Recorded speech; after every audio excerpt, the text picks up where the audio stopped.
So one moment I was a regular sand-fixing engineer back home, discussing grid layouts with my coworker at the edge of a desert. Then a sandstorm hit, everything went black, and when I woke up I was standing in some kind of courtroom. Turns out I'm now Sean Linus, a necromancer who got caught stealing 7 corpses for illegal undead experiments. Classic. The Magic Council slapped me with a 150-year exile sentence and teleported me straight into the Golden Sea Desert. They even put this heavy metal bracelet on my wrist. A exile ring that suppresses my power and makes sure I physically can't leave this sandbox for the entire sentence. The knight who sent me off said something like, "This is for your own good. No living creatures out here, and the magic elements are so chaotic you can't turn into a lich." Yeah, real thoughtful. How about we start with not turning into a mummy first? The sun was absolutely cooking me.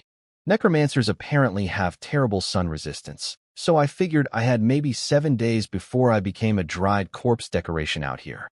But here's the thing, my family back in my old life? 3 generations of desert fighters. I literally grew up planting trees in sand. So while this situation was completely insane, I wasn't panicking. If anything, it felt weirdly like coming home. I spotted some low gray-green plants clinging to the ground nearby, and when I crouched down to check them out, I noticed something huge. The magic elements around here were normally going absolutely crazy, bouncing off each other like bumper cars. But around these plants, within about half a meter, everything calmed down. The elements were stable. That's when my brain caught fire. If plants stabilize magic elements, and stable elements mean I can actually use my necromancy without backlash, then more plants equals more power. They sent a lifelong tree planter to a desert as punishment. This isn't exile. This is my personal playground. First things first though, water. I used a spell called Bone Summon near the plants where magic was stable and pulled up 2 skeletons from under the sand. One was some kind of dog, the other was human. Lucky me, this desert had plenty of dead things buried underneath. I sent both skeletons out to scout for water while I stayed put, sharing their vision through a mental link to save energy. My lips were cracking and my throat was on fire by the time the dog skeleton sent back a signal. It found moisture. Through its senses I could see it. A low area behind a sand dune, packed with dozens of thick bushes that looked like sea buckthorn, and right in the middle, water. Actual reflective, shimmering water. And it was only about an hour's walk away. When I finally climbed over that last dune and saw it with my own eyes, I almost cried. A pond about the size of a basketball court, crystal clear water sparkling under the sun. Bushes everywhere around it. And, I kid you not, 2 actual trees. They were scraggly and half-dead looking, but they were trees. I dropped to my knees at the water's edge, scooped some up, and tasted it. Cool, slightly sandy, totally drinkable. I drank like a man possessed, then dunked my whole head in. Revival complete. After catching my breath, I surveyed the oasis properly. The pond was fed by underground water seeping up, not a lot, but constant. The sea buckthorn-looking plants had insane root systems going deep into the soil, and their branches were already touching the ground and sprouting new roots. They were expanding on their own. Perfect pioneer species material, just like what we used back home in the Muas Desert. I got my 2 skeleton workers digging shallow channels downwind from the pond to spread water further out. Then I cut some healthy branches with starter roots for propagation, basic cutting method, nothing fancy. I marked out my first planting zone about 10 meters from the pond. Now here came the crazy part. I planted a cutting, covered the roots with sand, then channeled my death magic directly into the soil around it. Everyone in this world thinks life and death are opposites that destroy each other. But where I come from, we have a saying. Fallen petals aren't heartless things. They become soil that nourishes new flowers. Death feeds life. That's just how it works.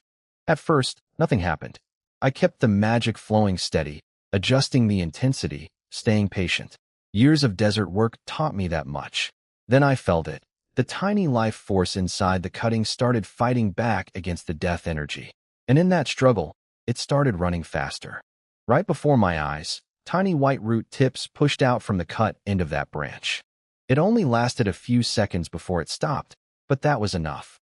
Proof of concept. Death magic can stimulate plant growth. I laughed out loud. Probably sounded pretty creepy echoing across an empty oasis with 2 skeletons staring at me. 150 years of exile? Perfect. I'm going to turn this so-called land of death into a paradise. And somewhere far away, beyond where the desert wind reaches, some mysterious group was folding up their maps and looking toward this wasteland marked as the land of silence and exile. So my little desert gardening project was coming along nicely. I'd managed to propagate about a dozen sea buckthorn cuttings and planted them in neat rows near the oasis, spacing them evenly in shallow pits. The death magic trick was working. Zap the roots with a tiny bit of necro energy. Watch the plant freak out and grow faster in response. Every cutting got watered with my bone bucket irrigation system. Oh, right about that. I now had 3 skeleton workers. Found another one buried under the sand. I had them doing everything.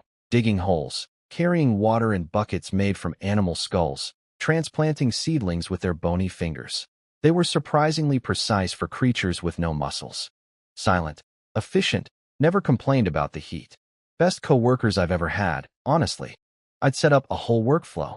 One skeleton carried seedlings wrapped in wet sand. The other 2 hauled water from the oasis in bone frame buckets.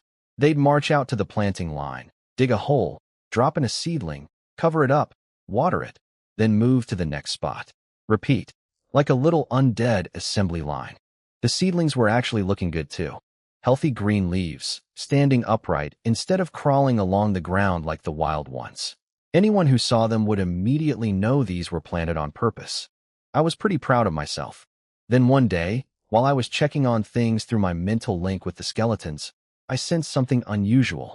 People, a whole group of them, camels, riders, guards, the works. They'd stumbled right onto my planting zone.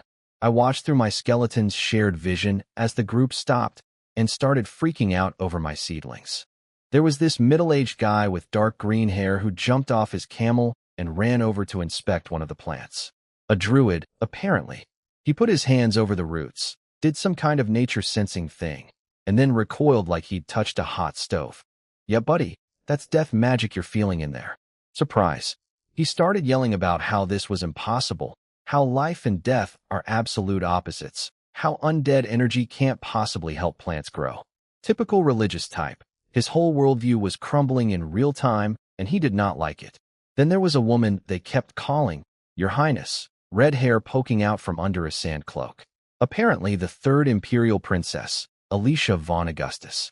She seemed a lot calmer about the whole thing. More calculating. She mentioned something about this being her territory, which was news to me. Turns out the Golden Sea Desert had been given to her as some kind of political punishment. A fellow exile, basically. She was sharp though. The moment the druid mentioned undead energy, her guard went up immediately. She knew if there were undead creatures around, whoever was controlling them had to be nearby. Right on cue, my 3 skeleton gardeners came marching over the dune with their seedlings and water buckets, walked straight past the terrified guards, and started planting the next row like nothing was happening. The guards nearly had a collective heart attack. They'd seen undead on battlefields before, as killing machines. But watching 3 skeletons carefully dig holes, place seedlings, pat down soil, and gently water them, their brains basically blue-screened. Alicia snapped everyone back to attention and ordered them to watch the surroundings. She knew I had to be close. And she was right. I was standing on a dune not far behind my skeleton crew, watching the whole scene unfold. I rode my bone horse down the dune toward my seedlings to check on them. Yeah, I had a bone horse now, pulled it out of the sand a few days back, eye sockets glowing with blue flame. Pretty cool ride if you don't mind the lack of cushioning. I knelt down next to one of my new plantings and started checking the leaves, testing the soil moisture, rubbing sand between my fingers. Standard gardening stuff. My 3 skeleton workers stopped what they were doing and stood at attention nearby, like obedient employees waiting for the boss to finish inspection. I was so focused on my plants that I genuinely forgot there was a whole armed caravan standing right there watching me. Apparently, my complete lack of interest in them was freaking everyone out way more than if I'd actually threatened them. The guards were sweating, weapons half drawn, breathing heavy. The green-haired druid guy looked like he was having a religious crisis. The princess was studying me like I was a puzzle she couldn't crack. Then she spotted the metal ring on my wrist, the exile ring. That seemed to click something in her brain. She pushed past her guards, straightened her back, and tried to look as authoritative as someone dying of thirst in a desert possibly could. Exile, she said, doing her best commanding voice. "I am Alicia von Augustus, third Imperial Princess, and the rightfully appointed ruler of this Golden Sea. State your identity and explain your actions." I finally looked up, dusted off my hands, scanned through the guards, past the druid, and landed on the red-haired princess. And I said, "No money." She just stared at me. Complete silence. I could practically hear her brain short-circuiting. Look, in my defense, when someone shows up at your doorstep in a desert looking all official, the first thing that comes to mind is taxes. I was a government worker in my past life. I know how this works. Authority shows up, authority wants money. Simple logic. She clearly did not expect that answer. She blinked a few times, probably wondering if the sun was making her hallucinate. Then the druid, Elon was his name apparently, spoke up. His face was still pale, and his whole body was tense just from being near my undead creations.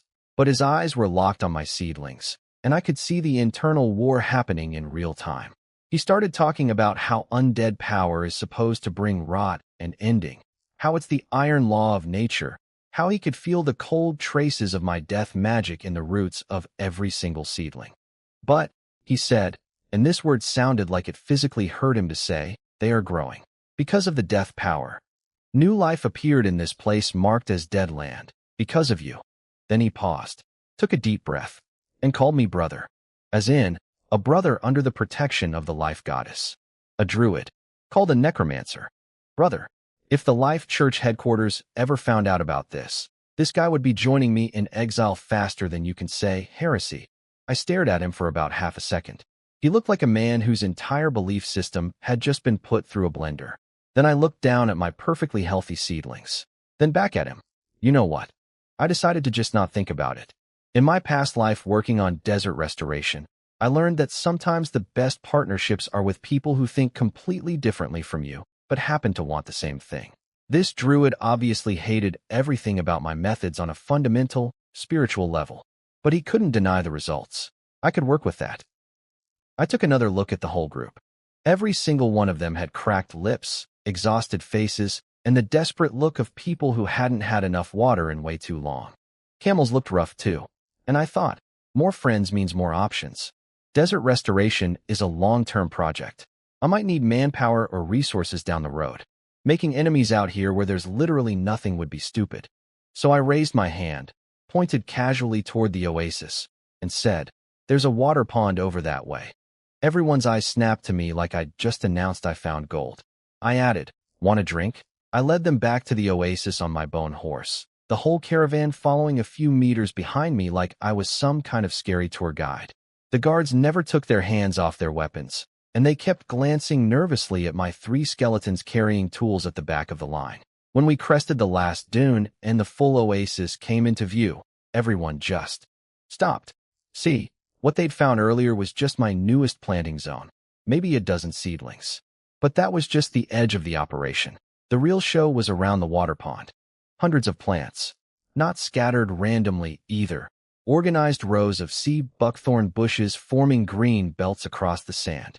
Some were still young seedlings swaying in the breeze, but others further out were already getting woody and tall. The whole thing looked like an actual planned restoration project, because that's exactly what it was. The druid Elon looked like someone had slapped him. He stumbled forward, eyes jumping from bush to tree to seedling strip, his whole body shaking. As a druid, he could feel that every single plant had solid roots, and every single one had traces of my death magic underneath. His faith was making cracking sounds you could practically hear. The princess just sat on her camel in silence, scanning everything with those sharp violet eyes. I could almost see the calculator running behind them, estimating scale, time investment, potential value. Then her gaze landed on my back and stayed there. Me? I just pointed at the pond and said flatly, "Here it is. Water's clean, comes up from underground. Drinkable." I said it the same way you'd show someone where the kitchen is. No dramatic reveal. No, behold my creation. Just, "Here's some water, help yourself." Alicia rode up to about 3 meters from me and did something that actually caught me off guard. Instead of just ordering her people to rush the water, she formally asked for permission. "Sean Linus," she said, voice controlled but respectful. "My group urgently needs water. But out of respect for you, we won't act without your permission." May we take water? I stared at her for a second. Honestly, I didn't care. The water comes from underground. It's not like I own it. And these people were clearly about to collapse from dehydration. When I pointed them here, I obviously meant for them to drink. But the fact that she asked, a princess, with her entire dying of thirst entourage behind her, standing in the middle of nowhere in front of a convicted necromancer, and she still maintained proper etiquette? That was not what I expected from nobility, not based on the original Sean's memories of how nobles typically behave. I actually felt a flicker of surprise. Then I nodded. Sure, east side of the pond is shallowest, easiest to get water. Just don't step on the new cuttings on the south side. She blinked, apparently didn't expect me to agree that easily and give detailed water collection instructions. But she recovered fast, turned to her people, and started issuing orders. Everyone, take water in orderly fashion. 2 at a time, east side only. Watch your feet around the plants. Don't contaminate the source. Don't waste. And they actually did it. Even though their throats were on fire, they lined up, took water 2 by 2, drank their fill, and sat down to rest.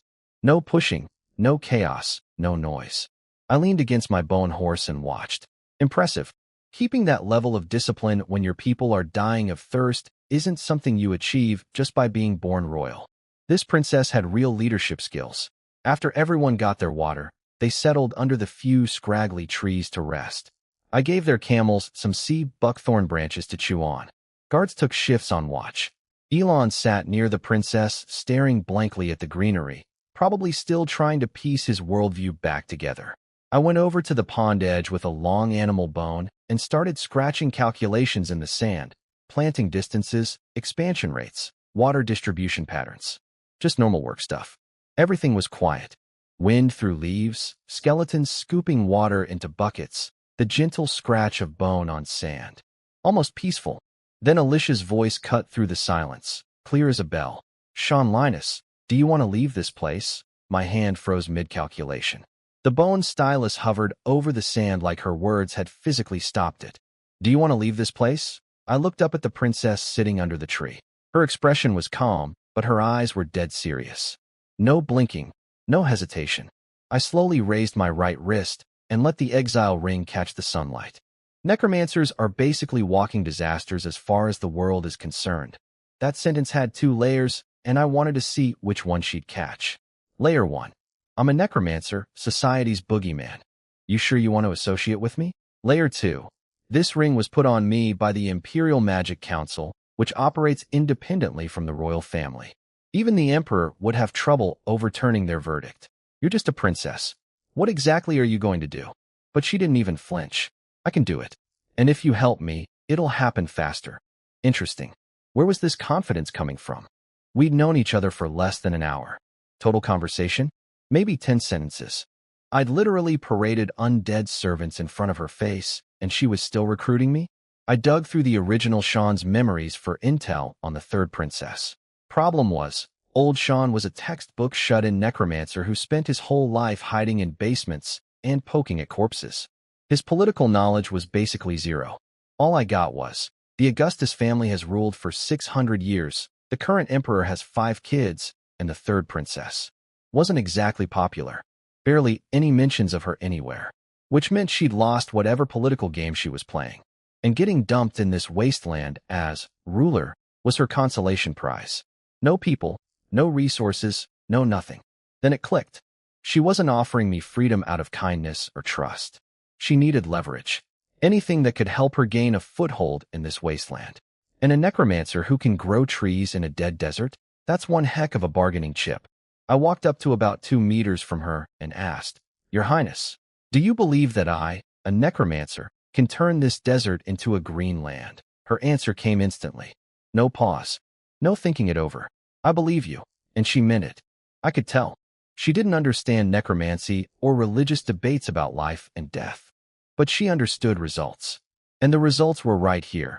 An expanding oasis built by a skinny pale exile. That hit me somewhere unexpected. Back in my old life, all I ever heard was, desert restoration is hopeless. You're wasting your time. This land is beyond saving.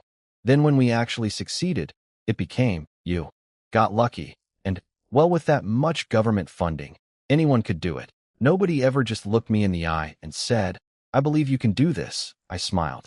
A real one. Probably the warmest expression this face had ever made. The princess saw the smile, and her eyes lit up. She thought she'd sealed the deal. But I refuse. Her face froze, like someone hit the pause button.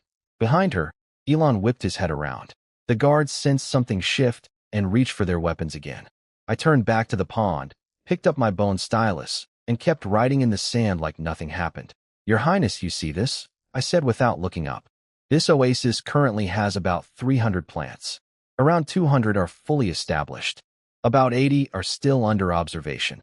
At this rate, in 3 years the oasis can triple in size. In 5 years, I can create a stable microclimate that reduces the chaotic magic flow in the surrounding area. In 10 years, I finally looked up. There'll be an actual forest here. Not huge, but enough to change the ecology within a 20-mile radius. I have every step planned. But I need time. A lot of time." I held up the ring again. "The Magic Council gave me 150 years.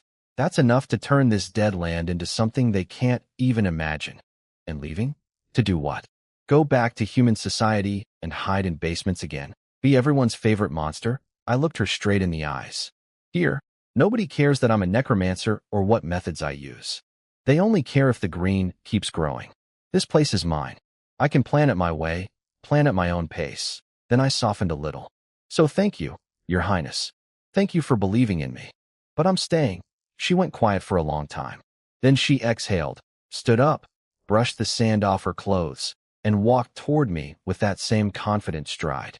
"Then let me make a different offer. You keep doing your desert restoration. I, as the ruler of this territory, will provide whatever support I can. You don't have to commit to helping me right now. We start small." She glanced at her resting crew. "My team needs a base. Your oasis is the only livable spot in this area. I have workers who can build basic structures. My mentor Elon, despite his discomfort with your methods, has deep knowledge of plants and ecosystems. We can help each other without interfering with each other." She looked back at me. "What do you think, Sean Linus?" I studied her quietly. "A practical partnership. No strings, no big commitments. She gets a home base near water. I get manpower and a druid consultant. Simple exchange that benefits both sides. My old life taught me that desert work is never a one-person job. Sooner or later you need builders, specialists, supplies. And here was someone offering exactly that, while asking for nothing more than a place to camp. I nodded. "Deal." Her face broke into a bright smile, and she held out her hand. "Then here's to a good partnership." I looked at her hand for a second. Then I took it. Warm. Really warm compared to my permanently cold necromancer skin. The temperature of an actual living person. "Good partnership," I said. Behind her, Elon watched the whole thing with the most complicated expression I've ever seen on a man's face. As evening hit, the temperature started dropping fast. Desert life, right? 50 degrees during the day, below zero at night. I know this drill from my past life. Alicia's team set up camp near the pond with impressive efficiency. Tents away from the seedlings, campfire downwind, everything organized. They had a pot of some kind of beans boiling with salt and spices, which honestly smelled pretty good. Then Elon did something that surprised me. He pulled out little leather bags full of seeds, drought-resistant varieties that could survive in poor soil, and suggested they try planting some at the edge of my oasis. He even said my name while proposing it, which I could tell physically hurt him. His face got all stiff and his voice went weird, but the suggestion itself was solid and practical. A druid willingly seeking cooperation with a necromancer. The universe really is full of surprises. I glanced at Alicia. Maybe the reason Elon could swallow his pride like that was because of who he followed. A leader who could keep a druid loyal even while getting exiled to a wasteland. That's not an ordinary person. My internal evaluation of this partnership went up a notch. I didn't really need their food, by the way. Necromancers barely need to eat, and between my past life's desert survival experience and the small sea buckthorn berries around the oasis, I was getting by. Though I'd be lying if I said I didn't miss real meals. Then someone screamed. One of the younger servants was kneeling on the ground in front of 5 egg-shaped stones about the size of fists, covered in dark red flame patterns. Ember stones, basically magic hand warmers. Common alchemy product that slowly releases fire element heat. Essential gear for desert travel since nights get deadly cold out here. Two of the 5 stones were dying right before everyone's eyes. The flame patterns were going dark, the warm orange glow fading to dead gray-black. Another servant who knew some alchemy basics checked them and confirmed it. The chaotic magic in the Golden Sea had fried their internal structure. 3 working stones for a group of 15-plus people in sub-zero desert night temperatures. That math does not work out. Alicia handled it like a pro. No yelling, no blaming the servant. She just assessed the situation and started firing off orders. Gather all warm clothing. Prioritize the weakest and the night watch. Keep the fire burning. Pack tents tight so people can share body heat. Fast, clear, no wasted words. She asked Elon if he could cast any warming spells or grow fast-burning plants. He shook his head. The desert's chaotic magic field limited him to only low-level spells. He offered to try using his nature magic to recharge the dead stones, but admitted he didn't understand alchemy structures and would probably just destroy them completely. The 3 remaining stones got placed in the center of camp, but their warmth against the desert night wind was like trying to heat a house with a candle. Meanwhile, I was watching all of this from nearby, perfectly comfortable. Cold doesn't bother necromancers. What would freeze a normal person to death feels like a light breeze on my skin. Perks of being technically adjacent to undead. But I was paying attention. Alicia's crisis management was sharp. No panic, no blame, just solutions. Another point in her column. And then I thought about what Elon had done earlier. The druid who hates my existence had extended an olive branch with those seeds. If he could make that kind of gesture, then maybe I should show some goodwill too. I walked over to Alicia, glanced down at the dead ember stones on the ground, and said, I might have a solution. Everyone stared at me like I'd just announced I was going to solve world hunger, which, technically, wasn't far off. Please, go ahead, Alicia said with a hopeful glint in her eye. Instead of explaining, I walked over to the dead ember stones and knelt down. I touched one and sent a tiny thread of magic inside to investigate. As an undead mage who'd also studied alchemy, I knew my way around these things. The internal fire element circuits were shattered in multiple places, like someone had taken tiny scissors to them. But here's the weird part. The damage wasn't random. There was a pattern to it. Normal magic interference would break circuits randomly, but these breaks happened at specific weak points, almost like something had hit them with a resonance frequency that made all the vulnerable spots collapse at once. That was interesting. I filed it away for later and opened my eyes, scanning every face around me.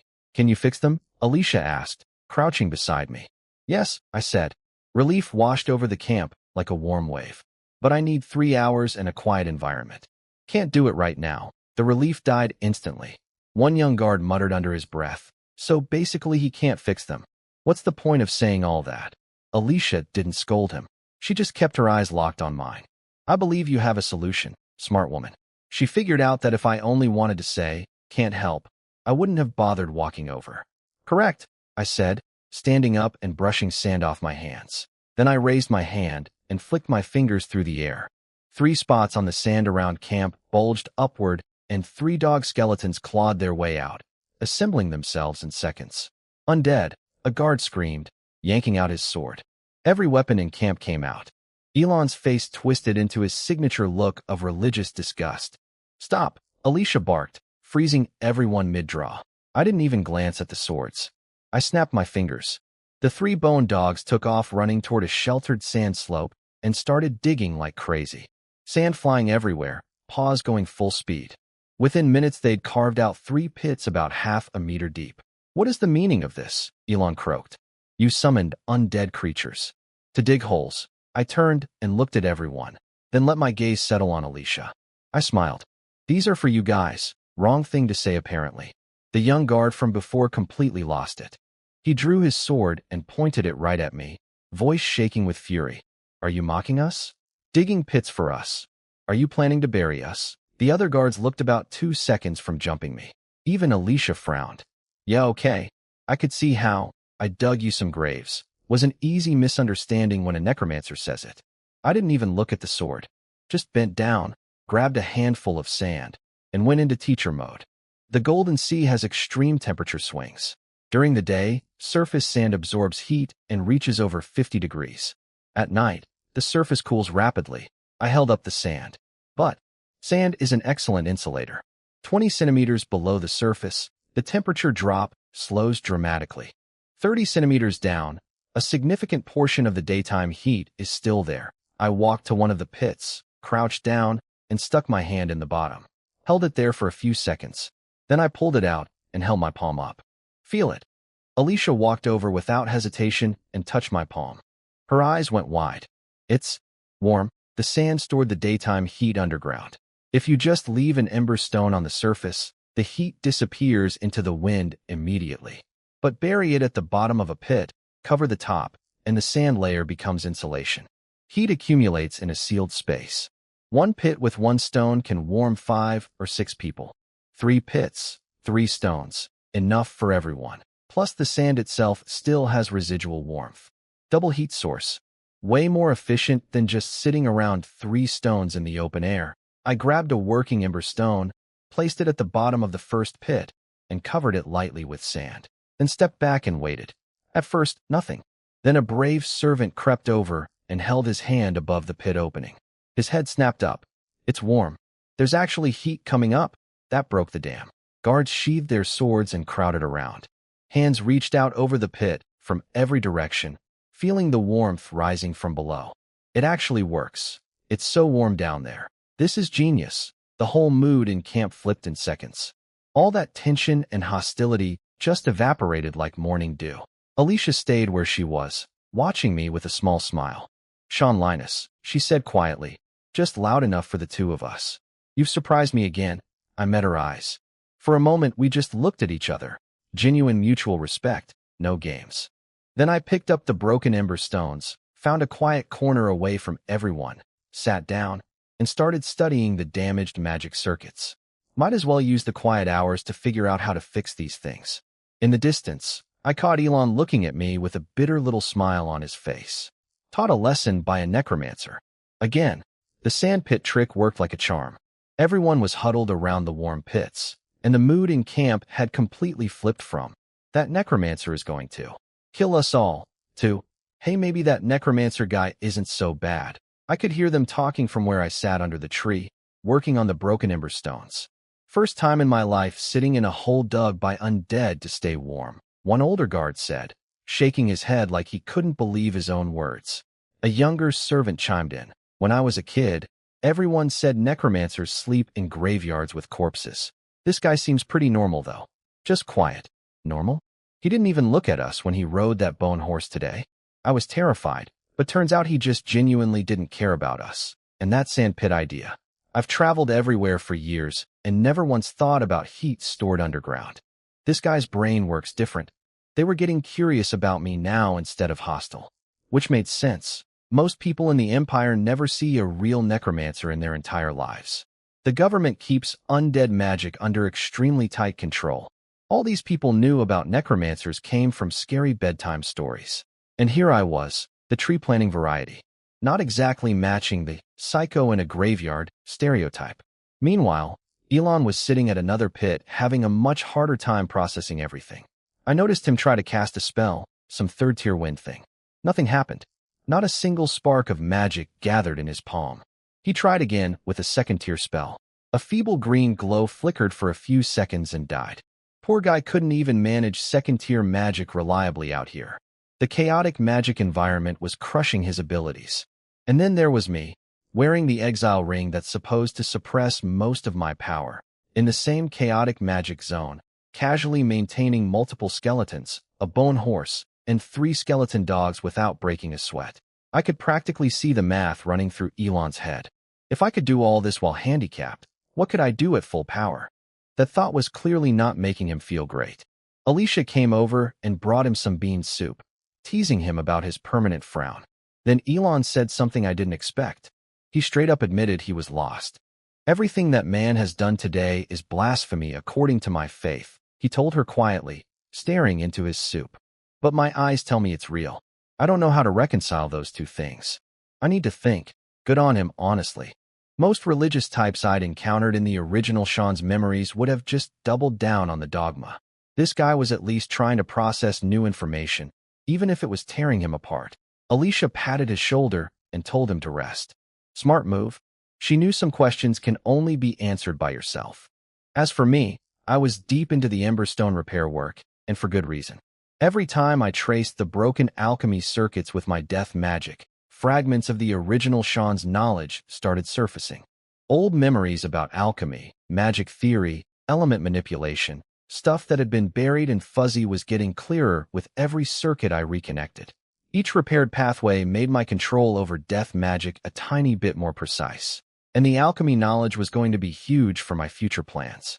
Better irrigation tools, improved seed varieties, more efficient planting methods. All of that needs alchemy understanding. But then my fingertip stopped cold. Remember earlier when I noticed the damage pattern on these stones wasn't random? Now with deeper investigation, I was certain. These circuits hadn't been broken by natural magic interference. Someone had deliberately hit them with a specific resonance frequency, targeting the structural weak points to make them all collapse at once. And the timing? Recent. Very recent. I opened my eyes slowly and looked out at the camp with a calm expression. Didn't turn my head, didn't look suspicious. Just casually scanned the people resting around the warm pits. So, the princess had a saboteur in her group. Interesting. When the first sunlight hit the horizon, I opened my eyes under my tree. Hadn't slept all night, but I felt perfectly fine. Necromancers are naturally more active at night. My body didn't need the sleep. I just sat still all night, partly because my soul still had old human sleeping habits, and partly because I didn't want to freak everyone out by wandering around in the dark. Nothing screams, evil necromancer, quite like skulking around a sleeping camp at 3 a.m. The night passed without incident. Nobody moved except the watch rotation. Whoever the saboteur was, they stayed quiet, probably because they didn't know what to make of me either. By morning, I could feel the hostility from the group had faded a lot compared to yesterday. Sitting motionless under a tree all night, like a harmless statue, apparently counts as trust building. Who knew? I pulled out a handful of small red-yellow berries I'd picked from the sea buckthorn plants and popped one in my mouth. First hit was bitter and astringent. Then juice exploded everywhere, and finally this gentle sweetness rose up from the back of my tongue with a hint of cool minty finish. These things were wild. Way sweeter than the real sea buckthorn berries I remembered from back home, where every autumn my family would pick them and make jam or just eat them with sugar. That memory hit me harder than expected. Those berries were one of the few bright spots in the grind of desert restoration work. Simple pleasures. Necromancer bodies barely need food. Some powerful ones only eat once a week, and a few don't eat at all. But I was never going down that road. For me, eating isn't just survival. It's culture. It's connection to my old world. I can eat simple, but I refuse to eat without flavor, especially when my brain keeps replaying the sound of hot oil hitting chili flakes. That sizzle and the wave of aroma that follows. Mr. Linus. Alicia's voice snapped me out of my spicy daydream. She was walking over with Elon, carrying a clay bowl. I shoved the rest of my berries into my mouth at once, chewed fast, swallowed, and stood up. Gave her a small forward lean. Not a real bow, but she is the princess and the legal owner of this land, so. Basic manners. How did you sleep? She asked with a smile. Fine. Your Highness knows I don't need much sleep. Then I pulled out the 2 broken ember stones from inside my cloak. These are fixed. Her eyes lit up immediately. Out here, anything that helps you survive the night is priceless. But what surprised me was her response. She looked me dead in the eyes, smiled with zero pretense, and said, "Thank you, Mr. Linus. Without you, some of my people might not have made it through last night. For a group that just arrived in the Golden Sea, that could have been devastating." Her words were genuinely warm. I almost defaulted to the usual polite deflections hardwired into my Chinese soul. Oh, it was nothing. Don't mention it. Anyone would have done the same. But looking at her sincere expression, I swallowed all that and just said simply, "You're too kind, Your Highness." No false modesty, no over-the-top humility. Just acceptance. She liked that.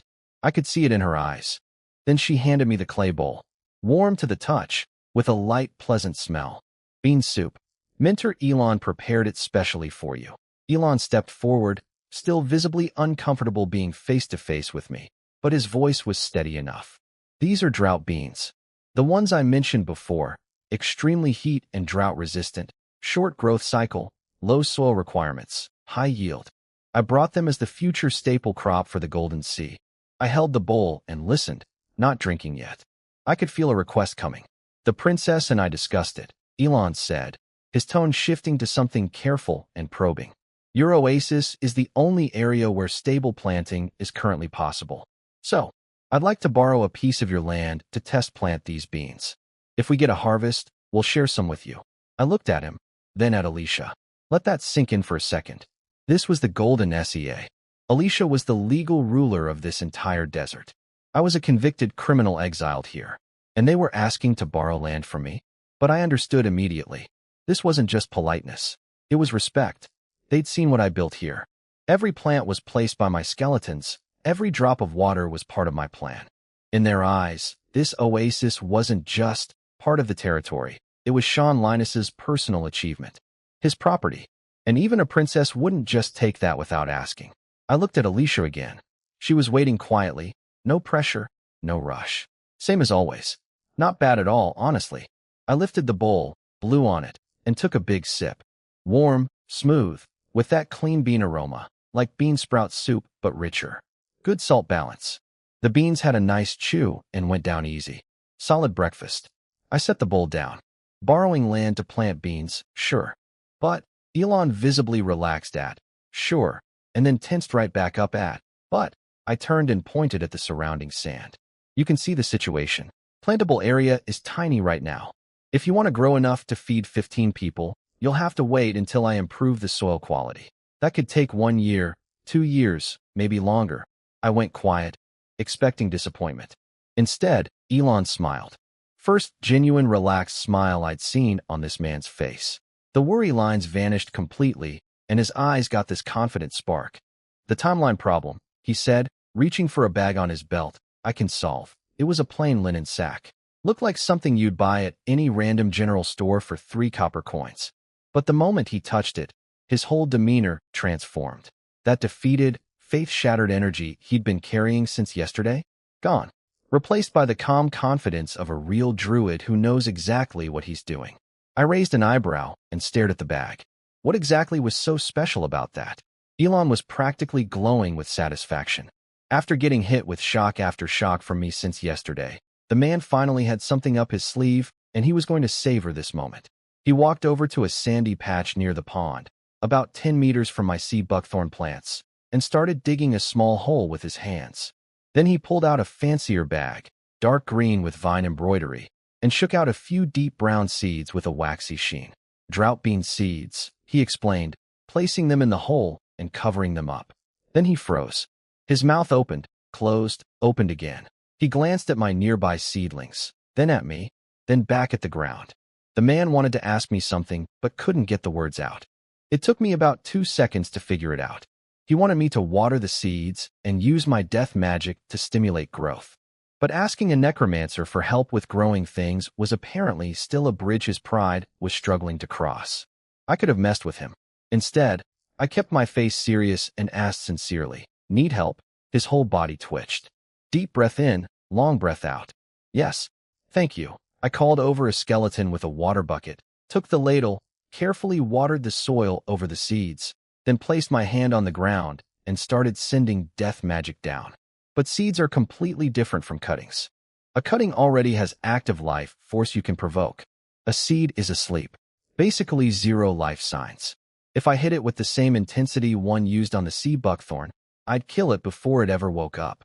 So I compressed my magic thread, thinner and thinner, thinner than a hair, and eased it toward the seed like I was trying to light a match next to a soap bubble. The seed trembled. Just barely, like it felt something knock on its door. I smiled. There we go.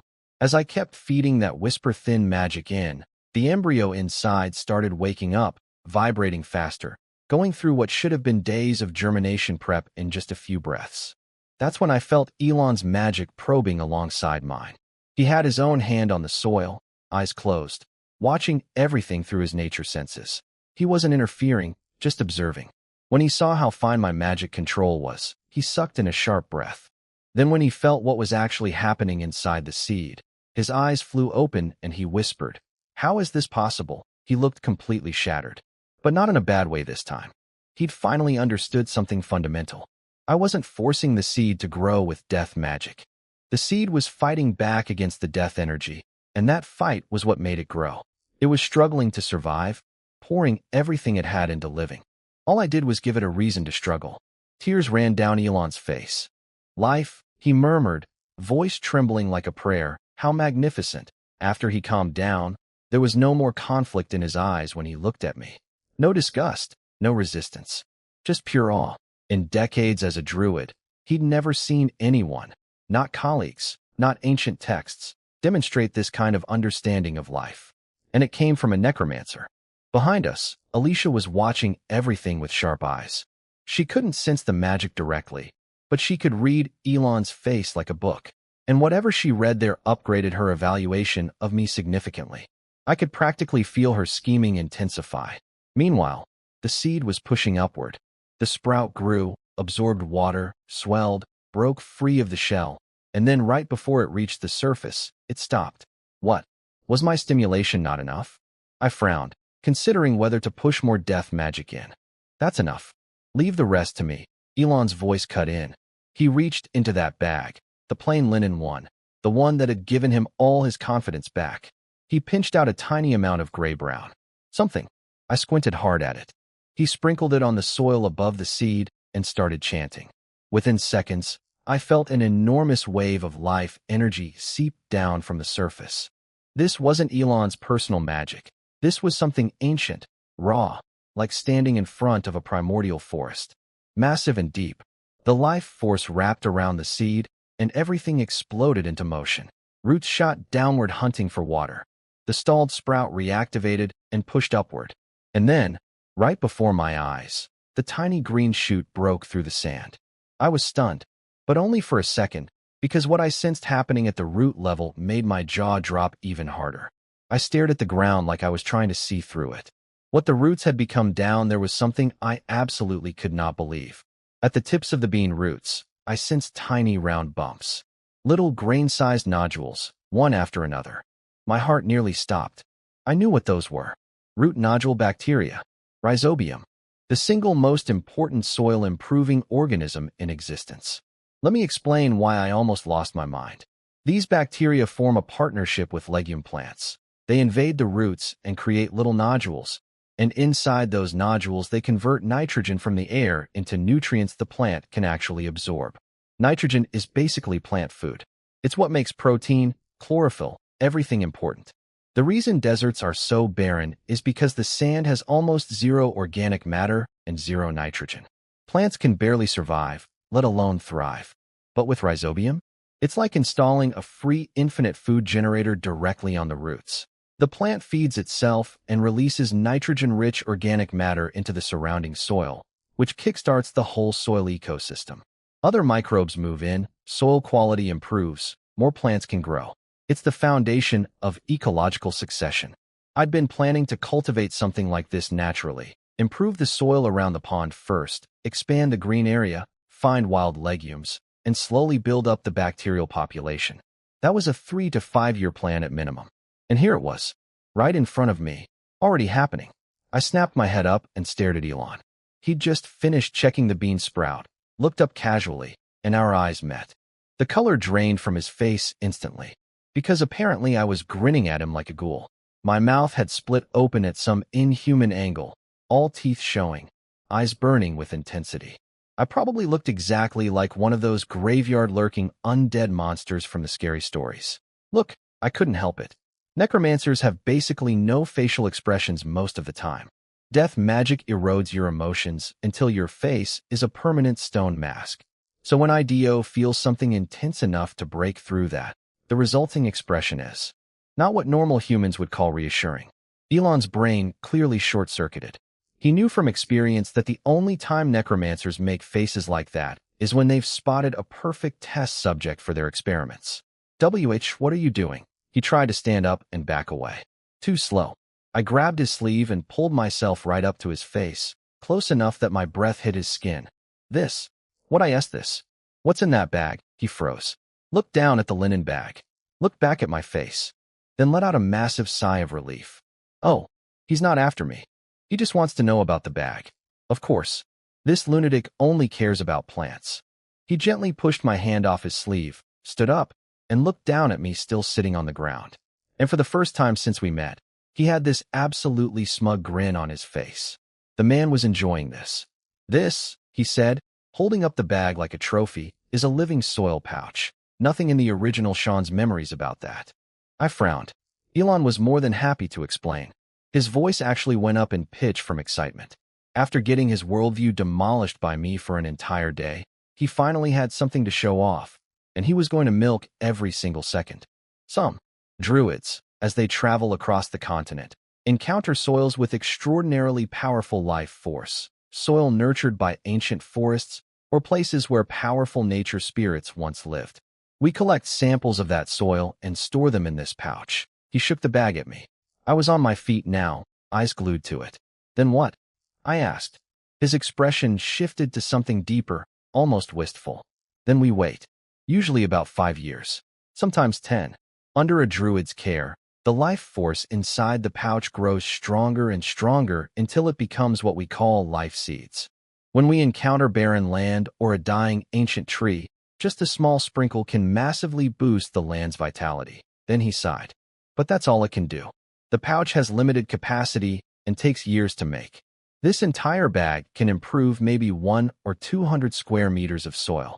Against the golden sea, he gestured at the endless desert. A drop in the ocean. He looked defeated saying that last part.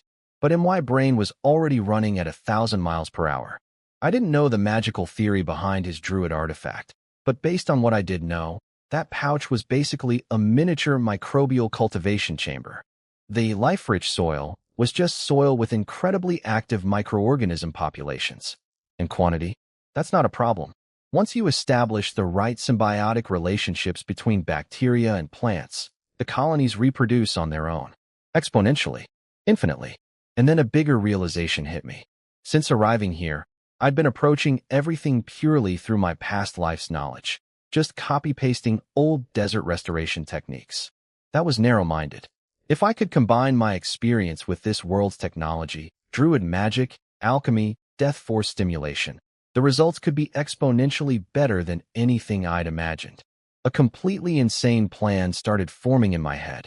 My gaze drifted slowly from the bag to Elon's face. Apparently, my expression had gotten even more intense because this experienced, seasoned druid physically shivered under my stare. His instincts were screaming at him that something bad was about to happen. They weren't wrong. I want to learn druid knowledge. The moment those words left my mouth, Alicia actually gasped. First time I'd seen the princess lose her composure. And honestly, fair reaction. An undead mage asking to study druid techniques is like a fire asking to learn how to be water. Elon went dead silent, staring at me like I'd grown a second head. I could see the gears grinding, confusion, suspicion, curiosity, all fighting for control of his face. "Do you understand what you're saying?" he finally asked, dead serious. Of course, I nodded. Necromancer and druid power systems are incompatible. Everyone knows that.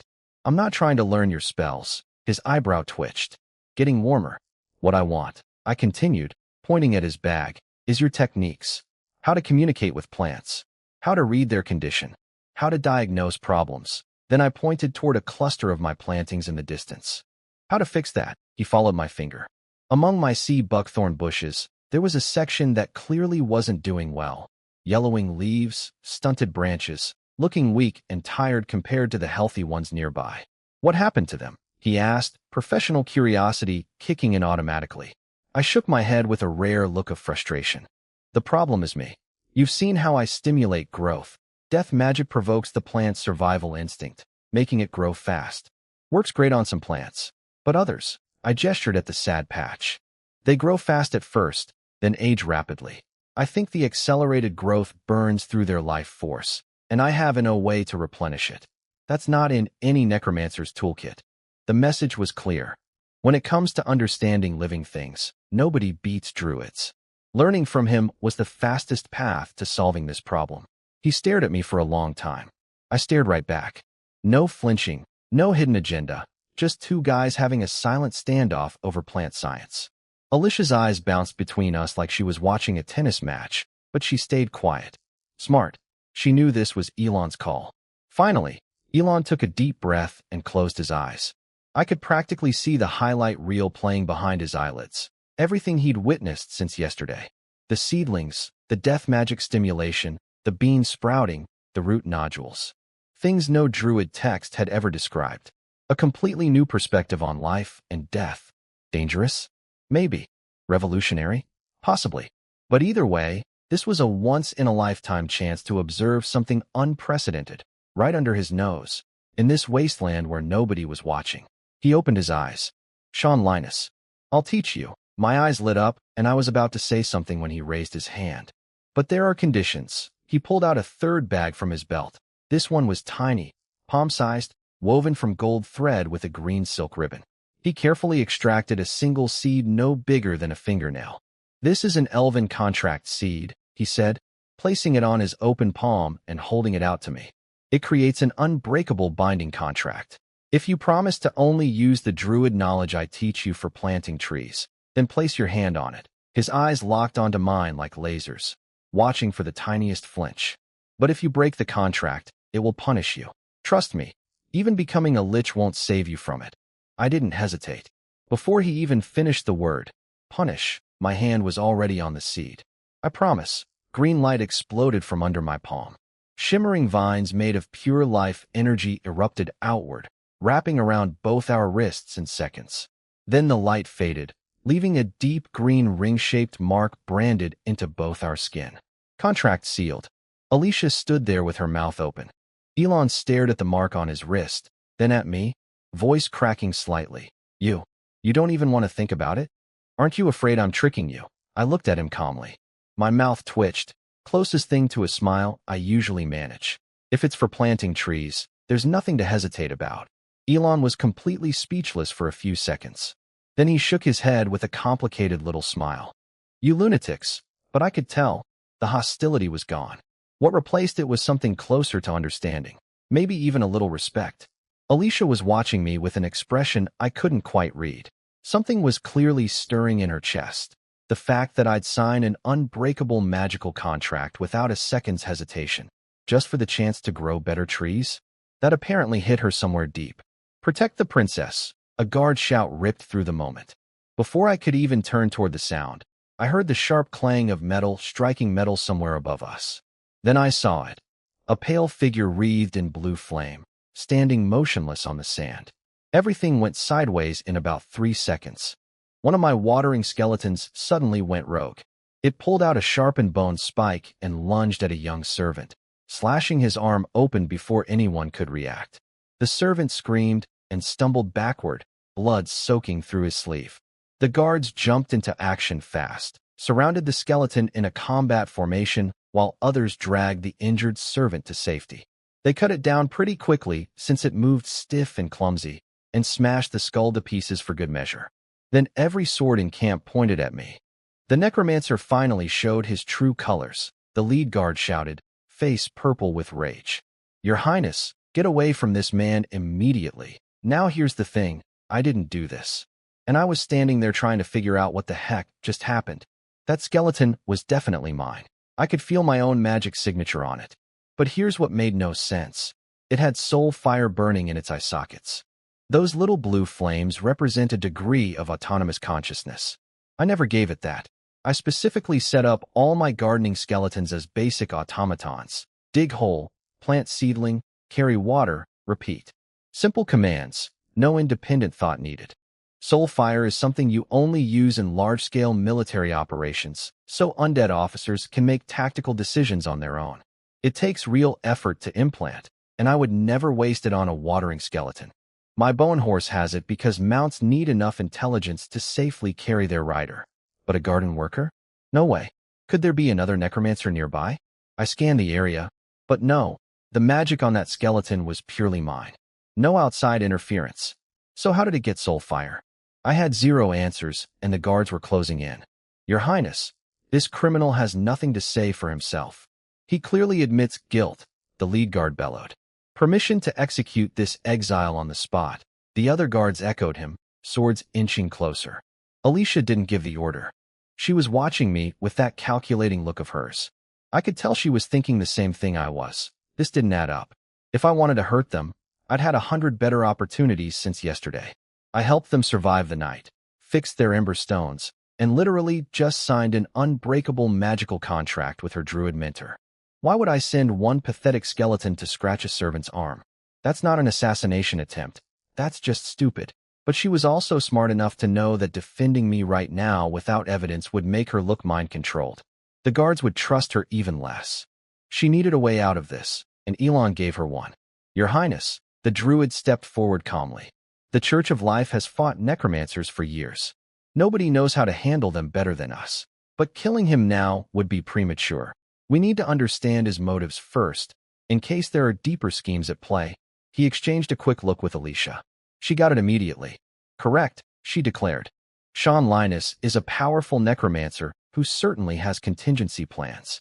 Therefore, I'm entrusting him to mentor Elon, who has extensive experience dealing with undead mages and can uncover any plots. Stand down. The guards didn't like it. The lead guard ground his teeth so hard I could hear it. But orders are orders. Swords went back in sheaths, reluctantly, and the group retreated to a safe distance, leaving me alone with Elon. The druid turned to face me, sighed with a complicated expression, then lifted his arm and showed me the green contract mark on his wrist.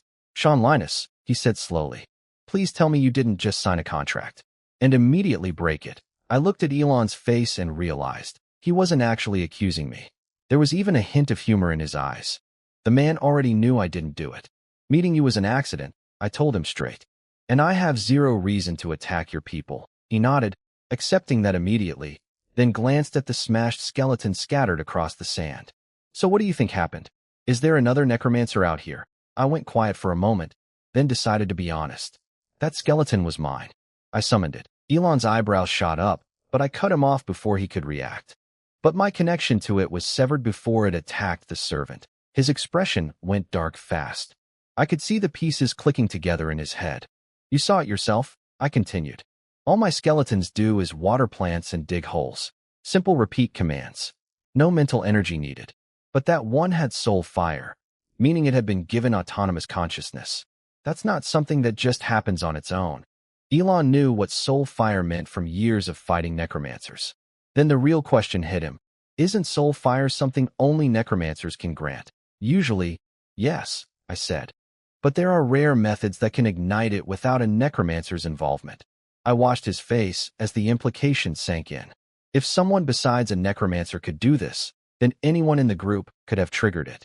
Combined with the emberstones being sabotaged by a specific resonance frequency last night, there was a mole in the princess's group. His breathing got heavy. He was fighting the urge to look back at the guards and servants. Was someone trying to kill the princess? No. If that was the goal, there'd been countless better opportunities on the road. So what was the purpose? Do you know who? He asked me. I have a suspect, I said. But I need your help. We talked it over quickly and came up with a plan. That evening, the whole camp had a very convincing show to watch. Elon announced to Alicia, loudly enough for everyone to hear, that he'd dealt with the situation.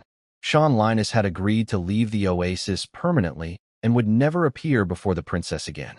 That was the condition for letting him live. I was already gone by then, disappeared into the desert darkness. Alicia sat by the campfire holding her bean soup, staring into the flames. He just left, she murmured. Yes, Your Highness, Elon replied flatly. His undead creations escaped his control and attacked our people. Regardless of his intentions, he's a threat. I cannot allow someone who could endanger your life to remain near you. His logic was airtight, at least on the surface. Alicia couldn't argue without looking suspicious. She pressed her lips together, clearly unhappy, and stared at the fire. I could tell she knew I'd been framed. But she also understood that defending me openly would make the guards question whether she'd been mind-controlled. She took a deep breath and buried that frustration. A leader can't dwell on lost allies. So what do we do now? She asked, voice back to its usual calm authority. Without Sean, this oasis will probably return to wasteland. No reason to stay. Elon shook his head. Actually, the opposite, Your Highness. The foundation he built is solid. The bushes are rooted, the water source is stable. This oasis won't die just because he left. Then his voice rose, deliberately loud. so everyone in camp could hear. We should stay. Use this oasis as our base. Expand it. Make it the Empire's gateway into the Golden Sea.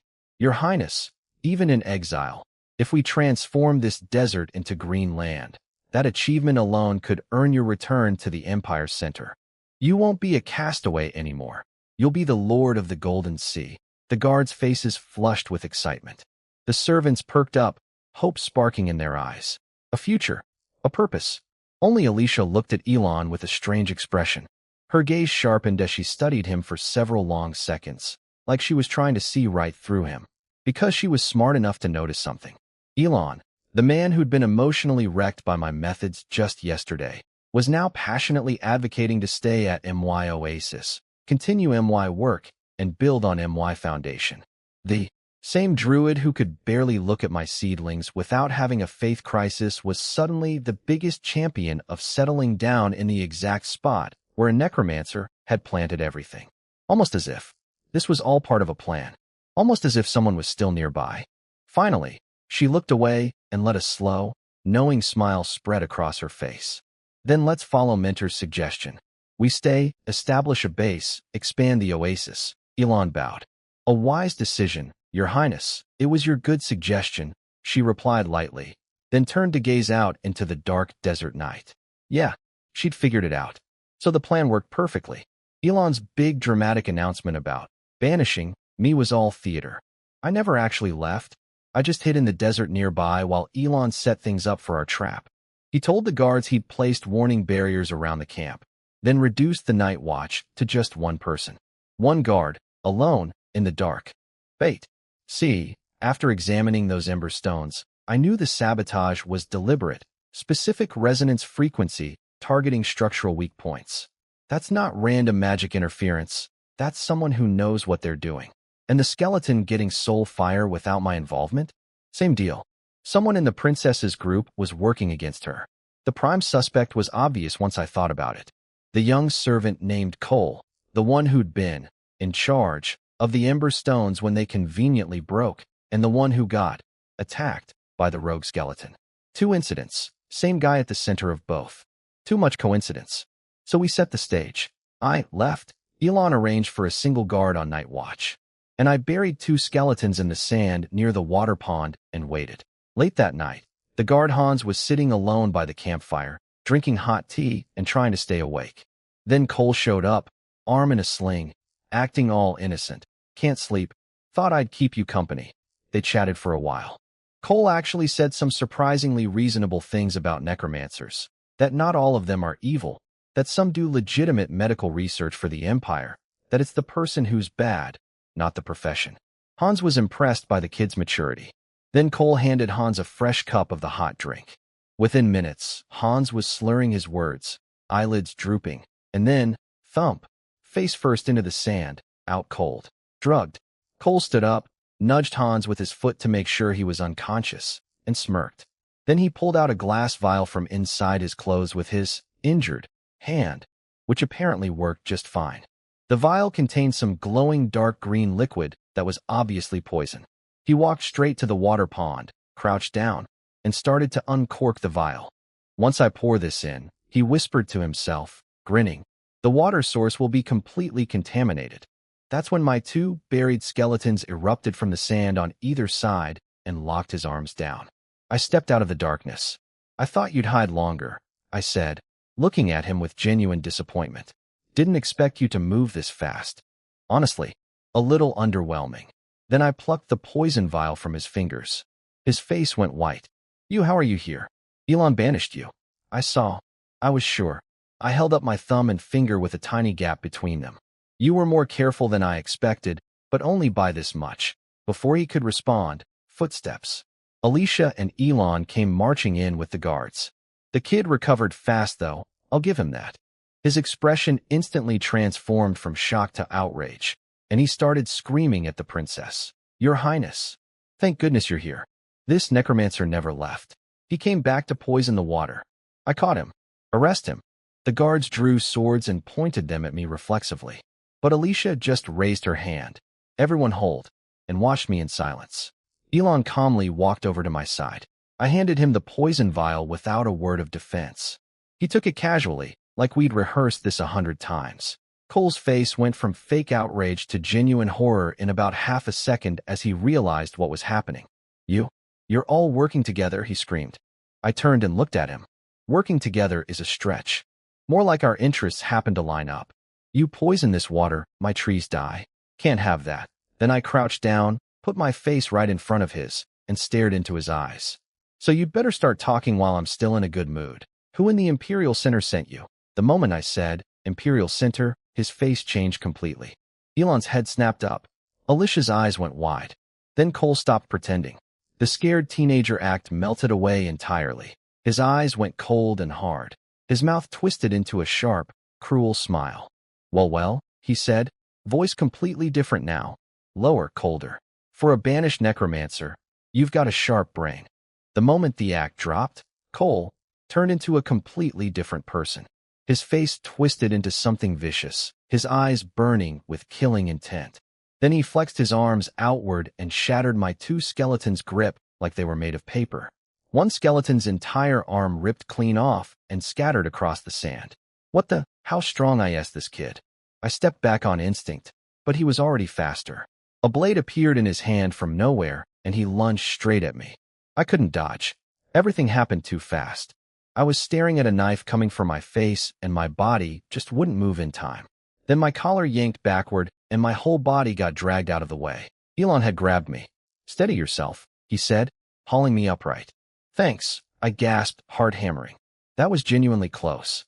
Another half second, and I'd have been the newest addition to my own skeleton collection. Cole clicked his tongue in frustration, eyes locked on me like a missile tracking system. So close. If I'd just gotten you, the mission would have been. Yeah, I wasn't interested in his villain monologue. I raised my hand and reignited the soul fire in both downed skeletons. The one with the missing arm grabbed its own detached limb bone and started swinging it like a club. The other launched at Cole from behind. I also sent in my skeleton dogs. Elon fired off some kind of spectral owl attack, pale blue, sharp wind blades, that left small cuts on Cole's face. None of it stopped him. He dodged, blocked, weaved through everything, and came at me again. Oh great, so I'm the primary target. Wonderful. But by now the guards had figured out the situation. Alicia gave a sharp command, and suddenly a wall of armed soldiers stood between me and the assassin. Whatever confusion they'd had about me was gone. Protecting Sean Linus was now the top priority. Steel rang against steel as the guards fought in coordinated formation. Cole was shockingly strong for a teenage servant, but he couldn't break through their teamwork. He tried to retreat only to find my skeletons blocking his escape route. Trapped, surrounded, he stood there breathing hard, eyes still burning holes through me with pure hatred. Alicia stepped forward. Talk. Who sent you? What's your mission? Cooperate, and I'll spare your life. Cole slowly turned to look at her. Silent for a moment. Then he smiled, cold, mocking, full of contempt. Your Highness, I appreciate the offer, but his throat moved. A swallowing motion. Then dark red blood started pouring from his eyes. His nose, his ears, his mouth. He hit the ground. Dead. I stared at the body, feeling a complicated mix of emotions. He'd had poison hidden in his teeth. Bit down on it the moment capture was certain. I'd read about this kind of thing in novels before, but never thought I'd actually see it happen in front of me. TCH. I turned to find Elon clicking his tongue in disgust, glaring at the corpse. These people again, he muttered under his breath. That phrase, again, told me a lot. This wasn't the first time they'd encountered this type of operative. Alicia's face showed the exact same lack of surprise. She'd seen this before too. Neither of them was going to explain that part to me though. So I looked at the body and asked Elon, since he's dead anyway, mind if I take a look? Don't touch him directly, Elon warned, pulling out a small round bottle and chucking it at the corpse. It shattered, spilling clear liquid everywhere. A flash of light, purification magic, and the dark blood on the body turned bright red. We've encountered these operatives before, back in the Imperial capital, Elon explained, not hiding his revulsion. They bite poison capsules hidden in their teeth the moment they fail. And the poison contaminates the entire body. Anyone who touches the corpse without purifying it first gets poisoned too, deliberately booby-trapping your own corpse. Even by assassin standards, that's nasty. After the purification, I had my skeletons search the body. Clothes, belt, shoes, and finally, in an inner pocket, they found it. A bone needle, palm length, barely thicker than a sewing needle, about 10 centimeters long, gray-white, with a tiny magic stone the size of a pea embedded at the thicker end, glowing faint red. And on the shaft, a dried bloodstain. This is it, I said, having my skeleton bring it over. It's called a bone spike, not the academic kind that research necromancers use. This is a tool favored by agile combat-type necromancers. It can channel magic to disrupt alchemy circuits and devices, and if human blood is applied to the groove on the shaft, it can temporarily ignite soul fire in undead creatures. Much weaker than proper soul fire, only lasts a short time, but enough to cause chaos. I looked at Alicia. The message was clear. Emberstone sabotaged, skeleton going rogue. Same person, same tool. Nothing to do with me. The princess studied the bone spikes silently for a long moment. Then she raised her eyes and swept them across both Elon and me with a look that said, "I'm not stupid." "So," she said coolly, "are you two planning to fill me in on the details anytime soon?" Elon stepped over, placed his hand on my shoulder with a warm smile, and said, "Your Highness, allow me to explain." Elon explained everything to the princess. How I'd found the sabotage pattern while fixing the ember stones, how we figured out Cole was the mole, and how we set up the trap by faking my banishment. So the banishment and the barrier were all to make the spy think he had an opening? Alicia asked. Yes, Elon nodded. Though honestly, the plan had plenty of holes. If you hadn't picked up on my strange behavior and helped by reducing the night watch and bringing the guards at the right moment, he might have escaped. Alicia shook her head. I didn't know what you were planning at first. But when you started that passionate speech about staying at the oasis and building a future, that's when I knew something was off. You're not the type for dramatic motivational speeches, Minter. Elon winced. Was it that obvious? No, she smiled. You're just a terrible liar normally, so the contrast stood out. I played along. I stood off to the side watching this exchange, and my mouth twitched. This was exactly like watching the teacher's pet and the favorite teacher congratulating each other after acing a group project. Flashbacks to school days I didn't need. Then Elon turned to me, and to my genuine surprise, he placed his hand over his chest and gave me a formal bow in front of everyone. Guards, servants, the whole camp staring with their mouths open. Sean, thank you. Without your warning, the damage would have been far worse. I raised an eyebrow. Didn't expect that from the guy who could barely look at me yesterday. Don't mention it, I said quietly. Alicia walked up with a warm smile. He's right. Thank you, Sean Linus. Without you, we would have walked straight into their trap. I just didn't want someone destroying the place where I plant my trees. I know, she laughed. But thanks are still in order.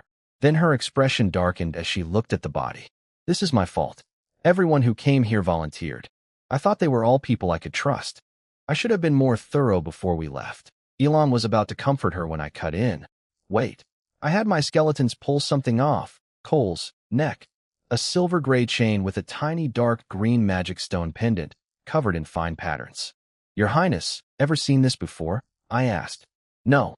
Cole never wore jewelry. Then this is it. I had my skeleton snap the chain off. The instant it separated from the body, Cole's face started warping and twisting. A few seconds later, a completely different person was lying there. About 30 years old, average-looking, totally unremarkable features. The kind of face you'd forget 5 minutes after seeing it. A disguise artifact.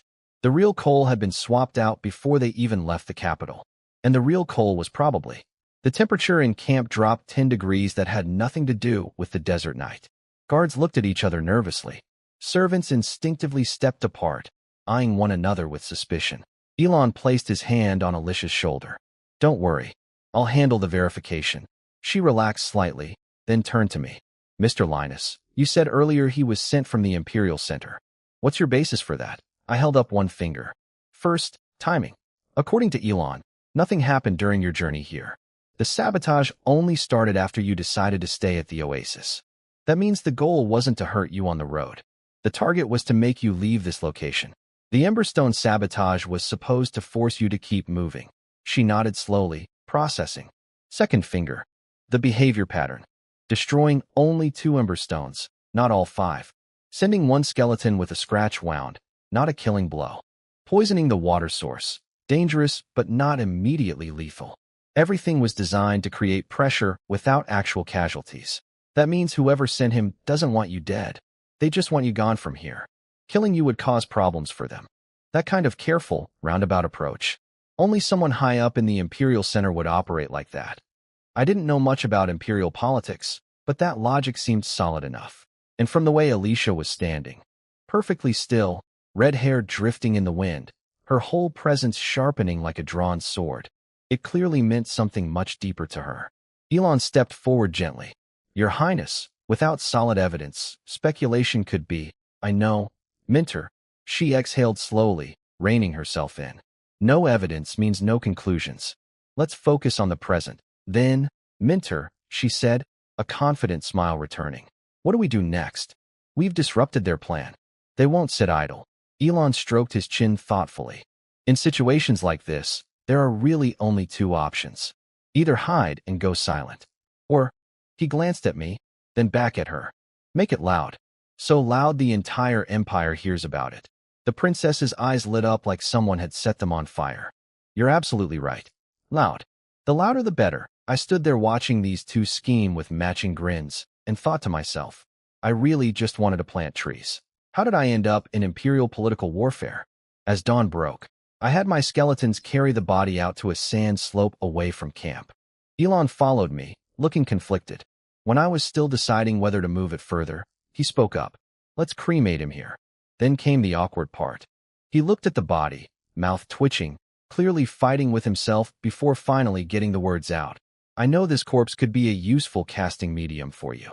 But as a follower of the Life Church, I can't accept someone being used even after death, even if he was an enemy. Then, like he was afraid I'd get offended, he quickly added, of course, this is just a request.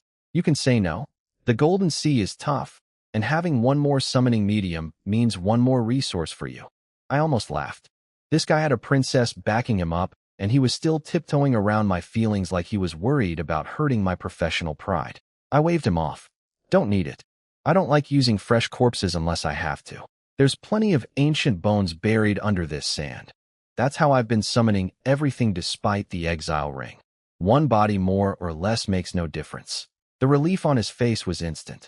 His whole forehead smoothed out, and he gave me a genuine smile. Thank you. Sure. I had my skeletons lay dry sea buckthorn branches on the ground, placed the body on top, then looked at Elon with a little head nod toward the pile. Your fire or mine? I'll do it, he said. He closed his eyes, murmured something, then conjured a fist-sized fireball and tossed it onto the body. Red flames consumed everything, smoke and the smell of burning filling the air. He stood in front of the fire with his hands clasped at his chest, lips moving silently in prayer. I didn't interrupt, just stood beside him, watching the fire do its work. After he finished, his mood lightened. Oh, the princess asked me to tell you. Everything recovered from the body is yours to keep. No need to turn it in. My eyebrow went up. That was unexpected. By this world's rules, all of Cole's gear should belong to the princess. Her territory, her enemy, her spoils. But she'd given everything to me without hesitation. I felt the small leather pouch at my belt, the bone needle, the broken disguise necklace, some potions, magic stones, and other tools. Dangerous stuff for normal people, but standard equipment in my line of work. I knew what she was doing, of course. This was her way of saying, you're one of us now. If I were a regular exile, I'd probably be falling over myself with gratitude. But I'm not, so I just nodded. Tell the princess I said thanks. The mild disappointment on Elon's face was brief. He moved on. Honestly, though, you can grow trees in the Golden Sea and spot a mole in a group of people you just met? The princess thinks very highly of you. Yeah, that was about as subtle as a brick through a window. He was recruiting me. Again, but instead of answering directly, I looked toward the camp, then at the water pond. I checked the water levels today. Between our usage and evaporation, the pond is dropping faster than I'd like. I turned to face the endless dunes. If you're planning to stay long-term, one pond won't be enough. More people means more water consumption, which means less water for the trees. I've already sent skeleton dogs out to search for other underground water sources nearby. and I want to establish contact with outside merchants. Desert greening is a long-term project. I need more tools, seeds, and materials. Then I looked Elon dead in the eyes. If it's for planting trees, I'll think about a lot of things and do a lot of things. Beyond that, I won't waste energy thinking. The message was clear. I wasn't joining anyone's political faction, but anything that helps my trees grow, I'm all in. If helping the princess happens to align with that, then we're aligned. Simple as that. Elon studied me for a long moment, then broke the silence. Water won't be your problem alone. Everyone will pitch in. As for merchant connections, the princess will handle that. She knows a base needs supplies. And I will teach you druid knowledge, as long as you want to learn. He looked past my shoulder at the rows of bushes unfurling their leaves in the morning light. When the day comes that the golden sea becomes a forest, I'll be there to see it with you. That sounded weirdly romantic, and I wasn't sure how to process it. But considering druids live a long time, and their whole thing is about watching nature grow, I guess it tracked. I forced my stiff face into something that was supposed to be a smile. Then it's a deal. He took one look at my expression and said flatly, "Please don't do that with your face. It's terrifying." I fought the urge to roll my eyes and went back to deadpan. I'm starting to think this druid roasts me on purpose. I was still thinking of a comeback when a sharp alarm signal hit me from one of my skeleton dogs, the ones I'd sent out to search for water sources. Something was out there, and it wasn't water. My head snapped toward the deep desert. One of the skeleton dogs I'd sent out to find water was sending back an urgent warning signal. I closed my eyes and linked into its senses. After a moment, I frowned. One of my dogs found a group of creatures being chased by something big. "They're heading this way." Elon asked what I was seeing. "The ones running. They look like humans with lizard heads. Yellow-brown scales, long limbs, moving fast. The thing chasing them is some kind of giant scorpion, dark brown, over 3 meters long." Elon recognized them immediately. "Sandscale folk and a ground stinger," he explained. Sandscale folk are a desert beastman tribe. They live in groups near water sources because they have a natural instinct for finding underground water. That detail made my ears perk up real fast. The ground stinger, meanwhile, had a tail that could fire a petrification beam. Literally turns prey to stone so it can eat at leisure. The scorpion? Don't care. But people who can find underground water? They can locate groundwater? I asked, making sure I heard that right. Yes, it's how they survive in the Golden Sea. That settled it instantly. They can't die. I summoned my bone horse and swung onto it in one motion. Elon told me to bring backup. I shook my head. The signal from my skeleton dog showed they were running out of time. Another few minutes, and I'd only be collecting corpses. I was already galloping across the sand before he finished talking.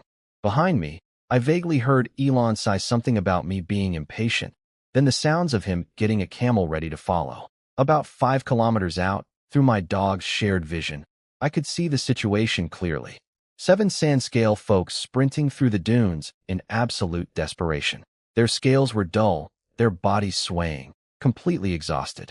100 meters behind them, the massive dark scorpion was gaining ground. One of them, a hunter named something I couldn't quite make out, was in the worst shape. Every breath was agony, legs cramping, but he kept running. Apparently their whole tribe had been swallowed up days ago by something called a golden sea sand spirit that erupted from underground. These 7 were the only survivors. And now a giant scorpion was about to finish them off. Their wide feet were built for running on sand, faster than most desert creatures. But against a ground stinger going full speed, their endurance couldn't keep up. The hunter made a decision. He stopped, let his companions pass him, drew a bone blade, and yelled, "Keep going. I'll hold it." His friends stared at him in horror. He didn't flinch. "If I don't stop it here, it'll chase us until every last one drops. Go." He planted his feet and faced the scorpion, its tail rising high, a sickly green glow building at the tip. Petrification shot, about to fire. The hunter was shaking, but he didn't move an inch. Then my skeleton dog launched itself out of the sand cloud and slammed into the scorpion's side. The scorpion screeched and stumbled. My dog rolled twice, popped back up, and started harassing it like the world's most annoying undead chihuahua. The hunter's lizard eyes went so wide all 3 of his eyelids retracted at once. Credit to him, though. He recovered faster than his friends, grabbed the nearest tribesman, and yelled, "This is our chance. Run!" Behind them, The scorpion tried to ignore my bone dog. No meat on it, no nutritional value, just an annoying pile of bones. But my dog was too irritating, dodging every claw swipe, jumping over every tail strike, keeping the scorpion locked in a pointless fight. The 7 Sandscale folk managed to put almost 2 kilometers between themselves and the scorpion before collapsing behind a dune, gasping for air. Someone asked what that bone thing was. Someone else remembered a merchant once mentioning that necromancers could summon creatures like that. The hunter considered this.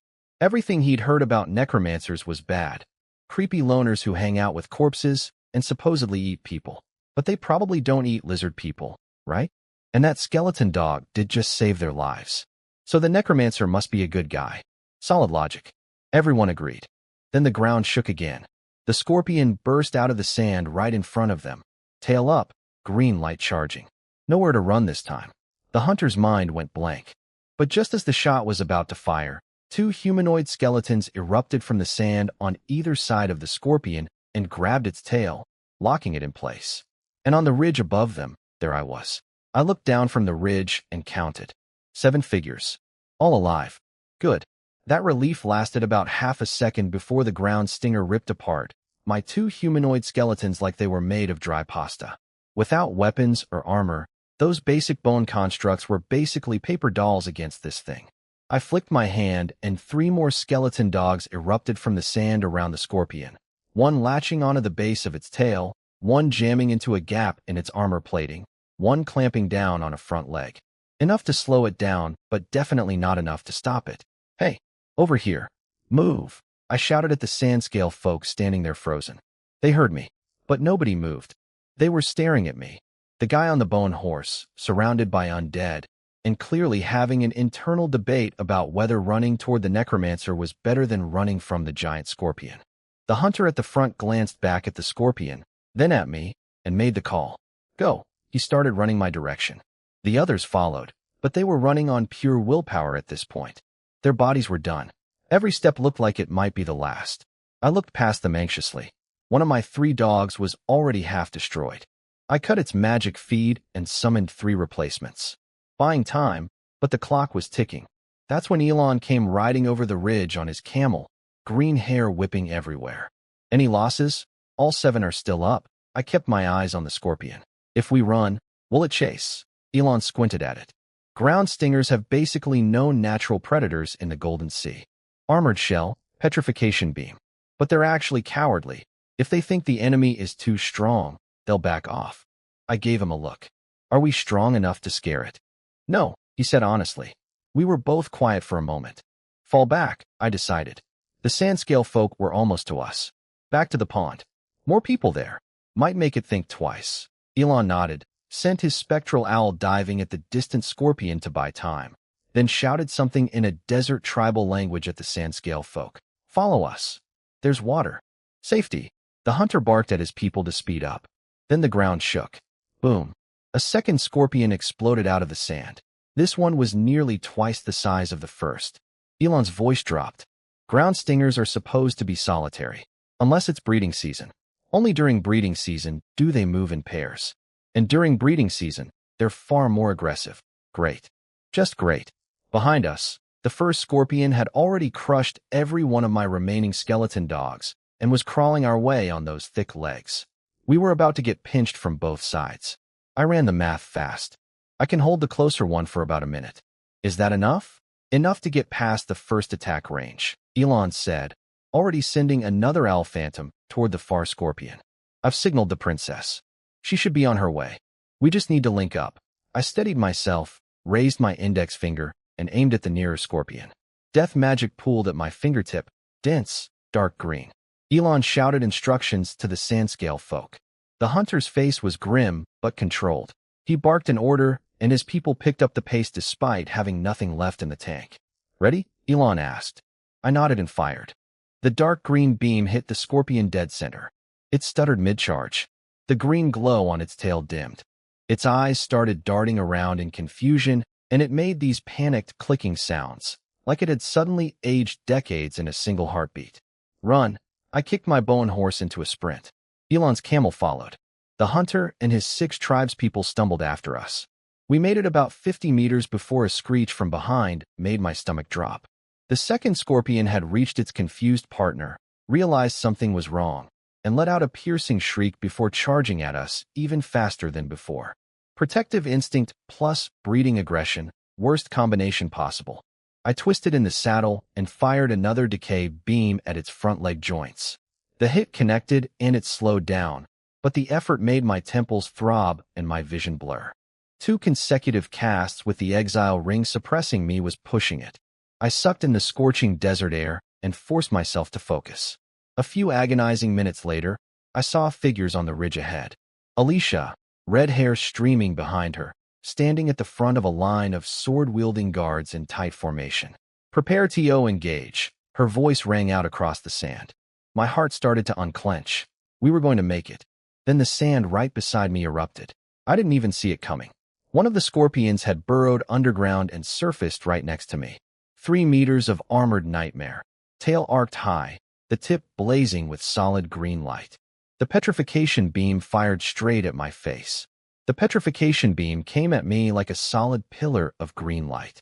Fast, really fast. But here's one thing about being a necromancer.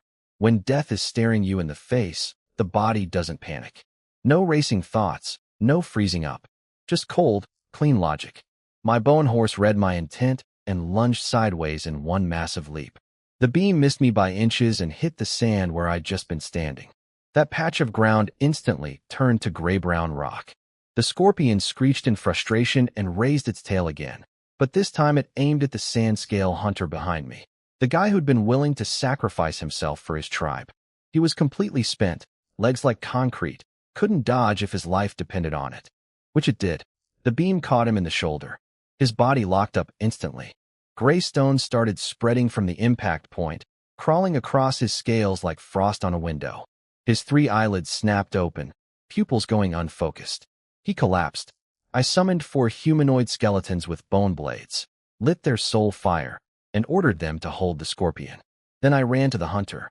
At the same time, Alicia came charging over the dune with her guards in a curved formation, sword in hand, moving fast.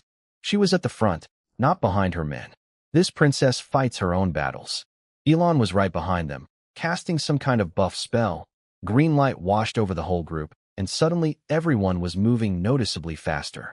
With the scorpion tied up fighting skeletons and guards, I knelt beside the hunter. Half his body was already turning to stone. The gray patches had spread from his shoulder down to his waist, scales losing their shine, breathing getting weaker by the second. I ran through everything I knew about petrification magic. This wasn't the spell-based kind where you just reverse the curse and the patient wakes up. This was elemental conversion. The scorpion had forcibly injected earth element magic into his body, physically replacing living tissue with mineral. Irreversible. In the entire recorded history of magic, nobody had ever successfully reversed elemental petrification. But I tried something once, back when the original Sean was still doing experiments. I'd used death magic to devour the excess earth elements in petrified animal tissue, letting the original life force reclaim dominance. The results were mixed. Most of the animals did depetrify. None of them survived afterward. So, massive risk. I hesitated. Then I looked at him fading in front of me and made a decision, but not for him. For him. "Hey," I grabbed his attention. "I can try to save you, but it's dangerous. You understand?" His eyes rolled toward me. For 1 second his pupils focused. Then his jaw trembled, and he forced out broken imperial common. "Gee gonna die anyway. Try." That desperate will to live made my mouth curve upward. "All right then, let's try." I closed my eyes and started pumping death magic directly into his body. Not the gentle whisper-thin threads I use on plants. Full power, massive infusion. For any living creature that's never been exposed to death energy, this is basically lethal on its own. The effects were immediate and horrifying. His unpetrified scales went completely dull. His pupils dilated to maximum. He looked like he was dying, not being saved. His 6 tribespeople screamed his name and tried to rush me. Elon's owl phantom blocked them. "Stop!" Elon's voice boomed from the distance. "He's saving your friend. Don't interfere." They froze, terrified, eyes wild with fear and confusion. Elon glanced at what I was doing. I could tell seeing the hunter's life drain from his face hit him hard, but he also noticed the stone patches had stopped spreading. The death magic was eating the earth elements faster than they could convert new tissue. Don't overthink it, I heard him mutter to himself. Trust him. Behind us, the scorpion finally had enough. Between my skeletons, Elon's buffs, and Alicia personally hacking off one of its leg segments, it decided this fight wasn't worth it. It let out one angry shriek and burrowed back into the sand. Alicia rushed over to me. When she saw my condition, she frowned hard. The hand I was using to grip the hunter, completely petrified, turned to stone, and it was slowly spreading up my wrist. The petrification was jumping from his body into mine through the contact point. That was the cost. I was pulling the earth elements out of him and absorbing them into myself. Mr. Linus, Alicia tried to get closer, but Elon held her back. It's stabilized, he told her quietly, reading the situation. It's just a matter of time now. Then the hunter moved. Just slightly. But then, right before Elon and Alicia's eyes, the stone patches on his body started retreating. Color returned to his scales. Life flickered back into his face. It worked. Elon's voice cracked with disbelief. He was staring without blinking, unwilling to miss a single second. Elemental petrification reversal. The thing nobody in magical history had ever done. Happening right in front of him. The hunter's breathing steadied. His eyelids slowly closed in a natural, peaceful way. He was going to be okay. But I wasn't done. My hand was still stone and getting worse. I opened my eyes, exhausted but focused, looked past the hunter to Elon, and held out my free hand. Help me. What do I do? Elon asked without a second of hesitation, dropping to his knees across from me. Give me one hand. I held out my free one. Put your other hand on the hunter's heart. I need your nature magic to go into his body and push my death magic out. If we don't, he won't survive. There's too much death energy inside him now. Elon's eyebrows tightened. He understood the risk I wasn't spelling out. When nature magic and death magic clash inside a living body, one wrong move and the backlash hits the caster. If he lost control, the best case was his magic going haywire. Worst case? Well, let's not think about worst case. He looked at me for a long moment. I could see something shift in his expression, something warm and almost sad. An undead mage putting his own safety on the line to save a beast man he'd never met.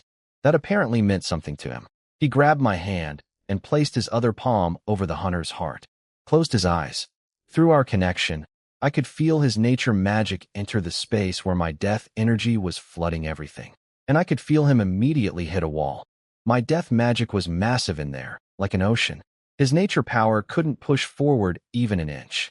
Every attempt got shoved back by the sheer volume of dark energy. He was starting to panic. I could feel it through the link. Don't fight it head on, I said through our mental connection, keeping my voice steady. Transform it. I felt his confusion spike. Transform. Life and death are opposites. How do you transform one into the other?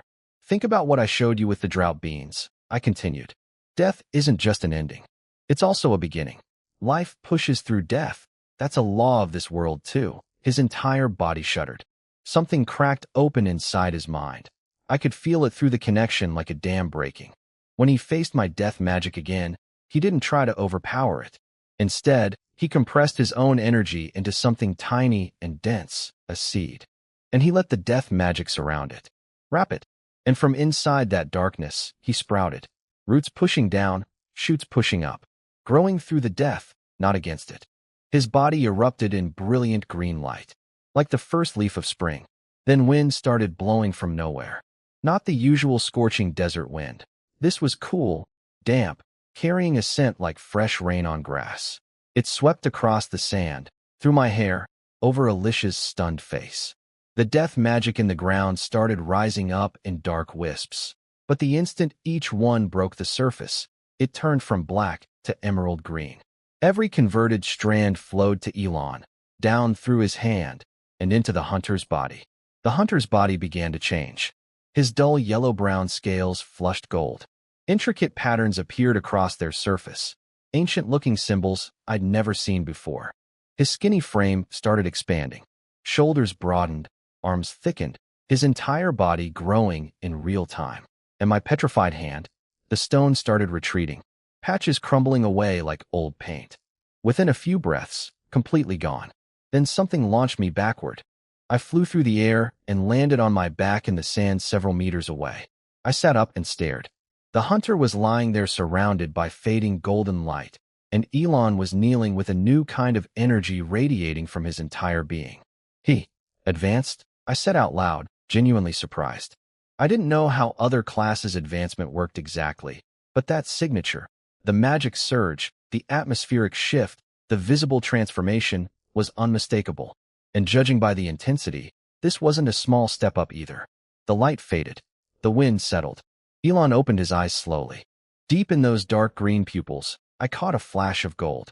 He checked the hunter first, breathing stable, chest rising and falling normally, all stone completely gone. Safe.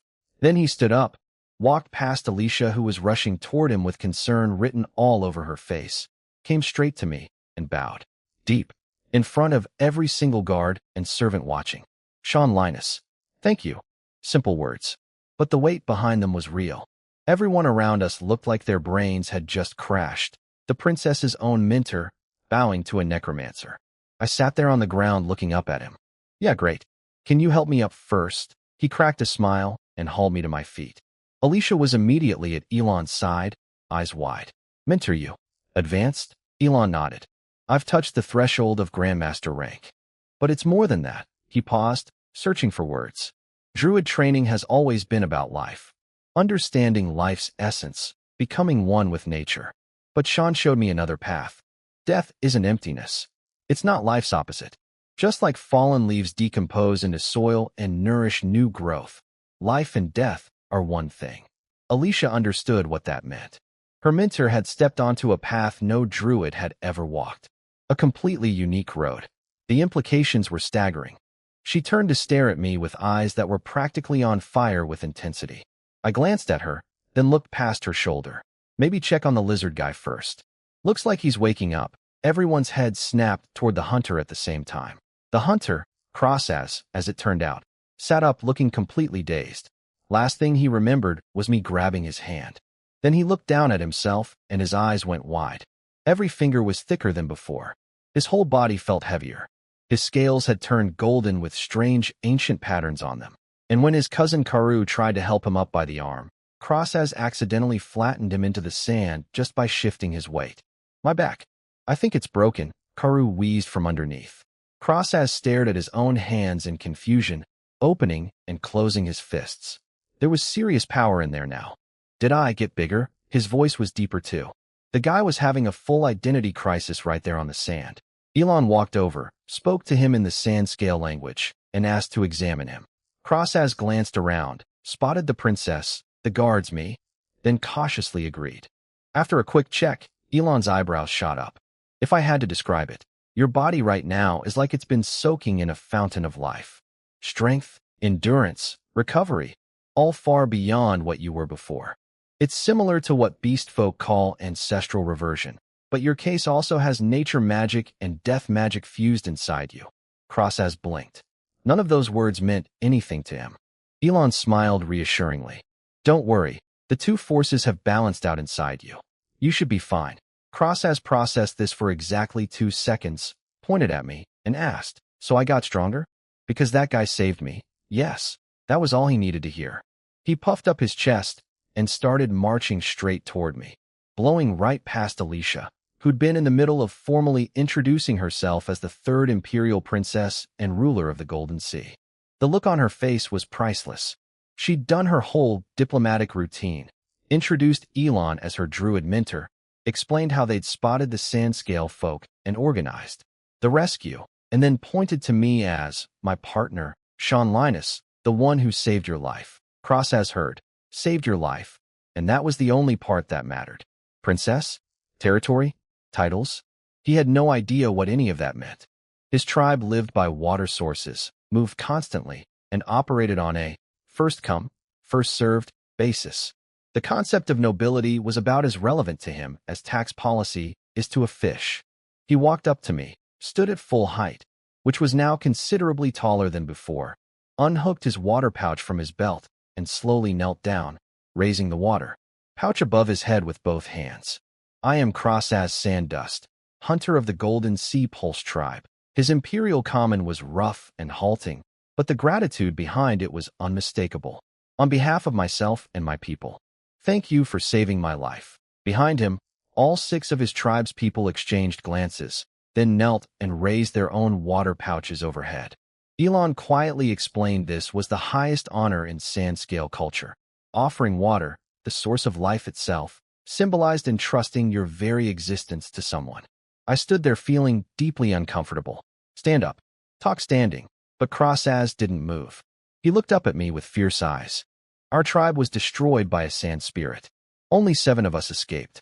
We have nowhere to go. If you'll take us in, we'll follow your orders. The other 6 nodded without hesitation. This was exactly what I'd been hoping for when I charged out to save them. But I didn't say yes immediately. I glanced at Alicia, her territory, after all. She showed no objection. My water pond has limited capacity, I said carefully. We already have a lot of people. Adding 7 more could drain it fast. Crossaz stood up and looked toward the oasis. He saw the pond. He saw the bushes around it. Then his gaze traveled further, and he froze. The neat rows of planted seedlings stretching across the sand. Someone was growing plants. In the desert. On purpose. He'd lived in the Golden Sea for decades. Green things in the desert were gifts from nature. Nobody planted them here. Nobody could. But there they were. He turned back to me with a completely different look in his eyes. Determination mixed with something close to reverence. We don't need much water, he said quickly, stumbling over the words, but not caring. Sandscale folk use only 1/3 what humans need. Just 2 people share for all 7 of us. Enough. Then he held up his water pouch and delivered the knockout blow. We can help you find new water sources. It's our instinct. And you need a lot of water.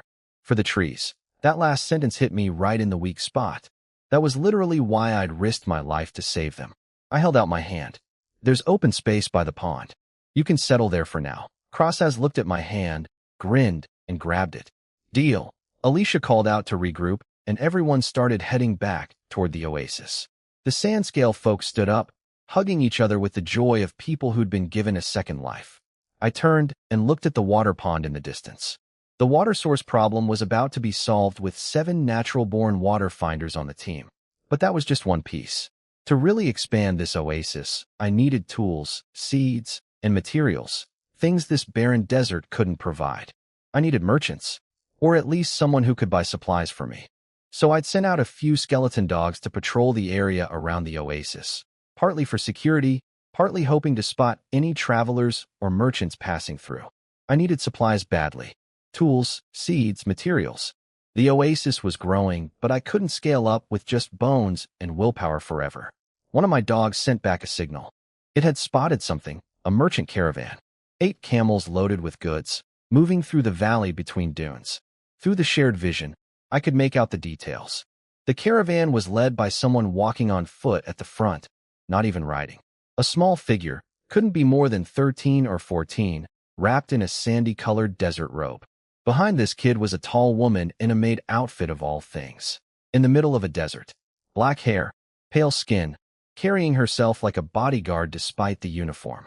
She had a rapier hidden under her skirt. I caught the glint when the wind shifted. The rest of the caravan was a handful of workers with loaded camels. Dried food, water skins, tint fabric, and some other cargo I couldn't identify from the dog's vision. Perfect. Exactly what I needed. Merchants coming to the Golden Sea, probably heading for Alicia's settlement. Only one problem. When my skeleton dog showed itself on the ridge to get their attention, the entire caravan went into panic mode. The maid woman drew her sword and shielded the young merchant. Everyone grabbed weapons. They were terrified, right? Because to them, a skeleton dog in the middle of a lawless desert meant one thing. Hostile necromancer looking for victims. My dog stood there for a few seconds hoping they'd calm down, then turned and walked away to seem non-threatening. It didn't work. The girl, and she was clearly the one in charge despite her age, barking orders with zero hesitation, immediately commanded everyone to speed up and get out of the area. Smart kid, but going the wrong direction. So I sent 3 dogs to position ahead of them on the next dune. Not to threaten, just to redirect them toward the oasis. The caravan panicked again and swerved east. My dogs repositioned. They swerved again. Every time they tried to go a different direction, my skeleton dogs appeared and blocked the path, gently hurting them. I could sense through the mental link that the young merchant was getting more and more terrified with each redirect. She'd figured out what was happening. The dogs were deliberately guiding them somewhere. And in her mind, being herded by undead creatures toward an unknown location meant one thing: capture, enslavement, and whatever horrible things the scary stories say necromancers do to people. I felt a little bad about it, honestly, but I couldn't exactly send a polite written invitation. My skeleton dogs don't carry business cards. Then I felt a shift in the lead dog's vision. The caravan had crested a ridge and could now see down into the valley below, where my oasis was. The rows of planted seedlings, the green bushes, the water pond. Through the dog's senses, I could feel the caravan's movement stop completely. Everyone just stared, because they were looking at something that shouldn't exist. Someone planting trees in the Golden Sea Desert. I started walking toward them. Time to make a proper introduction, and hopefully not get stabbed before I could explain that I just wanted to buy some supplies. My skeleton dog patrol actually worked. They herded a merchant caravan right to the oasis doorstep. Through the dog's shared vision, I'd been watching the whole thing play out. The caravan leader was a kid, couldn't be more than 14, walking on foot at the front of 8 loaded camels because she didn't want to risk damaging the cargo by squeezing herself onto one. Behind her was a tall woman in a maid outfit who was clearly not just a maid. The way she moved, the rapier hidden under her skirt, the way her eyes never left the girl. That was a bodyguard in a costume. When my dogs first appeared, the caravan predictably freaked out. The maid drew her sword, the kids started barking orders to flee, and everyone went into full survival mode. I kept redirecting them with the dogs until they finally crested a dune and saw the oasis below. That stopped them cold. They rushed toward the camp, toward safety, in their minds, and the guards stopped them at the perimeter. "I'm Isha Vol, head of the Vol Trading Company," the girl announced, pulling herself together impressively fast for someone who'd just been chased by skeleton dogs. "We're crossing the Golden Sea and discovered your camp. We'd like to request rest and resupply." Then she leaned forward urgently. "And I must warn you, there's a necromancer active in this area. We saw undead creatures on our way here." She was clearly expecting alarm, maybe a call to arms. Instead, the guard just raised an eyebrow, exchanged a very specific look with his partner, and smiled. "A necromancer? We're aware. Please wait a moment." The look on the girl's face was priceless. Complete confusion. Alicia came out to greet her personally. The kid was so starstruck by the princess that she froze up and stared for way too long before remembering to bow. Her ears turned bright red. Kind of adorable, honestly. She tried the necromancer warning again, even pointing at my skeleton dogs sitting casually around the camp perimeter. Alicia glanced at them with zero reaction and turned to a servant. "Go fetch Mentor Elon. Tell him to bring Linus too. We have merchants." Isha heard the name Elon and visibly relaxed. Of course, Elon the Windwalker, famous druid, necromancer slayer, protector of the princess. That explained why the camp wasn't worried. They had a legendary undead killer on staff. Poor girl. She had no idea. A few minutes later, Elon came strolling in with me walking behind him. We were in the middle of a conversation about root depth optimization in sandy soil. Casual, friendly, like two colleagues heading to a meeting. I noticed the maid woman react first. She went rigid and shoved herself in front of Isha, hand on her rapier, eyes locked on me like targeting lasers. Then she whispered something to the girl. I glanced their way briefly, just a quick look, nothing special, and turned back to Elon. But in that 1 second, I could see the blood drain from Isha's face in real time. She just connected all the dots. Why the guards weren't alarmed. Why Alicia didn't care about the skeleton dogs.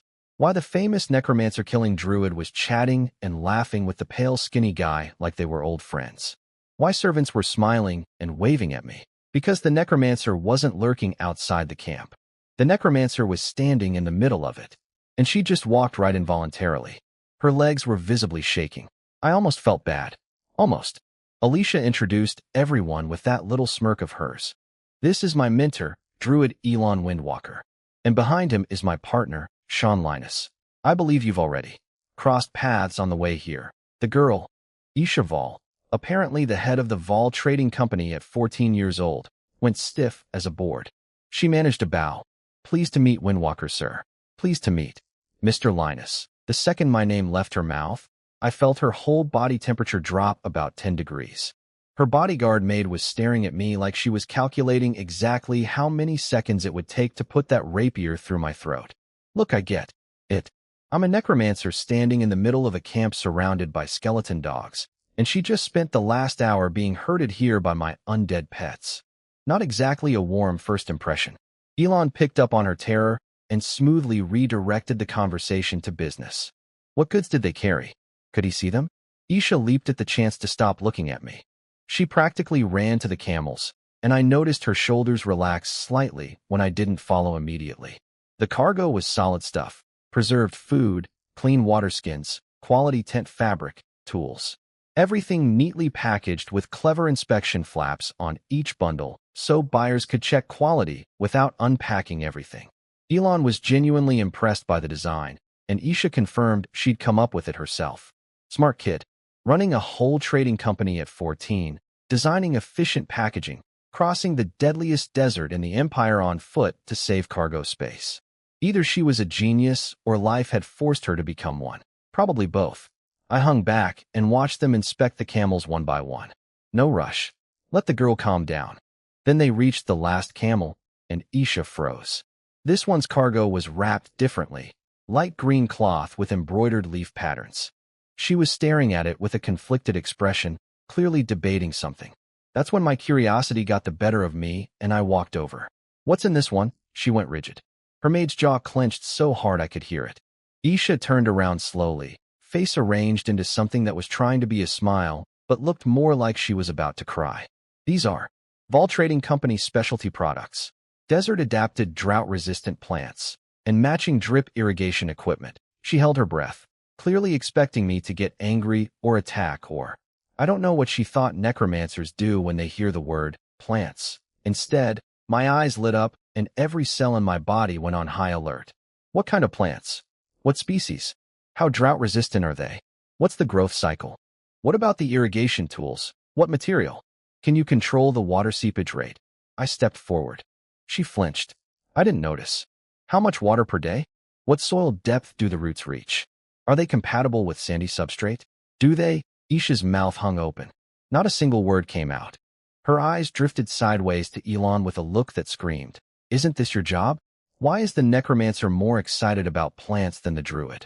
Elon's mouth was twitching. He had that tired, "Yeah, this happens," expression. "Sean, you're scaring her. Let the girl speak." I blinked, looked at Isha, noticed she was about 2 questions away from passing out. "Right. Tone it down. Go ahead." She managed a weak, okay, and turned to open the package, her only coherent thought probably being, "Is there something wrong with this necromancer?" Yes. Yes, there is. I care about trees more than any reasonable person should. Welcome to the team. Isha pulled herself together faster than I expected and started presenting her cargo. She reached into the last camel's pack and pulled out a glass bottle the size of a fist, corked tight, filled with tiny seeds. Each one was sesame-sized, flat and oval, yellowish-brown with a faint net pattern on the surface. "These are Saxol plant seeds," she said, holding up the bottle professionally. "Collected from the edges of other deserts. They grow up to 3 meters tall, develop extremely deep root systems, and can stabilize sand and retain water. The leaves work as animal feed, dried branches make good firewood, and they even have some medicinal properties." She rotated the bottle to show off the quality. I personally selected every seed. Each one went through saltwater flotation testing. Germination rate guaranteed above 70%. "So, I blurted out. She blinked at me. "What?" "So." I was staring at those seeds with my heart pounding. "That's what I call them." She looked confused. "These are Saxol seeds. I know what they are. I just call them soa. Easier to say." She nodded weakly, probably filing this under necromancer insanity. But she had no idea what she'd just shown me. Soa, the desert guardian of my old world. The absolute king of sand fixation. One good rain, and this thing drives roots meters deep into shifting dunes. It's not just a windbreak or sand stabilizer. It's the first line of defense in desert ecosystem restoration. Finding this here was like finding a gold mine. "What else is in there?" I pointed at the green-wrapped package still on the camel. Isha turned and pulled out a bundle of neatly arranged branch cuttings. Forearm length, reddish-brown, with pale yellow ring-shaped bumps along the surface. The bottom ends were wrapped in damp grass to keep the roots moist. "This is salt cedar," she began, pulling one out and holding it toward me. "Also found at desert edges, but in harsher conditions, usually in alkaline soil. Red willow." My voice jumped up a full octave. I was in front of her before anyone could react, including her bodyguard maid, which is saying something. Isha froze mid-sentence, mouth still open. I didn't notice. My entire world had shrunk to that cutting in her hands. I reached out and took it from her with the care you'd give a Ming Dynasty vase. "This exists here too," I murmured to myself, turning the cutting over, examining every detail. Perfect condition. No damage. I gently pulled back the damp grass at the base. The cut end was still moist, fresh yellow-white color. No darkening, no shrinkage. Good. Very well preserved. The cut freshness is excellent, still fully viable. At this condition, survival rate should be over 80%. My face was doing something I couldn't fully control. The joy was too intense for my stiff necromancer muscles to handle properly, so whatever expression I was making probably looked less like happiness and more like a serial killer having a religious experience. "Isha, come here," the maid whispered, pulling the girl behind her and watching me like I was about to start biting people. But Isha, I noticed, wasn't as scared anymore. She was curious. Watching me cradle a stick like it was my firstborn child was apparently confusing enough to override her fear. I turned to Elon, holding up the red willow cutting like a trophy. "This merchant's timing is perfect. These are exactly the two things the oasis needs right now. Plant Suasoa on the advancing sand fronts as pioneer stabilizers. Once the dunes are locked down, follow up with red willow. Roots go meters deep, locks moisture into the soil. The two species together are a seamless combination." Elon took the cutting, examined it, then looked at my face and shook his head with an amused expression. "You've been thinking about this a lot, haven't you? If these two are that well suited, maybe we should use the living soil pouch on their planting zones first." Yes, we launched into full planning mode. Planting sequences, zone. Distribution, soil treatment priorities. Bouncing ideas back and forth like two colleagues who'd worked together for years. Standing off to the side, Isha's eyes kept getting wider and wider, because it was finally dawning on her. All those seedlings outside the camp. The neat rows of bushes. The expanding green belt across the sand. None of that was the druid's work. It was the necromancer's. The desert's first gardener wasn't a nature mage communing with the earth goddess. It was a pale, skinny exile who talked to plants like they were his children and got more excited about root cuttings than most people get about treasure. She looked slightly dizzy. I couldn't blame her. While Elon and I were deep in planting strategy, I noticed Isha's eyes wandering around the camp. Then she spotted something that made her freeze. My skeleton gardeners, out there with their bone buckets and bone ladles, methodically watering the plants. One bush, scoop, pour, move to next bush, repeat. She grabbed her maid's sleeve and started tugging frantically. "Rena, look over there. Are those undead? Watering plants?" The maid looked. Even her face locked up, and this woman had apparently been a mercenary who'd seen everything. She blinked hard, looked again. "Yep, skeletons doing garden work." They exchanged a look of shared confusion that was honestly pretty funny to watch. But after that, something shifted in Isha. I noticed her body language change when I approached her again. Less trembling, less, "please don't eat me," energy. Like she'd mentally removed the terrifying necromancer filter and was now just seeing a skinny pale guy who was really into horticulture. "Miss Fall," I said, stopping 2 steps away. "These 2 plants, I'm very satisfied." "Anything else?" "Of course," she said, and her voice was completely different now. Steady. Professional. She walked to the camel and pulled out a tube-shaped object. About 2 fingers thick, half a meter long, smooth surface with a matte finish. One end had threaded bumps. The other had a matching connector, clearly designed to snap together into longer sections. "This is the Vol Trading Company's custom-made alchemical drip irrigation tool." She showed me the water outlets and internal design. The system used alchemy circuits to channel water from a source to designated areas, with adjustable flow rates. 2 installation methods, surface-mounted for established planting zones, or buried for arid conditions. This was exactly what I needed. My current irrigation system was skeletons carrying animal skull buckets. Functional? Sure. Scalable? Absolutely not. As she kept talking, the merchant in her fully awakened. Her words got faster, her eyes brighter, and she started rattling off prices and package deals with the enthusiasm of someone who'd been waiting her whole life for this pitch. 1 bottle of quinoa seeds, 2 gold. 1 bundle of red willow cuttings, 5 gold. 1 irrigation set, 8 gold. Buy a complete package, I'll knock off 3 gold, 12 total. Orders of 10 sets or more get 30% off.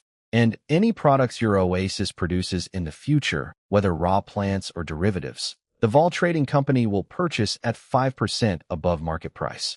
She looked up at me with this sharp, confident grin. Pure merchant energy. Mr. Linus, what do you think of this proposal? Silence. Not because I was negotiating. Not because I was unhappy with the price. I was quiet because I have absolutely zero ability to negotiate or evaluate pricing. In my past life, I was a government engineer, not a businessman. And the original Sean apparently acquired his supplies through, let's say, informal channels. Neither version of me had any idea if these prices were good, bad, or ridiculous. So I just stood there frowning, trying to figure out what to say. Isha started sweating, probably thinking I was unhappy with her offer. She was gearing up to revise her pitch when, Miss Vol, Alicia materialized at my side like she'd been waiting in the wings for exactly this moment. Red hair blazing in the sun, violet eyes locked onto Isha with that pressure only royalty can generate. Those prices you just quoted don't sound like something you came up with on the spot. She positioned herself slightly in front of me, protective, territorial, and looked down at Isha with a casual tone that was somehow more intimidating than yelling. Standard drip irrigation tools cost about 10 gold per set on the market. You're offering 8. Then a bundle discount. Then a bulk discount. Then a guaranteed buyback at above market rates. That's not doing business. That's courting someone's favor. The question is, whose? Isha's face went white. She'd messed up and she knew it. In her excitement about my reaction to the plants, she'd accidentally dumped her entire negotiation package on me. The discounts, the buyback deal, the long-term partnership offer. All of it was supposed to be her carefully prepared proposal for winning over the princess. Her key to the royal door. And she'd blown it all on the necromancer without thinking. Sweat beaded on her forehead. She tried to recover. Your Highness, I just thought Mr. Linus would be purchasing in large quantities, so I wanted to establish a long-term relationship. Oh, Alicia raised an eyebrow with a playful smirk. How forward-thinking of you. Then she just stared at Isha. Didn't say another word. Just stood there with those violet eyes and let the pressure do the work. Meanwhile, I was standing right there between them, watching this whole exchange with one single thought bouncing around my skull. So are we buying the stuff or not? So are we buying or not? I said it out loud because honestly, I had no idea what was happening between these two women. The air between Alicia and Isha had gotten thick enough to cut with a knife, and I hadn't noticed until just now. Alicia glanced at me with a look that was equal parts amused and exasperated. Yes, we're buying. If Mr. Linus finds it useful, we buy. Then she turned back to Isha with a smile that didn't quite reach her eyes. But before that, I'd like to speak with Miss Vol privately. You don't mind, do you, Mr. Linus? Not at all. I grabbed the red willow cutting and speed-walked over to Elon. Help me check if there's room to optimize this cutting angle. I'm not proud to admit I was basically fleeing. Whatever was about to happen between the princess and the teenage merchant was not my department. I deal in plants, not politics. From a safe distance, I watched it unfold while pretending to examine root structures with Elon. Alicia did that thing she does, stood perfectly still, said nothing, and let the silence do the heavy lifting. Isha was sweating through her robes. Even the maid bodyguard behind her had gone tense, probably running escape routes through her head. Then Isha did something unexpected. She took a deep breath, let her shoulders drop, and looked the princess dead in the eyes. Your Highness, the last camel's cargo was prepared for you. She explained everything. She'd consulted experts, researched desert botany, even sourced premium seeds and cuttings from the elven territories, because elves know plants better than anyone. She'd done all of this because she believed Alicia wouldn't stay down after being exiled. Alicia studied her for a long moment, then asked bluntly, You know I was thrown out of the Imperial Center. Everyone sees me as a failure. The people who used to surround me are running away as fast as they can. You're a merchant. Coming to me now, what's in it for you? Because I believe in you. Isha fired back instantly. Then she started listing things. Military victories Alicia had won that I'd never heard of. A battle in the north where she beat 30,000 elven regulars with only 5,000 troops using terrain tactics. A situation in the south where she solved a beastman conflict with just 100 light cavalry. Something about sea folk in the east. Okay, that's enough. Alicia actually cut her OFF. And was that? Was the princess blushing? Her cheeks had gone pink, and she was fiddling with her hair, looking genuinely flustered. I remember all of that, she said, clearing her throat. You don't need to remind me. I exchanged a look with Elon. He raised an eyebrow. I raised one back. Neither of us said a word. After composing herself, Alicia asked, even knowing my situation, you still want to be my friend? Of course, zero hesitation. The kid practically vibrated with enthusiasm. Alicia extended her hand. Then it settled. Alicia von Augustus would like to be Isha Val's friend. Isha grabbed her hand and started shaking it so hard I thought her arm might detach. I will work to become someone worthy of this recognition. Alicia's mouth twitched. She'd offered friendship, not a blood oath. But I could tell she didn't dislike the intensity. She'd probably had enough of political doublespeak to last a lifetime. Raw sincerity was refreshing. Then Alicia smiled warmly and said, as a friend, could you do me a favor? I saw Isha's merchant instincts kick in immediately. Her smile froze. Every alarm in her body was clearly screaming that she'd celebrated too early. Smart girl. She was right to be worried. Me? I went back to examining my red willow cuttings. Whatever favor Alicia was about to extract from the young merchant was between them. I had trees to plan. While Isha was busy surveying pipe routes and arguing with her crew about burial depths and wind exposure angles, things at the oasis had been progressing faster than anyone expected. The drought beans Elon and I had planted, ready to harvest, in about 2 weeks. Yeah, I know. 2 weeks for a full crop cycle is insane, even by my standards. But between my death magic stimulation kick-starting the germination, Elon's living soil pouch supercharging the root system with rhizobium bacteria, and the constant water supply from the pond, the beans had basically speedrun their entire growth cycle. The plot of soil didn't even look like desert anymore. The color had darkened to something you'd see on farmland in the Empire's heartland. Waist-high bean plants standing in neat rows, leaves shifting from green to yellow, fat pods hanging heavy between the stems. Actual crops. In the Golden Sea, on land that maps literally labeled dead, a crowd had gathered. Guards, servants, even some of the sand-scale folks standing at the edges watching with wide eyes. The air was buzzing with excitement and nervous chatter. They say it's ready to eat already? That fast? It's only been like 2 weeks. Apparently that guy helped speed it up, you mean? The necromancer? But is it safe? Death magic was involved in the planting. What if eating it turns us into undead? Oh, stop overthinking it. The princess and Mentor Elon are eating the same stuff. You think they'd let us eat something dangerous? I was standing in the middle of the bean field, checking pod fullness and stem health, letting the chatter wash over me. The skepticism didn't bother me. People always doubt what they don't understand. What mattered was the result, and the result was right here. Food, growing in a desert, on a timeline that would make any farmer back home faint. This was just the beginning, though. One small plot. If I could scale this up with the Suisoa and Red Willow creating stable soil zones, and Elon's druid knowledge improving the microbial ecosystem, and the Sandscale folk finding new water sources, the potential was staggering. I noticed Isha pushing through the crowd with her maid. When she broke through to the front and saw the bean field, she froze. Same reaction everyone had. Disbelief, followed by the slow realization that yes, this was real. But her eyes did something different from the others. They went from shock to calculating in about 3 seconds flat. I could practically see the merchant math running behind them. Beans that mature in 2 weeks. In a desert. Using methods that could theoretically be applied to the entire Golden Sea. She wasn't looking at a bean field. She was looking at an economic revolution. Her gaze traveled from the pods, across the rows, and landed directly on me. And I could tell from her expression that something had just shifted in her head. She'd come to this desert chasing the princess. She'd prepared everything. The plants, the irrigation tools, the discounts. All aimed at winning Alicia's favor.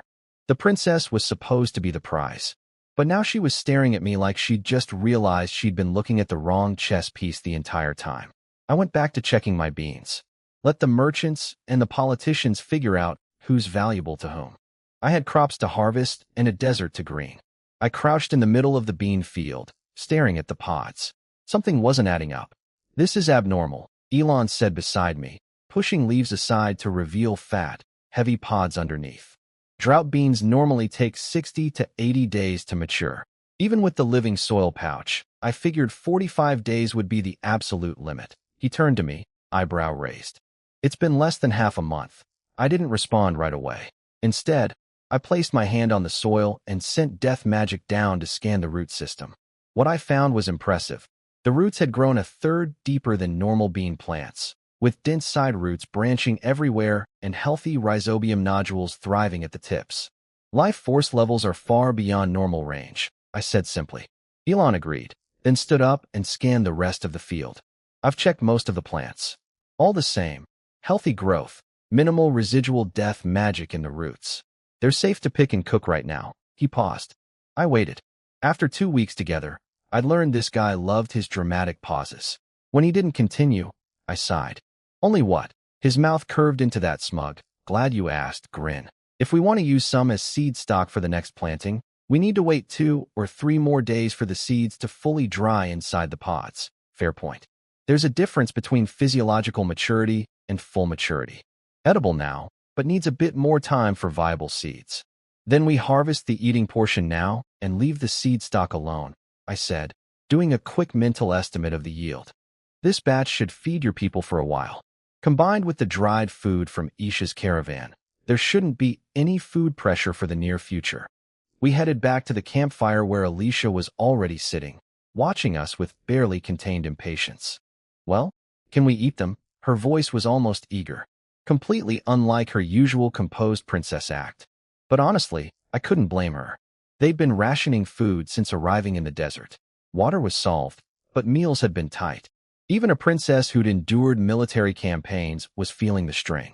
These beans weren't just food. They were proof this settlement could sustain itself. We'll see, Elon said mysteriously, because of course he did. He had a servant bring freshly picked pods, shelled them into the iron pot over the fire, added water and a pinch of salt, and covered it. Then he sat down to wait, looking calm as always, except his fingers were trembling. The old man was nervous. The crowd grew as word spread. Guards, servants, sand-scale folk, even Isha and her maid. Everyone drifted over to watch the pot like it contained the meaning of life. Then, gurgle, someone's stomach roared loud enough to be heard over the fire. Steam started hissing from under the lid. Elon's eyes lit up, and he jumped to his feet. He lifted the lid, and a wave of fragrance hit me immediately. Light, clean, with that distinct bean aroma. It reminded me of mornings back home, walking past street vendors with pots of fresh soy milk. The smell alone seemed to clear the fatigue from my body. Elon ladled a bowl, but then just stood there, eyes darting between the bowl and me. I knew exactly what he was doing. This bean had been grown with death magic and life force. He wasn't sure it was safe and wanted me to taste test first. Because necromancers have high poison resistance and are already half dead anyway. Give it here, I said, reaching out. I'll drink first. If something's wrong, it won't affect me much. In the old days, Elon would have been embarrassed at being called out like that. But 2 weeks of working together had completely stripped away his pretense around me. He snorted and said, "Good point. Your poison resistance is off the charts anyway. And you're basically half dead already. So worst case you just die a little more. You old." I swear this druid was getting more and more comfortable roasting me. He reminded me of my old co-workers from the desert restoration crews. The kind of guys who'd trash talk you all day, but would never leave you behind when things got tough. I took the bowl, inhaled deeply. Nothing wrong. Blew on the surface, and took a small sip. The broth was clean, mild, no off flavors. Seemed fine. So I got bold and took a big mouthful, beans and all. Instantly, my eyes went wide. My stomach lurched the moment the soup hit it, churning violently. Oh no. I took a big mouthful of bean soup, but didn't swallow right away. Let the warm broth flow across my tongue, feeling the heat slide down into my stomach, which, thanks to being a necromancer, was perpetually cold and empty. Then I bit down on a bean. The skin gave a satisfying pop, and inside was this soft, creamy texture that melted between my teeth. Completely different from the first batch of beans we'd had weeks ago. Those had been decent but slightly dry, like the moisture hadn't fully penetrated. These were on another level. The skin felt almost glossy. The flavor was full and round. Hard to believe it was just salt and water. The ingredient itself was that good. I swallowed. The warmth spread from my stomach outward, reaching my arms and legs. Then my face changed. A massive surge of life energy erupted from my stomach and flooded through my entire body before I could even react. My first thought was, I'm done for. Natural magic produces life energy. Necromancers are inherently opposed to natural magic. Healing spells are literally poison to us. And this wave of life force was so fast and powerful I couldn't even begin to resist. But then, nothing bad happened. The energy wasn't attacking me. It was nourishing me. This wasn't regular nature magic life force. It was something more primal, more fundamental. Like the difference between artificial fertilizer and actual rain. It didn't clash with my undead nature at all. My whole body felt like a dried-out branch getting soaked by spring rain, coming back to life. Warmth everywhere. Comfort I hadn't felt since running through fields at sunset in my old life. My lost youth, flickering back for just a moment. This was incredible. I opened my eyes and met Elon's stare. He was watching me with intense curiosity, probably because my face, which had been corpse pale since the day I arrived, now had actual color.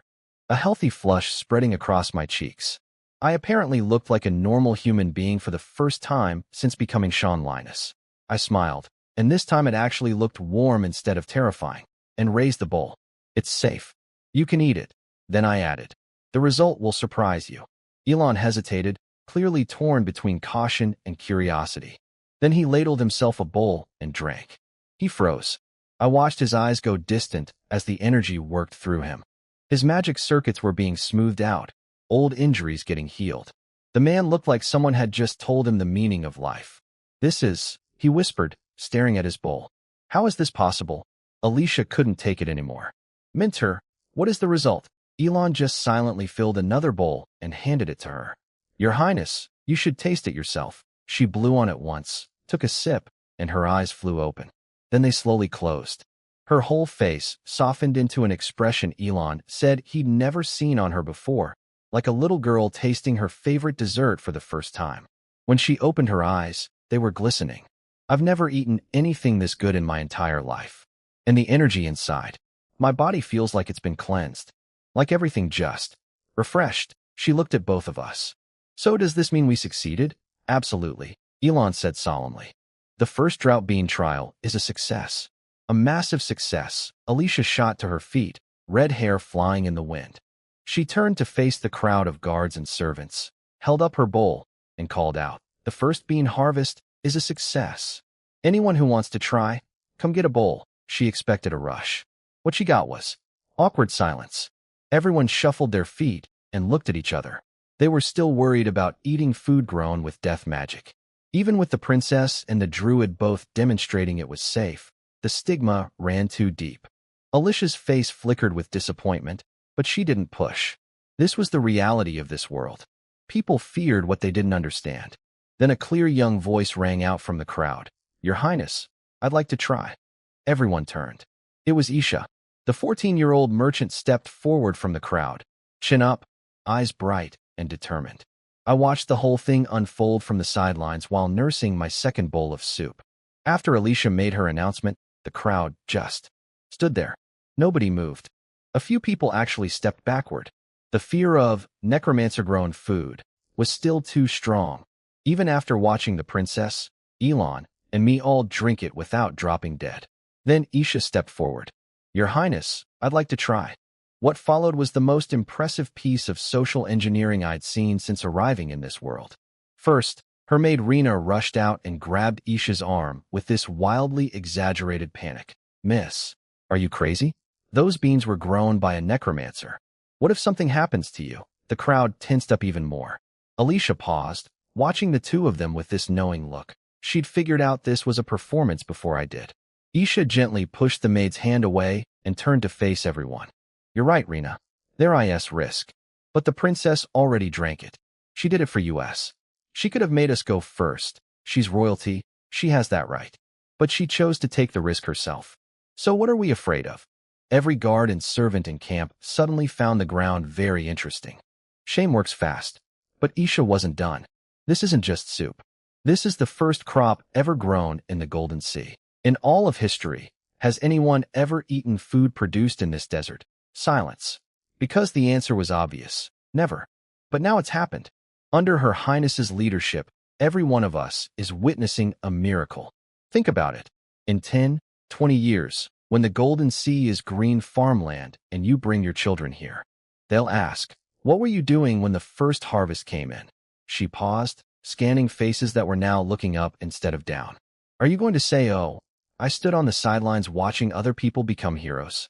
Or are you going to say, she pointed at the pot, I drank that soup. Tasted pretty good. Someone snorted. Then someone laughed. Then everyone was laughing. And just like that, the tension cracked wide open. She delivered the finishing blow. Besides, if Mr. Linus actually wanted to hurt us, why spend 2 weeks growing beans?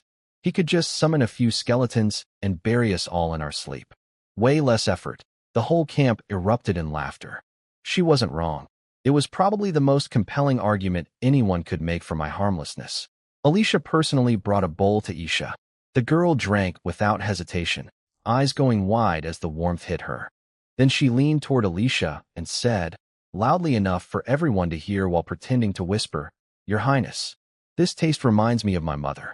It's very warm. Her eyes were glistening. Genuine or performance? Honestly, probably both. Either way, it was the killing stroke. Your Highness, I'd like a bowl too. A young servant broke from the crowd. Then another. Then a flood. Within minutes, the campfire was surrounded, bowls clinking, people slurping, voices rising. Don't push, there's enough for everyone. Civilized soup-drinking people. This is good. Alicia was beaming.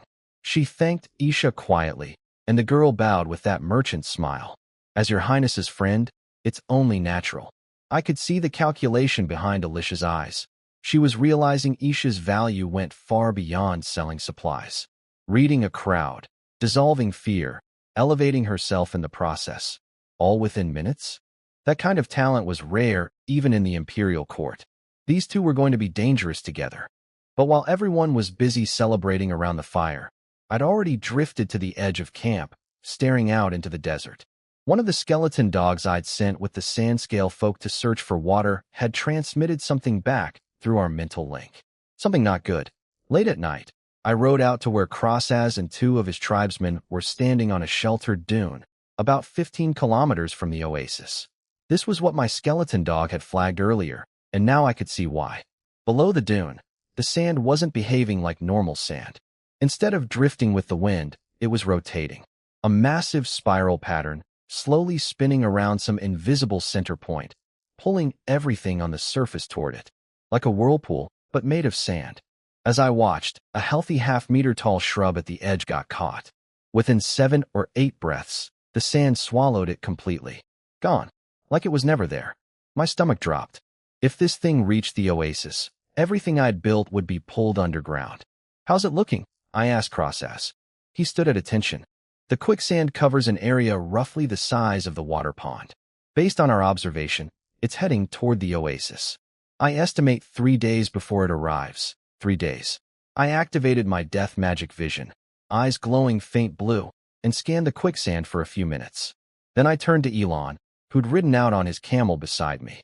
What do you sense? Heavy water element presence, he said, frowning, stroking his chin. But no liquefaction. The water isn't turning into actual water. He looked at Crossass. Sean mentioned you said this is what happens after a sand spirit dissolves. Crossass's expression went complicated. He swallowed hard. This was connected to the sand spirit that had destroyed his entire tribe. Yes, when a sand spirit consumes an oasis's life force, it eventually collapses. But the water element inside doesn't disappear. It spreads through the sand, creating quicksand that moves outward. Eventually, the excess water element stabilizes, the quicksand stops, and a new water source forms. A new oasis grows from it. He paused. Our tribe calls this the breath of the Golden Sea. Poetic. Also terrifying for my purposes. How long until it stops on its own? I asked immediately. Crossas gave me an apologetic look. Usually. About 3 months. 3 months. My mouth twitched. So waiting for it to fizzle out before reaching the oasis was completely off the table. Another plant got sucked under as I watched. My sea buckthorn bushes would be ripped out like weeds. The red willow and sawasawa cuttings, not yet established, would stand zero chance. That's not going to work, I said. I ran through every desert management technique from my past life. But normal quicksand is caused by groundwater movement. It's localized and stationary. This quicksand was driven by active water elements, mobile, expanding. The only thing the two had in common was the word water. So the root cause is the water? I murmured. Then I looked at Elon. You said the water element concentration is high in there. He nodded with certainty. I turned to Crossas. And you said once the excess water element is consumed, it naturally stops. He thought for a moment, then confirmed. Yes, sir. 2 confirmations. An idea started forming. I summoned a skeleton dog, personally ignited its soul fire, then activated a full sensory share. One of my eyes flared blue, seeing everything the dog saw, feeling everything it felt. Looking at it from up here won't tell me enough, I said, pointing at the vortex. Need to experience it firsthand. The skeleton dog sprinted down the slope and onto the quicksand. At first, being lightweight, it stayed on the surface. But the sand slowly crept up its toe bones, then its legs, and within moments swallowed it completely. Through its senses, I could feel exactly what was happening underground. Elon was right. The water element down there was incredibly dense, but wildly hyperactive. That's why it couldn't condense into actual liquid. The elements were spiraling around a central point, constantly gathering and dispersing, dragging the sand along with them. The sand movement was just a side effect. The water elements were the real engine. I also noticed something critical. With each rotation, a tiny fraction of water element was naturally stabilizing and settling to the bottom. The quicksand was slowly dying on its own. But it was also absorbing chaotic magic from the Golden Sea's environment to replenish itself, which kept the cycle going. The stabilized water was gradually winning, but at the rate of 3 months. In other words, if I could find a way to accelerate the stabilization or consumption of the water elements, the whole vortex would stop. I opened my eyes, the blue flame extinguishing, looked down at the swirling sand below us. Crossas and Elon were both staring at me expectantly. I smiled. A confident one this time. I think I've found a solution. After getting back to camp last night, I sat down with Alicia and laid out my plan to deal with the quicksand. The key insight was simple. The quicksand moves because the water elements inside are hyperactive. If I can drain or stabilize those elements before they reach the oasis, the whole thing stops. So here was the strategy. Plant a massive amount of vegetation on the last sand dune between us and the approaching quicksand. Plants absorb water. Roots stabilize sand. Create a living wall that weakens the quicksand as it passes through. Then dig a huge trench on the other side. A collection pit to catch whatever weakened flow gets past the plants. Between the two, the quicksand should lose enough water element energy to grind to a halt before reaching the oasis. Simple plan. Insane execution timeline. I worked through the entire night. Didn't sleep. Necromancer perk, remember? I planted hundreds of red willow cuttings and sawasawa seedlings across the entire dune face, using death magic to force root every single one. Elon stayed up with me, burning through his living soil pouch to boost each planting zone. Meanwhile, Crossas and his sand-scale folk, especially Crossas himself, who was now built like a tank after his transformation, dug like machines alongside my skeleton dogs, carving out a trench. 35 meters long, 5 meters wide, and already several feet deep. By morning, the dune that had been bare yellow sand 12 hours ago was covered in 500 or 600 green seedlings. Alicia organized the rest of the camp into work crews at dawn. Everyone lined up with shovels and containers, ready to help deepen the trench. And then Isha showed up with her whole merchant crew, volunteering to pitch in. Friends help friends, she told Alicia with that sharp little smile. The princess waved her through without argument. When Isha crested the dune and saw the transformation, she literally stopped walking and her mouth fell open. She'd passed through here yesterday, and it was nothing but empty sand. Now it was a green hillside. One night's work. I could practically see the gears spinning in her merchant brain. If she could somehow get me working on her projects at this pace. I noticed her wipe something from the corner of her mouth. Was she drooling? I was crouched by one of the freshly planted red willows, checking root depth with my death magic. Elon stood beside me holding his nearly depleted living soil pouch, exhausted but unable to hide his excitement as he looked over the planted dune. With this many plants, this slope should be secure, he said. I opened my eyes and nodded. Roots are anchored. Surrounding sand is consolidated. Should handle weakened quicksand without problems. Elon let out a long breath of relief. Honestly, even in my dreams, I never imagined planting this many in one night. Maybe I really will live to see the golden sea turn green. I twitched my mouth, the best smile I could manage on this stiff face, and stood up, looking down at the trench below. The pit's still just a rough shape. We need the princess's crew to get the depth below 3 meters. That trench is the most critical piece. The plants alone won't stop the quicksand entirely. Before I could think any further, panic shouts erupted from the bottom of the slope. My eyes snapped down to the trench. A ground stinger had appeared out of nowhere and was fighting with the sandscale folk. My jaw tightened. This scorpion was missing a front leg. It was the same one.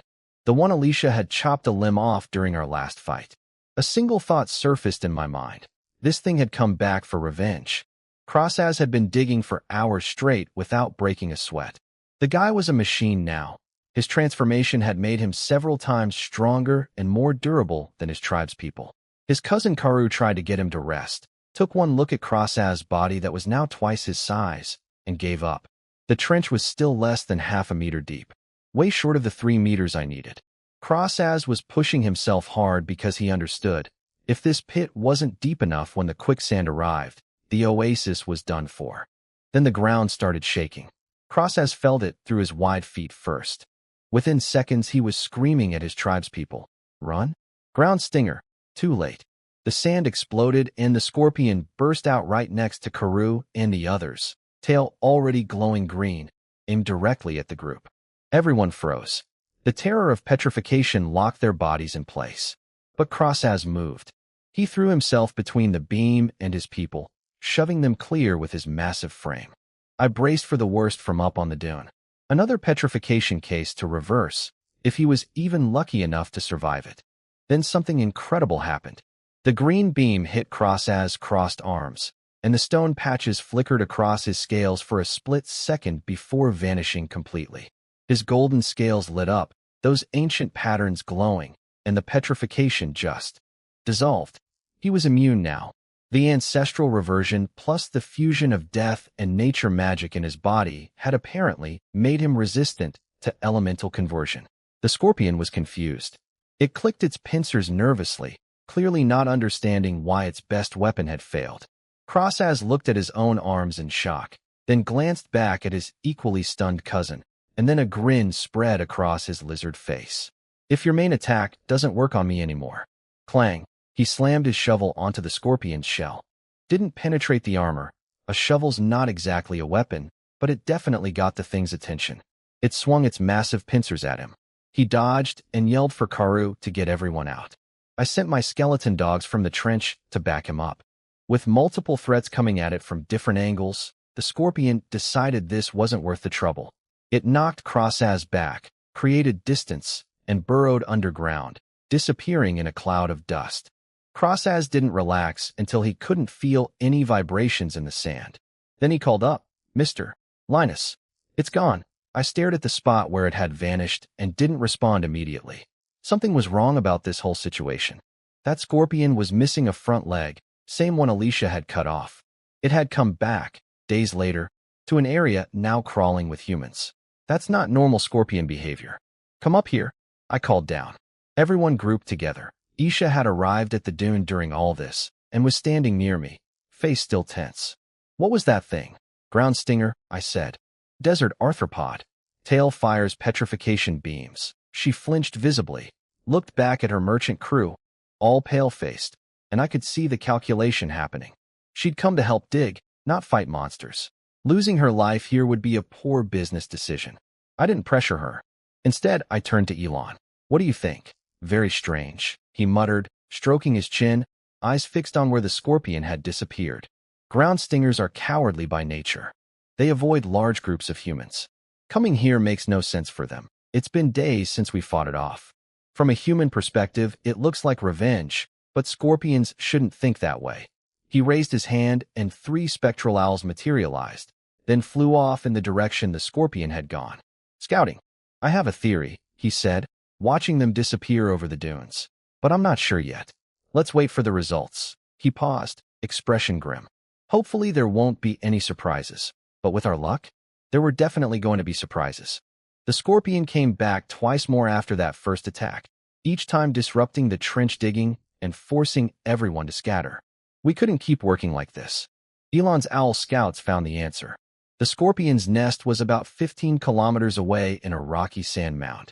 She, yes, SHE, had just given birth to 5 larvae.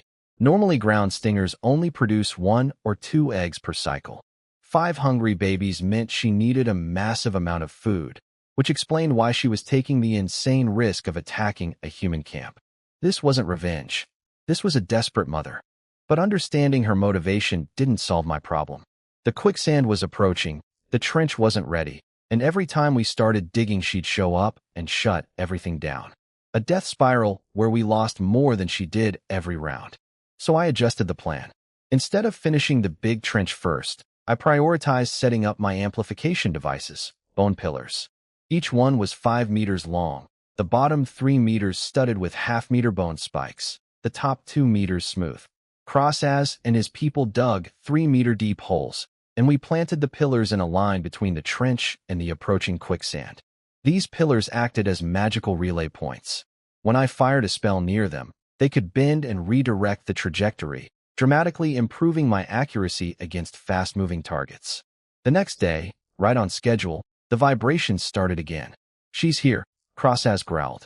The sand exploded, and the scorpion burst out, tail already charged. But this time, one of Elon's owl phantoms slammed into her tail from the side, knocking the petrification beam off target. It hit empty sand instead of people. Now, Crossaz roared. Instead of running, the crazy lizard man bear-hugged the scorpion's front pincer. His golden scales lit up as she thrashed wildly, but he didn't budge. Not 1 inch. The man was an absolute anchor. I charged down the slope on my bone horse, finger raised, dark green light pooling at the tip. I fired a fear ray at the scorpion's head, but she was thrashing so violently a direct hit seemed impossible. That's where the bone pillars earned their keep. The beam curved mid-flight as it passed the nearest pillar, bending precisely into the scorpion's head. She shuddered violently, went rigid, then started trembling uncontrollably. Panicked clicking sounds erupted from her mouth. Still struggling, but much weaker now. Elon was already moving. He jumped off his camel, chanting strange syllables, one hand raised with a growing emerald glow on his palm. By the time he reached the scorpion, his entire hand was shining green. He placed it on the scorpion's head and closed his eyes. Instantly, she went still. Not dead calm. The thrashing stopped. Crossaz cautiously relaxed his grip. Mr. Linus, Crossaz asked, looking at the suddenly docile monster. Will this plan actually work? That's up to Elon, I said. We can't kill this thing. Her shell is too hard, and she's too fast for our current firepower. But she'll keep attacking us because she has 5 babies to feed. That's an endless cycle where we lose more than she does. So Elon suggested negotiation. While she's restrained, he's communicating with her. Druids can do that with animals. The idea is to offer her food in exchange for a truce. Ground stingers are omnivores, so in theory she should be open to a deal that feeds her larvae without the risk of fighting us. I glanced at the bone pillars. Originally, these were supposed to come after the trench was finished as amplifiers for dealing with the quicksand. But the scorpion's repeated attacks forced me to deploy them early. At least they worked perfectly. The fear ray hit its mark on the first try. Then the scorpion's body shuddered again. I perked up, thinking we were about to get our answer. Then my face changed. Because I saw her raise her remaining good pincer, the massive claw lifting high, and bring it crashing down directly at Elon's head. The scorpion's claw came crashing down at Elon's head with enough force to crush a boulder. I almost moved, but I didn't need to. Elon caught it with his left hand. Just stopped it cold, like swatting away a fly. Then the green light on his right palm, the one touching the scorpion's head, split into two streams. One traveled up through his right arm, across his shoulders, and down to his left hand. The other went through the scorpion's head and up into the claw pressing against his palm. The two streams connected into a glowing green ring, cycling between druid and scorpion. A contract was being formed. Everyone around held their breath. A few moments later, the green loop faded and vanished. Elon opened his eyes, nodded at the scorpion, and spoke a long string of sounds nobody could understand. The scorpion clicked back in response. Elon turned to Crossaz with a smile. "You can let go now? She won't attack." Crossaz looked at me first. I nodded. He released the pincer cautiously and jumped back. The scorpion didn't lunge. She actually retreated a few steps, creating a respectful distance between us. "That's her own etiquette," Elon explained to the nervous crowd. "It means she's acknowledged our presence." He sent an owl phantom flying back toward camp with instructions, then stood there looking extremely pleased with himself. That, "watch how cool I am," expression was in full force. "So what now?" I asked. "She just stands there staring at us." "No," he said, radiating smugness. "I negotiated a contract with her. Now we fulfill our end." A few minutes later, a servant rode up with two small bags from camp. Elon took them to the scorpion and opened the first one, our drought beans. "These are freshly harvested from our oasis," he told her, holding out a few beans. "Small quantity, but the life energy inside is extremely concentrated." The scorpion leaned forward, examined the beans, then started swaying her body. Apparently that meant she was happy. He opened the second bag, dried flatbread and jerky. Regular human food. Not as energy-rich as the beans, but good for filling bellies. "You've got 5 larvae to feed, so consider this a bonus." She clicked once, a short, appreciative sound. Elon sealed both bags with a green magic binding so she could carry them easily, then placed them near her claw.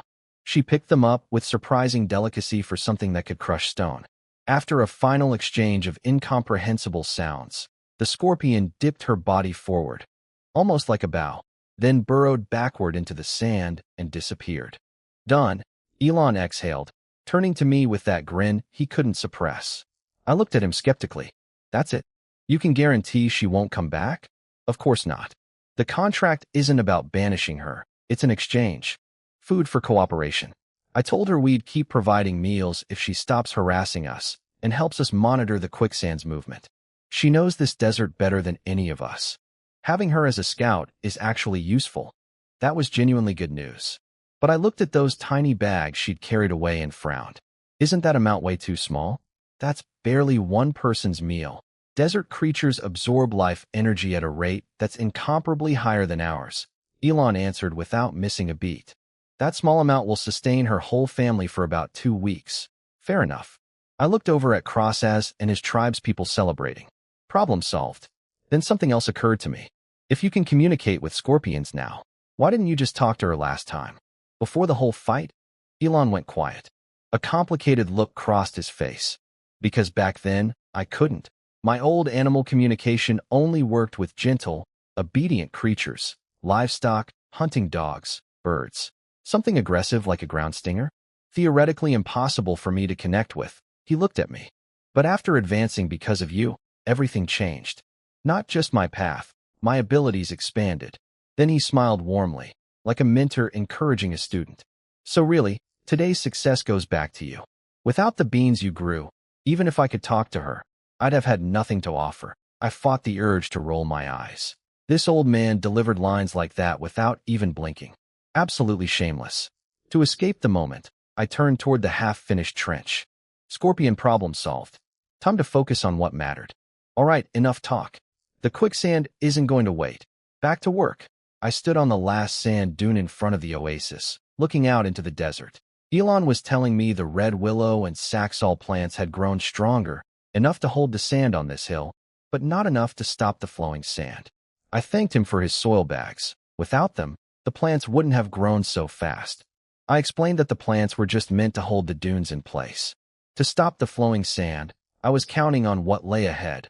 A huge pit, 35 meters long, 5 meters wide, and 3 meters deep. Everyone in camp had spent days digging it, and Elon had reinforced the walls so they wouldn't collapse.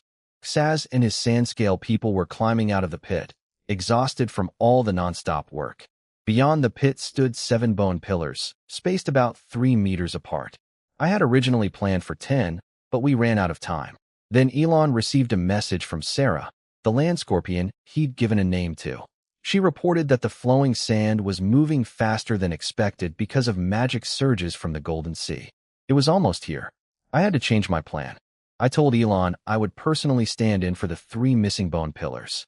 But that meant I couldn't guarantee the oasis would be completely safe. I turned to the princess and asked her to leave for her own protection. She refused. She smiled and said she was my partner and would fight alongside me. Then Isha jumped in too, saying she wouldn't leave the princess's side. Seeing their trust in me was both overwhelming and motivating. I had to stop this flowing sand no matter what. I told Elon to stay on the high ground and watch for anything unusual. He looked worried when he realized I was going out alone. I summoned a skeletal war horse from the sand, climbed on, and told him, "But I have all of you behind me." I rode down to the pit where Xaz was finishing up. He eagerly offered to help, and after thinking it over, I accepted. I sent the rest of his people up the slope to rest. We headed toward the bone pillars, and just then Sarah burst out of the ground, screeching a warning. The flowing sand had arrived. I stood tall and looked into the distance. The sand at the edge of my vision began to tremble and shift, pulled by some invisible force. I narrowed my eyes, knowing the real test was here. "Bring it on," I said. The flowing sand moved much quieter than I expected. Without Sarah's warning, I wouldn't have noticed it until it was right in front of me. I looked out at the marker stones I'd set up, 7 half-meter-tall blocks with red paint on top, lined up every 10 meters in a zigzag pattern so I could see each one clearly. Sarah had helped gather the stones and paint. I had to admit, she'd been more reliable than I imagined. The first stone began to tremble, then slowly shifted to one side and started sinking. Then the second one started shaking. By the time it began moving, the first stone had already disappeared into the flowing sand. I kept my voice calm even though I was nervous inside. I told Xaz to wait 20 meters back and only move when I gave the order. He was worried about me staying so close, but I explained that since we were short on bone pillars, I had to fill in myself. I'd be stuck in a fixed position, and my skeletal horse wouldn't last long, so when the time came, he'd need to carry me out. I told him if we succeeded, no one would get hurt. But if we failed, he understood without me finishing the sentence. He thumped his chest and promised to keep me safe, then ran to his position. I took a deep breath. The fourth stone had vanished. It was time. I raised my hand above my head, spread my fingers, and closed my eyes. I glanced at the exile's ring on my hand, the thing that suppressed most of my power, and let out a small laugh. Then I let my death magic flow. Dark green energy gathered in my palm, swelling and boiling into a massive ball of magic. It melted down through my fingers, over my body, and onto the ground. As the sixth stone started shifting, my magic spread toward the bone pillars. When it touched the first one, the pillar shook violently, strange patterns appeared on its surface, and it glowed dark green. One by one, all 7 pillars changed from pale white to deep jade.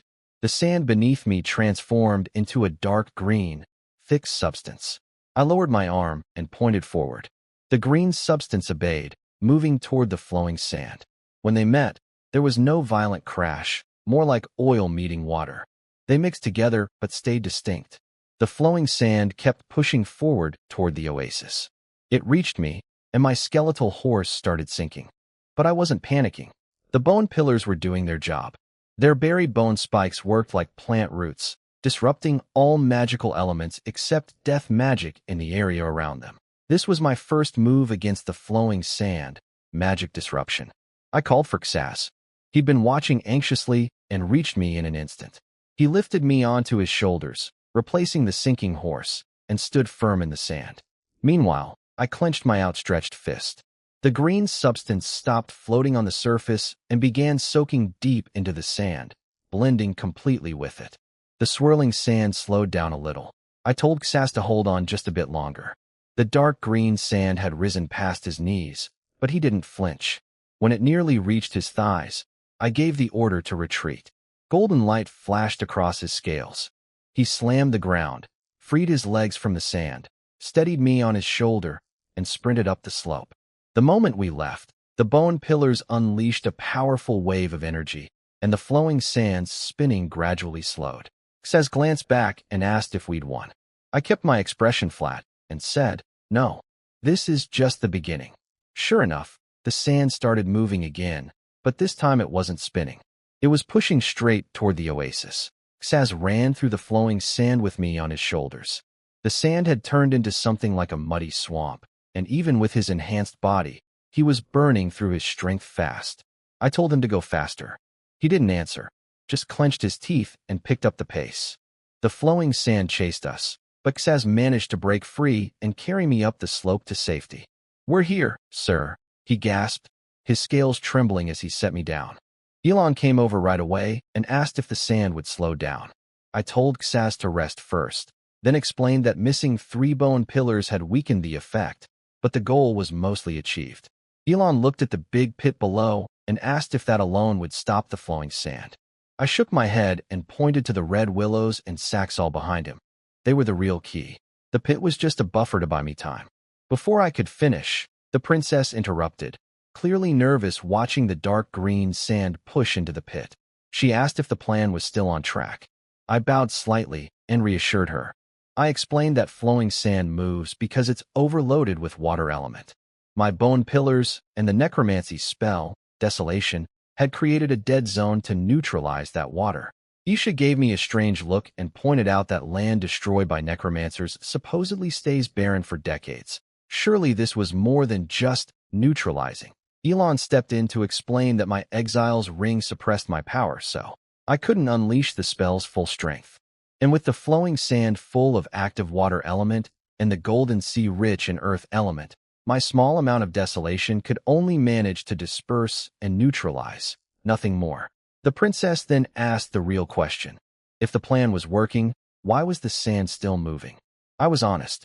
I'd only neutralized part of the water element, and the death magic I'd added hadn't disappeared either, so the sand kept pushing forward. But its movement had changed, no longer spinning like a grinding wheel, just a flat wave pushing straight ahead. Still, the pressure kept building as the pit filled up. So it was time for the next step. Destroy the bone pillars and drain the death magic from the sand. I asked the princess to step back. She nodded. I raised my hand toward the 7 pillars below, their surfaces already dim from energy loss, and clenched my fist. All 7 shattered at once with a sharp crack, crumbling into gray dust. The dark green color in the sand began fading immediately, returning to its natural sandy brown. The sand slowed down, but it didn't stop. It kept creeping forward, slowly filling the pit to the brim. Isha came closer, voice shaking, asking if things were okay since the sand looked like it was about to climb up. I didn't explain. I just looked at Elon. He met my eyes and gave a firm nod. I turned to the princess and bowed, asking her to return to camp. This was the final step. She didn't ask questions. She just grabbed Isha and left, telling her we'd only distract them by staying. Then Elon and I walked to the area where the red willows and saxall were thickest. He stood there, raised his arms to both sides, and closed his eyes. Bright green light poured out of him, faint at first like fireflies, then growing thick and wrapping around his whole body. I stood beside him, my own dark green glow dim, but no less powerful. Together, our magic reached out to the plants around us. Every red willow and saxall on the dune began to sway, as if we'd woken them all up, ready to face the flowing sand. Elon's green magic had grown so thick it looked almost solid. Standing beside him, my own dark green glow seemed to match his, like we were in sync. I asked him how long he could hold out. Sweat was dripping down his face, and he told me he had maybe 40 seconds left.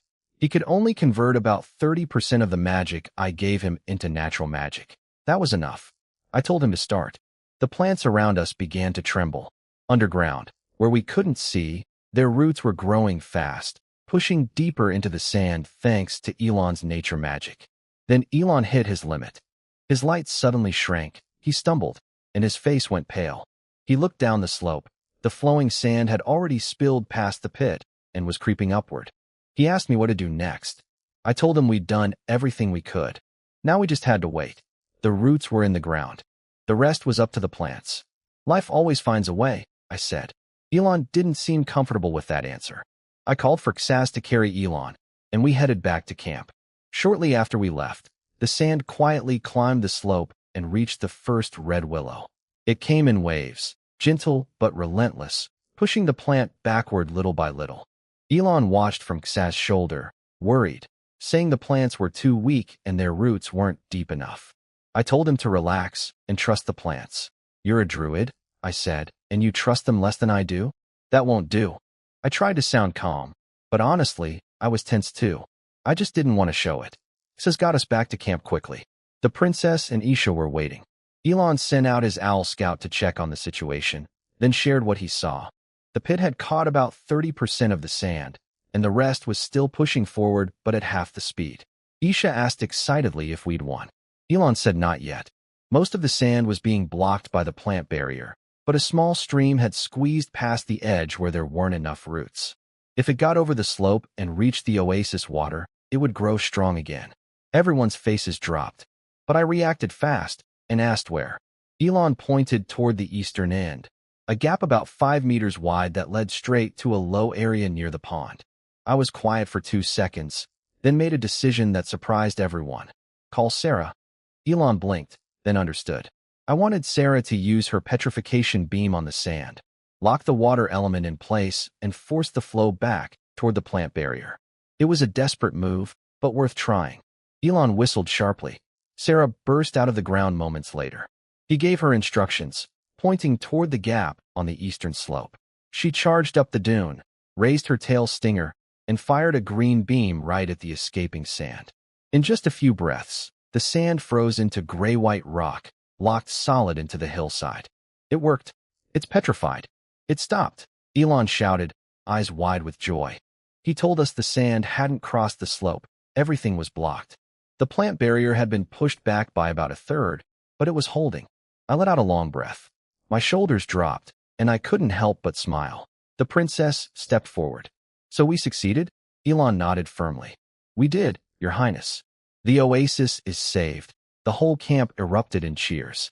Servants threw their arms up, guards slapped each other's shoulders. Xaz shouted to his people with a raised fist, and they jumped and pounded their chests in celebration. Isha stood there trembling with excitement, then told the princess she'd done it. The princess looked at her softly and said, "We did." The princess raised her arm and announced a celebration for the night. The cheering got even louder.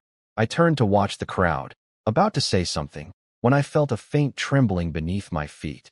At first I thought it was Sarah coming back, but she was still on the hilltop, not moving. Then I felt which direction it was coming from. The pond in the center of the oasis. A deep rumble exploded from the middle of the oasis, and a massive column of water shot up from the pond, dozens of meters high, showering glittering droplets everywhere like rain. Everyone froze, staring at the tower of water. I just smiled and shook my head. Looks like the flowing sand brought more than just trouble. The moment the water column shot into the sky, the whole oasis went silent. Everyone watched it rise, glittering like jewels in the last light of sunset mixed with the rising moon. Water droplets rained down on us, cool and refreshing.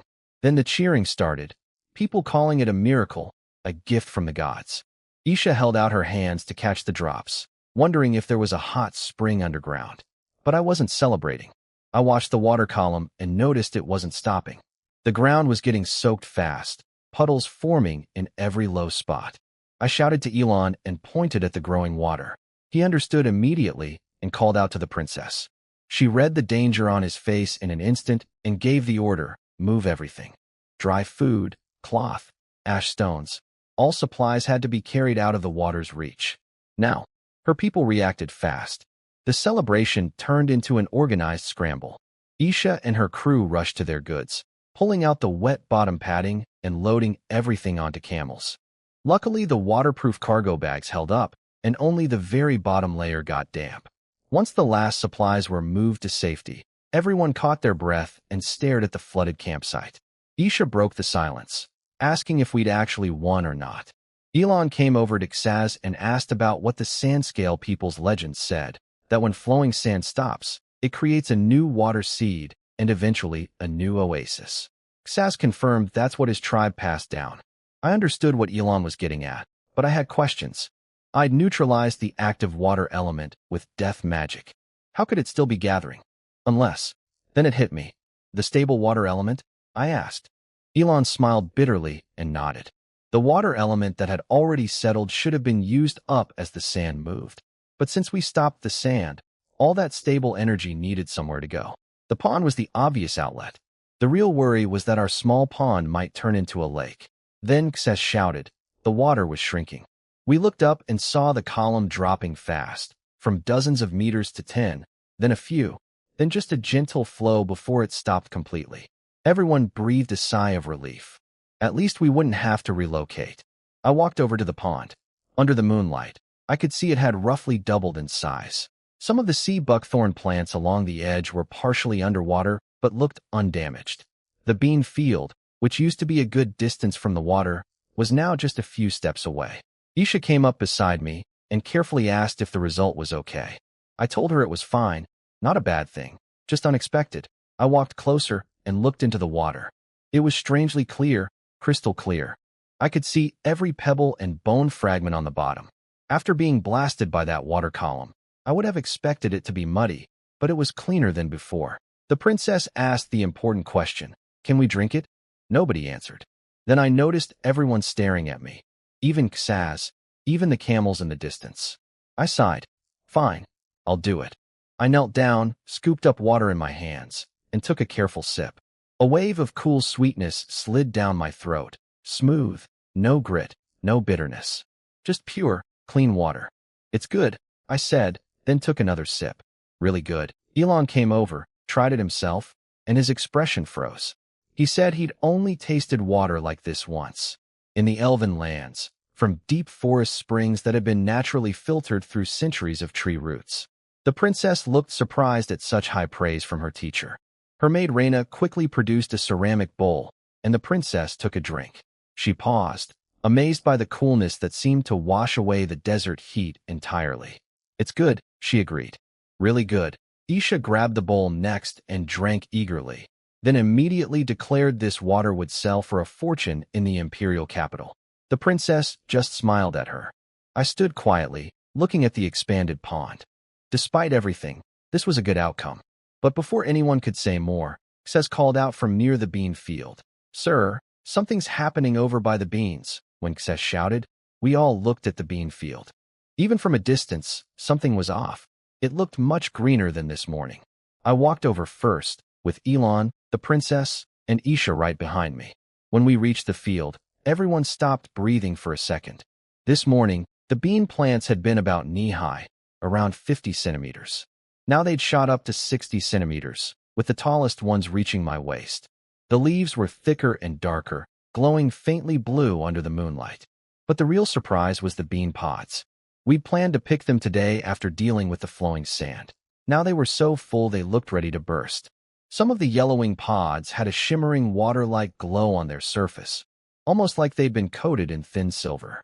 Elon whispered that they hadn't looked like this in the morning. I didn't answer. I walked straight into the field, crouched beside the tallest plant, and touched a pod. It wasn't wet. It felt smooth, like fine silk. The leaves were plump and healthy, full of life. I picked a pod and weighed it in my hand. Heavier than normal drought beans. I stood up and asked Elon what he thought. He was turning a pod over in his hands, looking puzzled. He suggested we taste them to find out. I joked that I'd go first again, since apparently I was always the test subject. But Elon popped one open and swallowed the beans before I could finish talking. I did the same. The texture was crisp but a bit hard since they were raw. The flavor was nothing special, tasted like regular beans. I glanced at Elon and saw the same mild disappointment on his face. But the moment I swallowed, a cool sensation rose from my stomach. It was like stepping out of a steam room into cold water. My foggy, exhausted brain suddenly cleared up, and then I felt it. A small portion of the magic I'd spent fighting the flowing sand had actually been restored. My eyes went wide. I looked at Elon. He had his eyes closed, head tilted back, clearly feeling the same thing. After a few seconds he opened his eyes, looking just as shocked as me. He confirmed it. His magic had recovered too, and his mind felt sharper. He said these beans were more like a magic potion than a crop. In his experience, plants that naturally contained magic only grew in very special places. near the world tree in elven lands, or around dragon nests. Those plants were incredibly rare and expensive. Ordinary crops containing magic? Unheard of. I asked him what caused it. He shook his head, but guessed that our interference during the growing process might have triggered a mutation, and then the pure water element from the flowing sand triggered a second one. It was just a theory. We'd need experiments to know for sure. Then Isha's voice cut in. She'd heard us say the beans had magic in them, and her eyes were practically shooting gold coins. She rushed over, face right up against the pod in my hand, asking if we were joking. I handed her the pod without a word. She popped a bean in her mouth, chewed twice, swallowed, and froze. "It's real," she whispered. "I feel so much more awake." A whole day's tiredness just disappeared. The princess asked Elon if these could be grown in large quantities. He said he wasn't sure yet, but added solemnly that no matter what, this news alone would be enough to shake the entire world. The princess smiled at that. Then she turned to Isha and asked her if she'd like to become the exclusive merchant of the Golden Sea. Isha nearly jumped out of her skin. Her face turned bright red all the way to her ears as she stammered, asking if the princess was serious. The princess nodded calmly. She said Isha had brought the supplies they needed and helped them through the crisis, and she remembered that kindness. The Golden Sea needed a friend, and Isha was the best fit. Before the princess could even finish offering an escape clause, Isha practically shouted her acceptance, swearing on her trading company's name that she'd live up to the trust. The princess smiled and looked at me, then back at the bean plants. The pond had grown. The beans had changed. And she knew the people who mattered, her family at the heart of the empire, would hear about all of this sooner or later. This chapter takes place far from me, in the imperial capital of Aurelian. I wasn't there for any of it, but this is what happened. In the first Prince Valery's residence, a man named Virgil Seraphius sat hunched over a desk covered in blueprints and paperwork. He was known as the first prince's left hand, a thin, tired-looking man in his 30s with gray eyes, graying temples, and a neat goatee. He wore a golden badge on his collar, the highest certification from the Imperial Academy, held by fewer than 20 people in the entire empire. He was buried in work. Budget reports, supply losses, annual accounts, all piled up because the third princess had left the capital 2 months ago, and the prince had gone south 23 days prior. Then the door slammed open. A big, loud, cheerful man named Olaid Elhart walked in, the prince's right hand. He was tall, over 6 feet, suntanned, with a scar on his temple from taking an arrow for the prince years ago. The complete opposite of Virgil in personality. Olaid set a bowl of bean soup on Virgil's desk, saying the kitchen staff told him Virgil hadn't eaten all day. He crouched by the desk like an eager dog, watching Virgil with obvious anticipation. Virgil knew this look. Olaid always acted this way when he wanted something. Last time it was borrowing Virgil's academic robe to impress a woman. The time before, it was forging a military equipment report. Virgil sighed and tried the soup.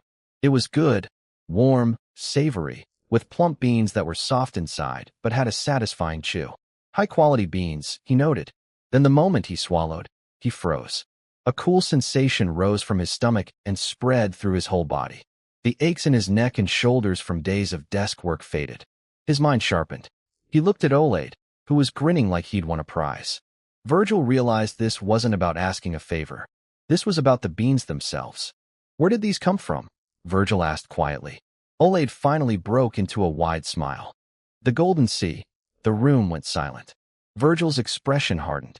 He slowly stood, leaned forward on the desk, eyes sharp and dangerous, and spoke a name in a voice as cold as a blade on ice. Alicia von Augustus. Those beans, my beans, had reached the heart of the empire. And it seemed they'd gotten the attention of some very powerful people. This chapter happened far from the Golden Sea, in the imperial capital. I wasn't there, but the events would eventually reach me. In the first Prince Valery's mansion, his 2 closest advisors were talking. Virgil Seraphius, the prince's left hand, was a thin, overworked scholar buried in paperwork, budget reports, supply records, engineering blueprints. He hadn't eaten all day. Then Olaid Elhart, the prince's right hand, kicked the door open. He was the opposite of Virgil. Tall, muscular, suntanned, cheerful. He had a scar on his temple from taking an arrow for the prince years ago. He set a bowl of bean soup on Virgil's desk and watched him with eager eyes, like a dog that had brought back a prize. Virgil knew this routine. Olayde always acted sweet when he wanted something. But he tried the soup anyway. It was good, warm, savory, with plump, soft beans. Then the moment he swallowed, he felt it. That same cool sensation spreading through his body, clearing his mind, easing the aches from days of desk work. That's when Olayde explained. About 2 weeks ago, someone had spent a fortune buying a batch of unusual crops on the market. People who ate them felt refreshed, lost their fatigue, and even had old injuries improve. Olayde had investigated, thinking illegal potions had been smuggled into the capital, but tests showed they were just ordinary beans with nothing forbidden in them. He traced them back through the western provinces, where only wheat and cotton grew. The only place further west was the Golden Sea, my territory. The beans had been smuggled in without any official paperwork, sold on the black market at insane prices. That bowl of soup Virgil had just casually sipped? 20 gold coins. Half a year's income for an ordinary family. Virgil was furious at Olayde for not mentioning the price first. Then they got serious.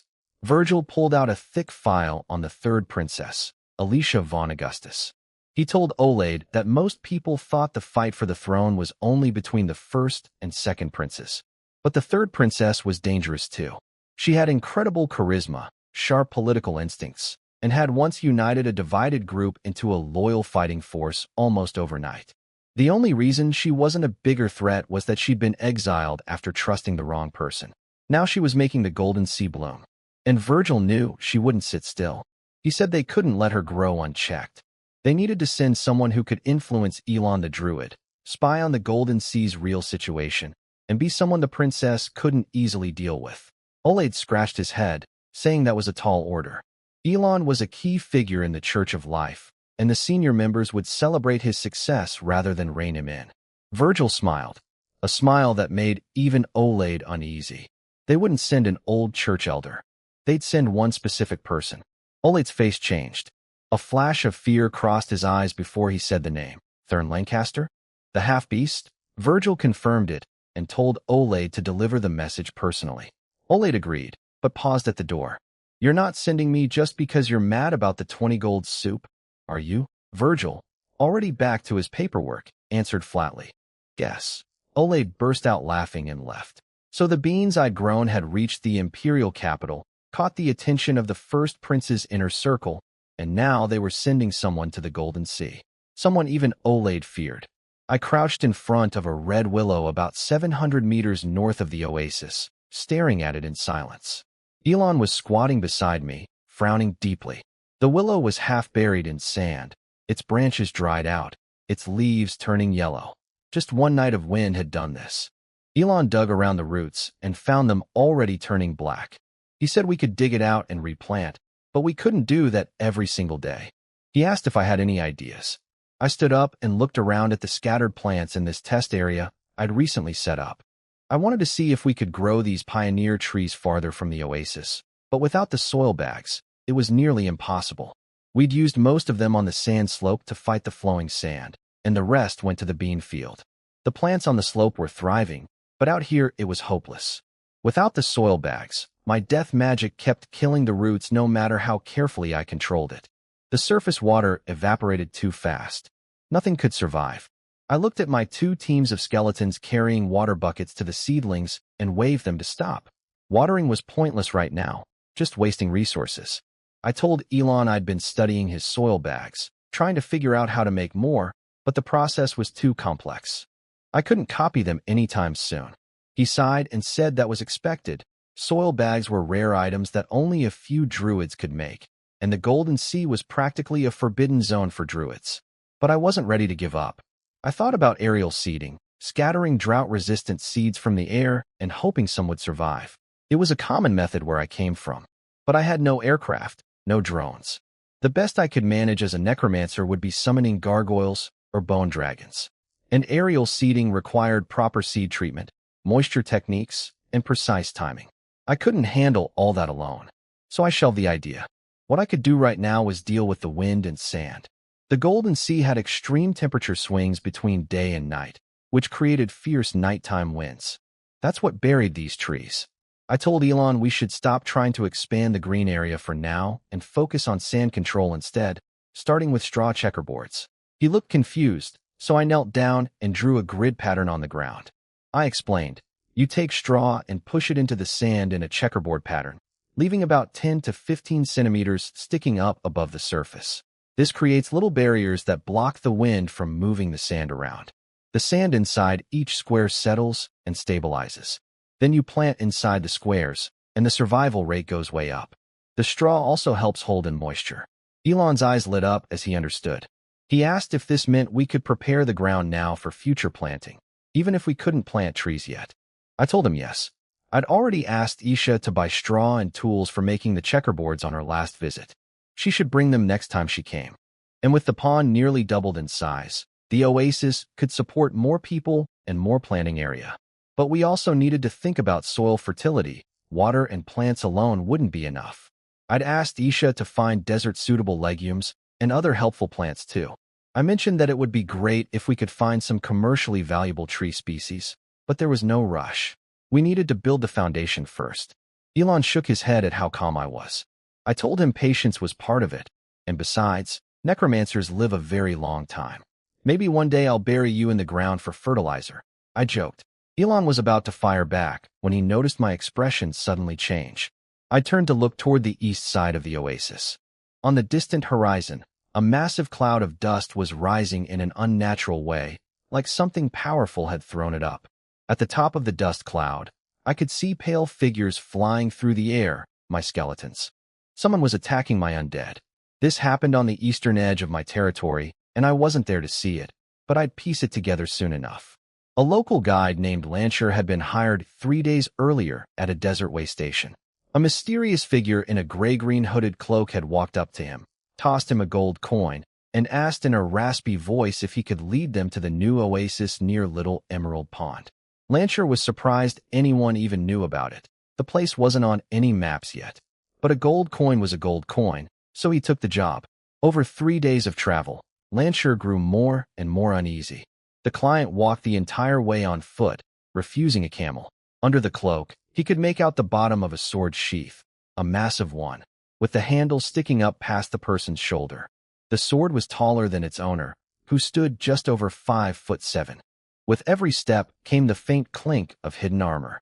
The client barely drank any water, and in 3 days they'd exchanged fewer than 5 sentences. Lancher decided this person was dangerous. When they finally reached the ridge overlooking the area, Lancher was stunned. Rows of green plants stretched across what should have been barren desert. The soil itself had changed. He'd heard about this from a merchant caravan. They were calling the place Silver Sand Shore now, since it had grown larger than Little Emerald Pond. He shouted excitedly to his client about the incredible sight. But the figure wasn't impressed. A flash of golden light flickered under the hood, carrying clear displeasure. Lancher's excitement died instantly, replaced by a chill down his spine. As they moved closer, the plants grew denser. Neat rows of species Lancher couldn't name, surrounded by visibly improved soil. He whispered to himself, wondering who could have done this in the Golden Sea. Then Lancher's camel stopped dead. 2 pale figures were walking toward them, skeletal, made entirely of bone, carrying water buckets. My skeletons. My workers. Lancher went white and tried to flee. But before he could even pull the reins, the cloaked figure blew past him in a blur. One hand flicked the sword sheath, spinning the massive blade from shoulder to hip. Slender but powerful fingers gripped the handle. The hood fell back. Silver-gray short hair caught the hot wind. On top of the figure's head stood a pair of large cat ears, about 8 or 9 centimeters tall, twitching slightly. The figure spun, the giant sword sweeping horizontally, and in one clean stroke took the heads off both my skeletons. They clattered to the ground alongside the water buckets they'd been carrying. The figure paused, frowning at the spilled water, then noticed more of my skeleton workers nearby, also just carrying buckets. She looked around with mismatched eyes, one glowing gold, the other cool sky blue, and thought to herself that the big guy had been right. Something here wasn't normal. Then she raised her sword again and charged at the rest of my skeletons. Someone had come to my oasis. Someone fast, strong, and armed with a sword bigger than she was. And she was destroying my undead workers without a second thought. I watched the dust cloud and my skeletons flying through the air. Someone was attacking my undead, out here in the middle of nowhere. I closed my eyes to sense them, but every skeleton in that area was already gone. That gave me a bad feeling. I summoned a skeleton hound and lit its soul fire, linking my vision to its eyes, then sent it sprinting toward the dust. Elon came over asking what was happening, but I couldn't see through the sandstorm yet. Then the hound sent a danger signal. Something hit it with tremendous force, pinning it to the ground. It tried to turn its head to see the attacker, but the connection cut out. The feedback hit me hard enough to make me stumble. Elon caught me. All I'd seen was a blurry figure. Elon sent his owl scout to get a view from above. Meanwhile, I summoned a skeletal war horse and climbed on. I wasn't going to wait around if trouble was coming. Then Elon's face changed in a way I'd never seen before. Pure fear. He opened his eyes and shouted, "Run?" Now, I didn't hesitate. I turned the horse to flee. But a piercing sound tore through the air behind me, and a figure burst out of the dust at impossible speed, closing to within 10 steps in a blink. I finally saw my attacker. A girl, maybe 16 or 17, with silver-gray short hair and sun-kissed skin. Sharp jawline. Thin lips pressed into a hard line. One eye was amber gold, the other sky blue. And on top of her head, a pair of huge cat ears, about 9 centimeters tall. My first thought was absurd. Cat girl? No, half-beast. A mix of human and beastkin. But I didn't have time to think. She was already on me, spinning her body to swing a two-handed greatsword that was taller than she was. The blade aimed right at my horse's front legs. I yanked the horse upward just in time. But the instant its hooves touched down, she'd already spun again, kicked her own sword blade to launch it overhead, and brought it crashing down toward me, trying to split me and the horse in half. A pale blue bolt of magic shot in from the side and struck the flat of her blade, knocking it off course. It slammed into the sand inches from my leg. Elon had saved me. I seized the opening and pointed at her face. Fear ray, dark green light hit her dead on. A shadow covered her vision, and she froze mid-motion. Got her, I thought, ready to escape. Then she let out a roar, a primal, beast-like howl wrapped in golden light that shattered my spell instantly. Wild roar, a high-level beastkin ability. The shockwave left me dizzy. Before she could attack again, Elon's voice thundered, "Run? Go to camp, find the princess. You can't handle her. She's a judgment knight." Elon threw himself between us, green magic blazing around him. He shouted a name at her. "Thurn Lancaster. You lunatic, calm down. This man is the princess's guest." I memorized the name and bolted. Behind me, I heard the sounds of violent combat. She hadn't stopped fighting just because Elon asked. I rode hard back to camp and found the princess. The moment I said the name, Thurn Lancaster, her expression shifted, surprise, worry, then something that looked like sympathy directed at me. She knew exactly who this was. She told me Thurn was the youngest judgment knight in the Church of Life. Once, while hunting a single necromancer, she destroyed a third of an entire city. Her punishment? 6 months of confinement. That was it. Then the princess added something that really sank in. In her eyes, the world has only 2 kinds of people: necromancers and people who get in the way of her killing necromancers. I told her Elon was trying to hold Thurn back. The princess's face tightened. She ordered a servant to bring her sword and walked toward the edge of camp. The commotion was already there. Guards were shouting, trying to stop someone from entering. A raspy female voice cut through. "Move." Thurn Lancaster stood at the camp entrance, her greatsword stabbed into the sand beside her. Her light armor was barely scratched. Even Elon hadn't been able to stop her.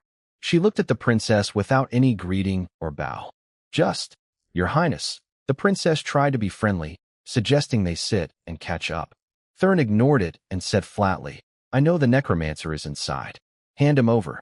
The princess tried again to change the subject. Thurn cut her off. "Elon told me something just now. He called that necromancer the princess's honored guest." The princess's smile froze. She could feel what was coming. Thurn pulled her great sword from the sand, spun, and swung it straight at the princess's face. The guard screamed. No one was fast enough. But I was. A bone spear flew from deep in the camp and slammed into the side of her blade with a deafening clang, knocking it off course. I walked forward, dark green magic still flickering on my trembling fingertips. I looked at Thurn, keeping my voice cold and level. You have a problem with me. Take it up with me. Don't touch her. Thurn just snorted at my words. She stepped forward, but the guards closed in around the princess, swords drawn, forming a half circle. The guard captain was furious, warning her that attacking an imperial princess was a serious crime. She didn't care. She took another step, dragging her great sword through the sand. The princess's voice turned ice cold. She drew her own sword and pointed it at Thurn. One more step, and you're my enemy. Think carefully. That actually stopped her. Thurn stood still, scanning every face around her. Then she smiled, a strange, unsettling smile. She raised her left fist.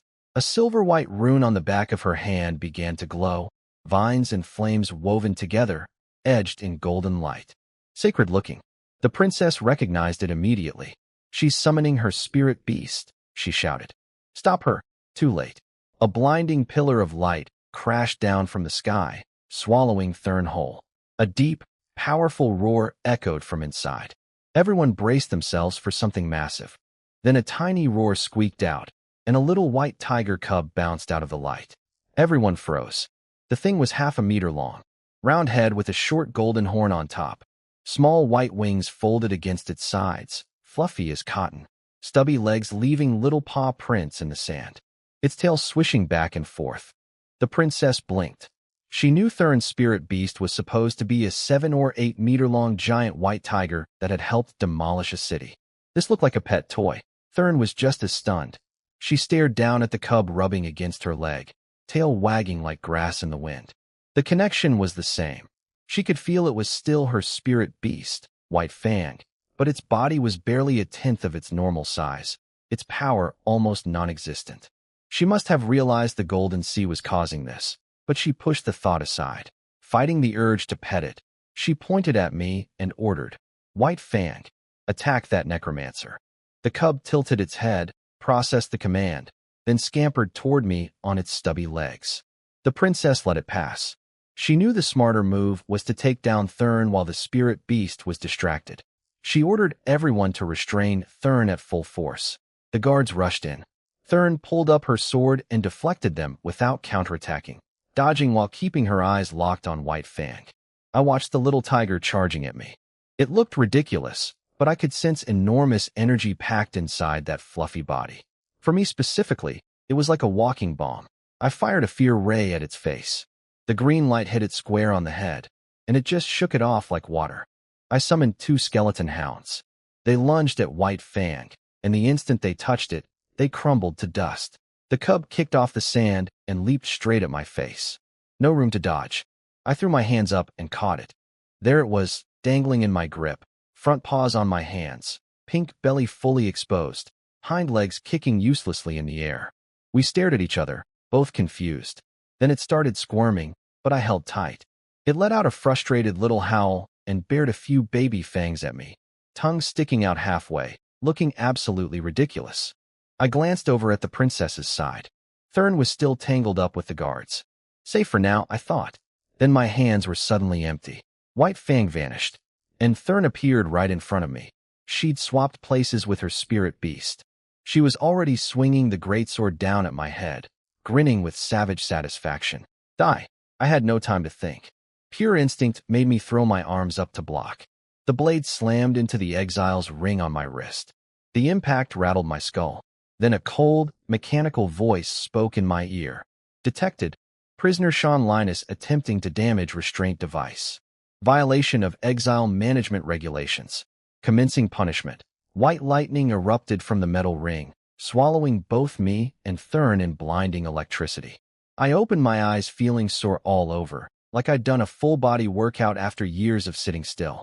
I was lying on a simple bed inside a tent. When I tried to sit up, something heavy was pinning my legs down. I looked down and froze. Silver gray hair. Giant cat ears, twitching slightly. Thurn Lancaster was hugging my thigh in her sleep, mouth slightly open, drooling. I didn't dare breathe.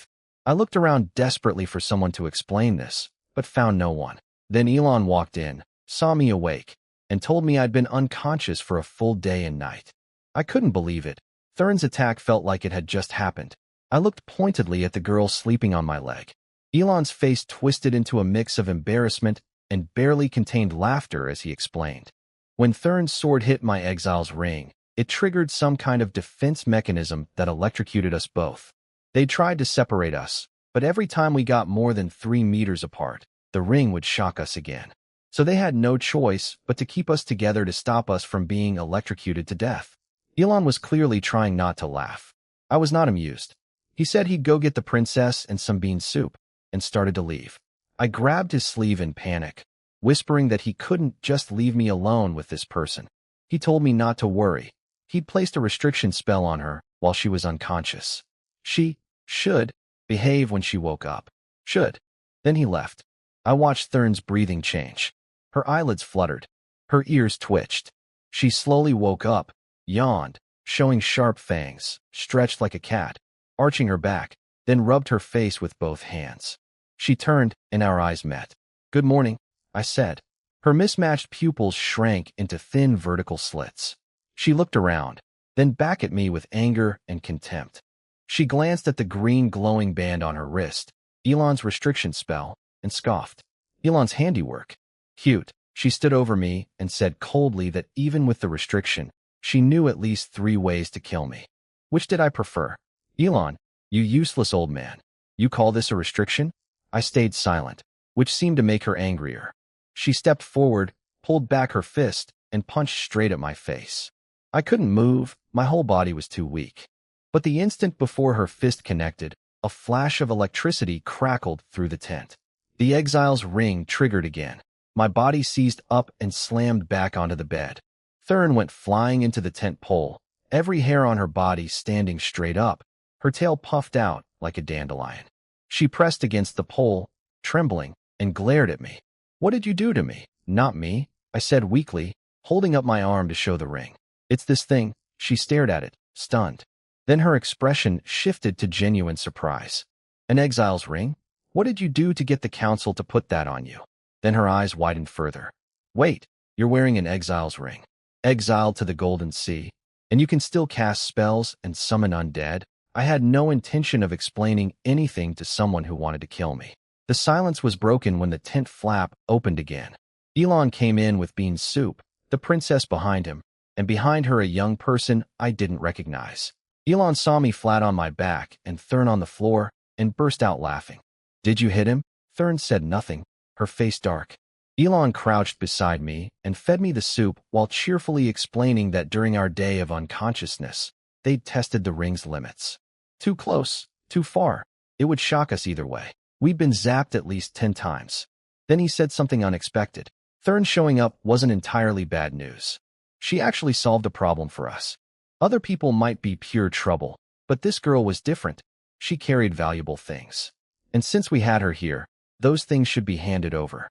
He walked toward Thurn with the look of a creepy uncle about to shake down a kid for her lunch money.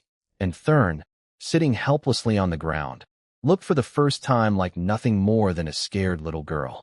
Elon approached Thurn slowly, hands up, telling her to relax. She was still slumped against the tent pole, body twitching from the electric shock, but her eyes were locked on him like a cornered animal. "Don't come any closer," she shouted. "One more step and I'll make you regret it." Elon believed her, but kept walking anyway. He said he just wanted one thing from her, something ordinary, nothing precious. "In your dreams," she spat back without a second's hesitation. Then she started screaming at him about how he'd betrayed the Church of Life by working with a necromancer. She said she could have him burned at the stake just for that. She called him unworthy of being a druid, accused him of letting death defile the will of the life goddess. The whole time she was trying to crawl away from him, but her limbs wouldn't cooperate. Elon gave up and turned to the princess for help, only to find her kneeling beside me, feeding me bean soup. She helped me drink, then introduced the young man standing behind her. His name was Lansher, the guide who'd brought Thurn here. The poor guy was terrified. The moment I looked at him, he dropped to his knees and started begging, swearing he had no idea Thurn was coming to hurt me. She'd just given him a gold coin to lead the way. He said he'd never have taken the job if he'd known. I told him to get up. Nobody blamed him. Then I asked where he was from. He said he was from Sand City, really just a small town of about 100 people on the edge of the Golden Sea. He worked as a guide and middleman. He mentioned there were several similar towns around the desert, and even some tougher settlements near oases deeper in, toward the south center. Then I noticed the map case on his belt and asked if he had a local terrain map. He hesitated, but pulled it out and spread it on the ground. It was hand-drawn on good sheepskin, clearly well used. But the detail was impressive: terrain, landmarks, special markings, oasis locations with notes on size, water levels, and seasonal changes. This guy had real talent. I found our oasis on the map, labeled Silver Sandshore, based on what merchant caravans had been calling it. I asked if the map was for sale. Lancher practically fell over himself, offering it for free. I accepted without arguing. He promised to stay in camp and follow orders. I told him not to answer to me. The princess was the rightful ruler here. He immediately turned to her and started pouring out flattery about her legendary beauty and greatness until she waved him off, half laughing, and told him to wait outside. Once he left, the tent went quiet except for heavy breathing from the other side. The princess suddenly gasped. Thurn had somehow gotten her legs wrapped around Elon's neck in a scissor hold. She was laughing, actually laughing, taunting him about how tough he'd acted earlier. "Come take my things now," she hissed. Elon was slapping at her legs, choking, waving helplessly toward the princess. She rushed over. Thurn let go and flipped backward onto her feet, guard up. Elon sat on the ground rubbing his throat, gasping for a long time. Then he finally explained what he actually wanted: her soil bags. He said her mentor Eustace had told him she'd always loved collecting soil with strong life energy, and he knew she carried plenty of soil bags on her. He pointed outside at the plants we'd grown and explained his supply was gone. That was a mistake. The moment Thurn heard he'd been cooperating with me, a necromancer, to grow those plants, she exploded. "You dared work with a necromancer." She launched herself at him again. This time Elon had no choice. He clenched his fist, and green bands of light burst from inside her body, binding her tight. She hit the ground. He placed his hand over her face and said quietly, "Sleep." She went limp. Elon stood up looking tired and frustrated. He told the princess that Thurn was still a judgment night. He couldn't be too rough with her. I pushed myself up from the bed. "You said she has a lot of soil bags on her?" Elon nodded. "She always carries them." I walked over and looked down at her unconscious form. Those soil bags were exactly what I needed to keep expanding the oasis. If Elon was too worried about offending a judgment night, then fine. "I'll do it," I said, and reached for her. I crouched beside the unconscious Thurn. Silver-gray hair spread messily on the ground, cat ears drooping, breathing steady. "Sound asleep." Elon gave me a look. "You're really going to search her? You said she has soil bags. The oasis needs them. If none of you want to be the bad guy, I'll do it." The princess leaned against the tent pole with her arms crossed, watching. With an amused expression, she didn't stop me. I started with her shoulder straps, unbuckling the leather clasps and moving the light armor aside to check for hidden pockets. The princess helpfully reminded me to be gentle so I wouldn't wake her. I ignored her. I slid my fingers into the gap between her chest armor and her body. The space was tight, warm through the thin fabric underneath. I found a small inner pocket and pulled out 3 little cloth bags. They smelled of damp earth and dry grass, just like Elon's soil bags. Then I moved to her lower back. There was a hidden layer sewn between the armor and her shirt. My hand slipped in, and my fingertips touched warm, smooth skin. I went a little further and suddenly felt something soft and furry. I froze. I knew exactly what that was. I accidentally pressed down. The skin twitched, and Thurn let out a quiet sound in her sleep, her tail swishing. I turned to look at Elon. His eyebrows were practically touching his hairline, cheeks puffed out, clearly about to burst. "Did you just touch her tail?" he finally squeezed out. "It was an accident," I said, keeping my face completely blank even though my heart was racing. "Then pull your hand out. I'm looking for pockets." "Did you find any?" I paused, then withdrew my hand. The princess cleared her throat from across the tent. "I suggest you hurry up. She looks like she's about to wake up." Elon told me to check the neck guard and belt. Said Thurn didn't like things on her legs, so I could skip those. I gave him a look, and his face went red.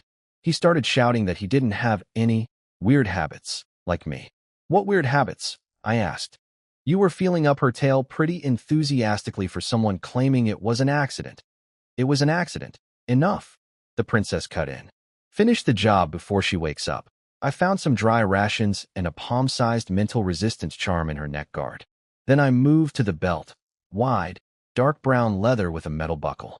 As I undid it, my fingers brushed her bare skin again, silk smooth and warm. She murmured in her sleep, ears twitching, tail flicking. I held my breath, waited, then moved faster. Behind the buckle's hidden layer, I found 7 more small bags. I pulled them all out. 7 soil bags total from the belt, plus 3 from her chest armor. 10 altogether. I also had the dried food and the charm. I left her coins, bracelet, and dagger untouched. 7. Elon's eyes lit up. This girl collects even more than I thought. I nodded and was about to put them away when Thurn stirred. Her eyes snapped open. She sat up and stared at me, then at the soil bags in my hands. She looked down at her loosened shoulder strap, undone belt, shifted armor. She understood everything instantly. She didn't explode right away. Instead, her ears flattened backward and her tail tip puffed up, like a cat about to strike. I looked at her, the messy hair, the crooked collar showing her collarbone, the confused expression softening her usually rigid face. And for some reason I'll never understand, I opened my mouth and said, "You actually look kind of cute like this." Elon's eyes went wide, and he physically jumped away from me. The princess's smile froze on her face. Thurn blinked slowly. Then her pupils shrank to slits, and her chest heaved. "Say that again. Sorry. Forget I said anything. I'm going to kill you." She launched off the ground, ignoring her weak limbs, claws out, lunging straight at me. The tent lit up with electricity. The 3 of us lay sprawled on the tent floor, still twitching from the electric shock. Elon's green hair had curled up from the zapping. Thurn was bound tight in glowing green rings from head to toe, lying on her side, making muffled angry sounds through the magical gag over her mouth, her tail lashing behind her and her eyes drilling holes into me. The princess, sitting on the ground with her red hair standing straight up, looked at me with obvious irritation. "This is your mess. What are you going to do about it?" I asked Elon if he could just put Thurn to sleep again. He shook his head. Her body was special. That level of suppression magic only worked once in a short period. Even the binding spell was already cracking from her struggling. "So am I actually going to die?" I asked flatly. Elon told Thurn to calm down. Nobody could overpower anyone here. Even if she broke free, he'd just bind her again. Better to talk it out. Thurn stopped struggling and gave a small nod. After getting the princess's approval, Elon removed the gag. The princess stood, smoothed down her hair, and asked Thurn directly why she'd come here. Thurn didn't hide anything. She said a man named Olade Elhart, she called him that big idiot, had told her Elon was planting trees in the Golden Sea to destroy the desert environment so the criminals here could escape. So she came to check and found us harboring a necromancer. The princess raised an eyebrow but didn't look angry. She actually smiled. She and Elon figured it out quickly. Isha's trade had spread news to the imperial capital faster than expected, and the princess guessed it wasn't Olade's idea to send Thurn, but rather Virgil, the first prince's sickly strategist. I asked who those 2 were. The princess explained they were the first prince's right and left hands, one a fighter, one a scholar. She seemed unconcerned, saying sometimes they acted on their own assumptions. I asked if they were also behind Cole, referring to an earlier incident. The princess said she wasn't sure, since Cole never talked before the end. Then the princess called Lancer back in and placed 3 gold coins in front of him. She told him to spread a message that the Judgment Knight Thurn Lancaster had arrived at Silver Sand Shore and, moved by the life goddess's calling, had decided to stay permanently. Thurn's ears shot straight up, her eyes screaming, "What are you doing?" But Elon kept her quiet. Lancer took the coins with trembling hands and promised to deliver the message. The princess also offered him a position as her mapmaker once the job was done. He practically fell over himself accepting. After he left, Thurn asked about the exile's ring situation. I told her I had no idea how it worked. I was the prisoner, not the jailer. Elon asked what crime I'd originally been convicted of. I told them, stealing 7 corpses and conducting illegal necromancy experiments. Then an enforcement knight threw me through a teleportation circle, and I ended up here. Elon was clearly surprised. He said those charges were far too minor for the exile's ring and banishment to the Golden Sea. That punishment was reserved for necromancers who unleashed plagues or massacred cities. My case didn't add up, especially since my memories around the sentencing were strangely foggy. I didn't care much about the past. I just wanted to know what to do now about the ring binding me to Thurn. Elon said the Magic Council would eventually send someone to check on me, but it would take time. Until then, the ring couldn't be removed. I'd have to stay near Thurn at all times. Thurn cleared her throat and said in a completely emotionless voice, "Well, it seems you're wrapped up in mysterious conspiracies that may involve the dark side of the Magic Council. In the interest of justice, I can consider temporarily not killing you." I immediately looked at Elon. "Does the Church of Life have a rule against lying?" Elon answered without hesitation. "No." Silence. Eventually Elon sighed and said they'd just keep Thurn bound for now and assign people to watch us in shifts. I nodded, too tired to complain anymore. Then a commotion erupted outside the tent. After a moment of chaos, a woman's voice broke through, choked with tears. "Your Highness, please, I'm begging you, have mercy. Please save Isha." The moment the shouting stopped, the princess rushed out of the tent. Elon followed. I started to move too, then caught sight of Thurn sitting bound on the ground. Right? I couldn't get too far from her. I looked at her. She looked back at me, clearly annoyed. I was thinking about summoning skeletons to carry her when she suddenly bounced straight up off the ground, standing perfectly steady despite being wrapped head to toe in magical bindings. I couldn't believe it. What kind of body could do that? She didn't even acknowledge me, just gave a dismissive glance and started hopping toward the tent exit. At the doorway, she looked back and snapped. Coming or not, she moved better tied up than I did free. Outside was worse than I expected. Raina, Isha's maid, was kneeling on the ground. Her hair was a mess, her dark-made uniform torn in several places, with a sword gash on her left shoulder, edges scorched black. Behind her stood a few of Isha's workers, looking defeated, covered in burns and blood. But Isha wasn't with them. The princess was already crouching in front of Raina, holding her shaking shoulders. Raina fought through her tears and explained. They'd been ambushed on their way here. The leader was a white-haired warrior in silver-embroidered leather armor carrying a long sword, moving so fast she couldn't even track him. His sword strikes released electric shocks. Raina blocked 3 hits before being knocked away. Half the workers were taken down. All the cargo was stolen. And Isha had been personally taken by him. I'd been listening quietly, but when she said all the cargo was gone, my stomach dropped. All the cargo, my voice came out louder than I intended, startling even Thurn beside me. "Including everything I asked Miss Val to purchase?" Raina nodded. "The straw, the drip irrigation tools, the new seeds. All gone." My mind raced through everything that meant. No straw meant no checkerboard barriers. No barriers meant the outer slopes would get eaten back by wind and sand. The planting schedule would be set back enormously. Everything we'd built could unravel. I forced myself to breathe and asked if the attacker left a name or a message. He said his name was Rhine. Silverblade Rhine. Elon's eyebrows shot up. He knew the name. A former Imperial prodigy called the Sword Chanter, exiled to the Golden Sea 10 years ago as a serious criminal. Elon had assumed he was already dead. Rhine had told Raina his camp was at Grey Rock Outpost. If we wanted Isha and the cargo back, we'd have to go there. The princess and Elon exchanged a look. She said quietly that if they hadn't met me and had followed their original plan, they would have set up camp at Grey Rock Outpost and walked right into an ambush. Elon agreed. Rhine grabbing Isha and naming the location was clearly a trap. He advised the princess to think carefully. He didn't say, "Don't go," outright, but the meaning was clear. Staying at the oasis was safe. Going to Grey Rock meant entering unfamiliar, dangerous territory and losing every advantage. The princess understood. She went quiet, looking down at Raina, who was biting her lip so hard it had turned white, fighting not to cry. That's when I spoke up. "If you're worried about the risk, I'll go. With enough undead and the desert terrain working in my favor, I should be able to get Miss Val out." Thurn looked at me with genuine surprise. Apparently, she'd never expected a necromancer to volunteer for a rescue mission. The princess smiled, the same smile she'd given me the very first time we met. Then she knelt back down, put her hand on Raina's shoulder, and spoke gently. "Don't worry. I'll bring Isha back. She's my friend, a friend of Alicia von Augustus. I will bring your Miss Isha back." Raina finally released her bitten lip. Tears slid silently down her face. The princess stood and looked at Elon and me.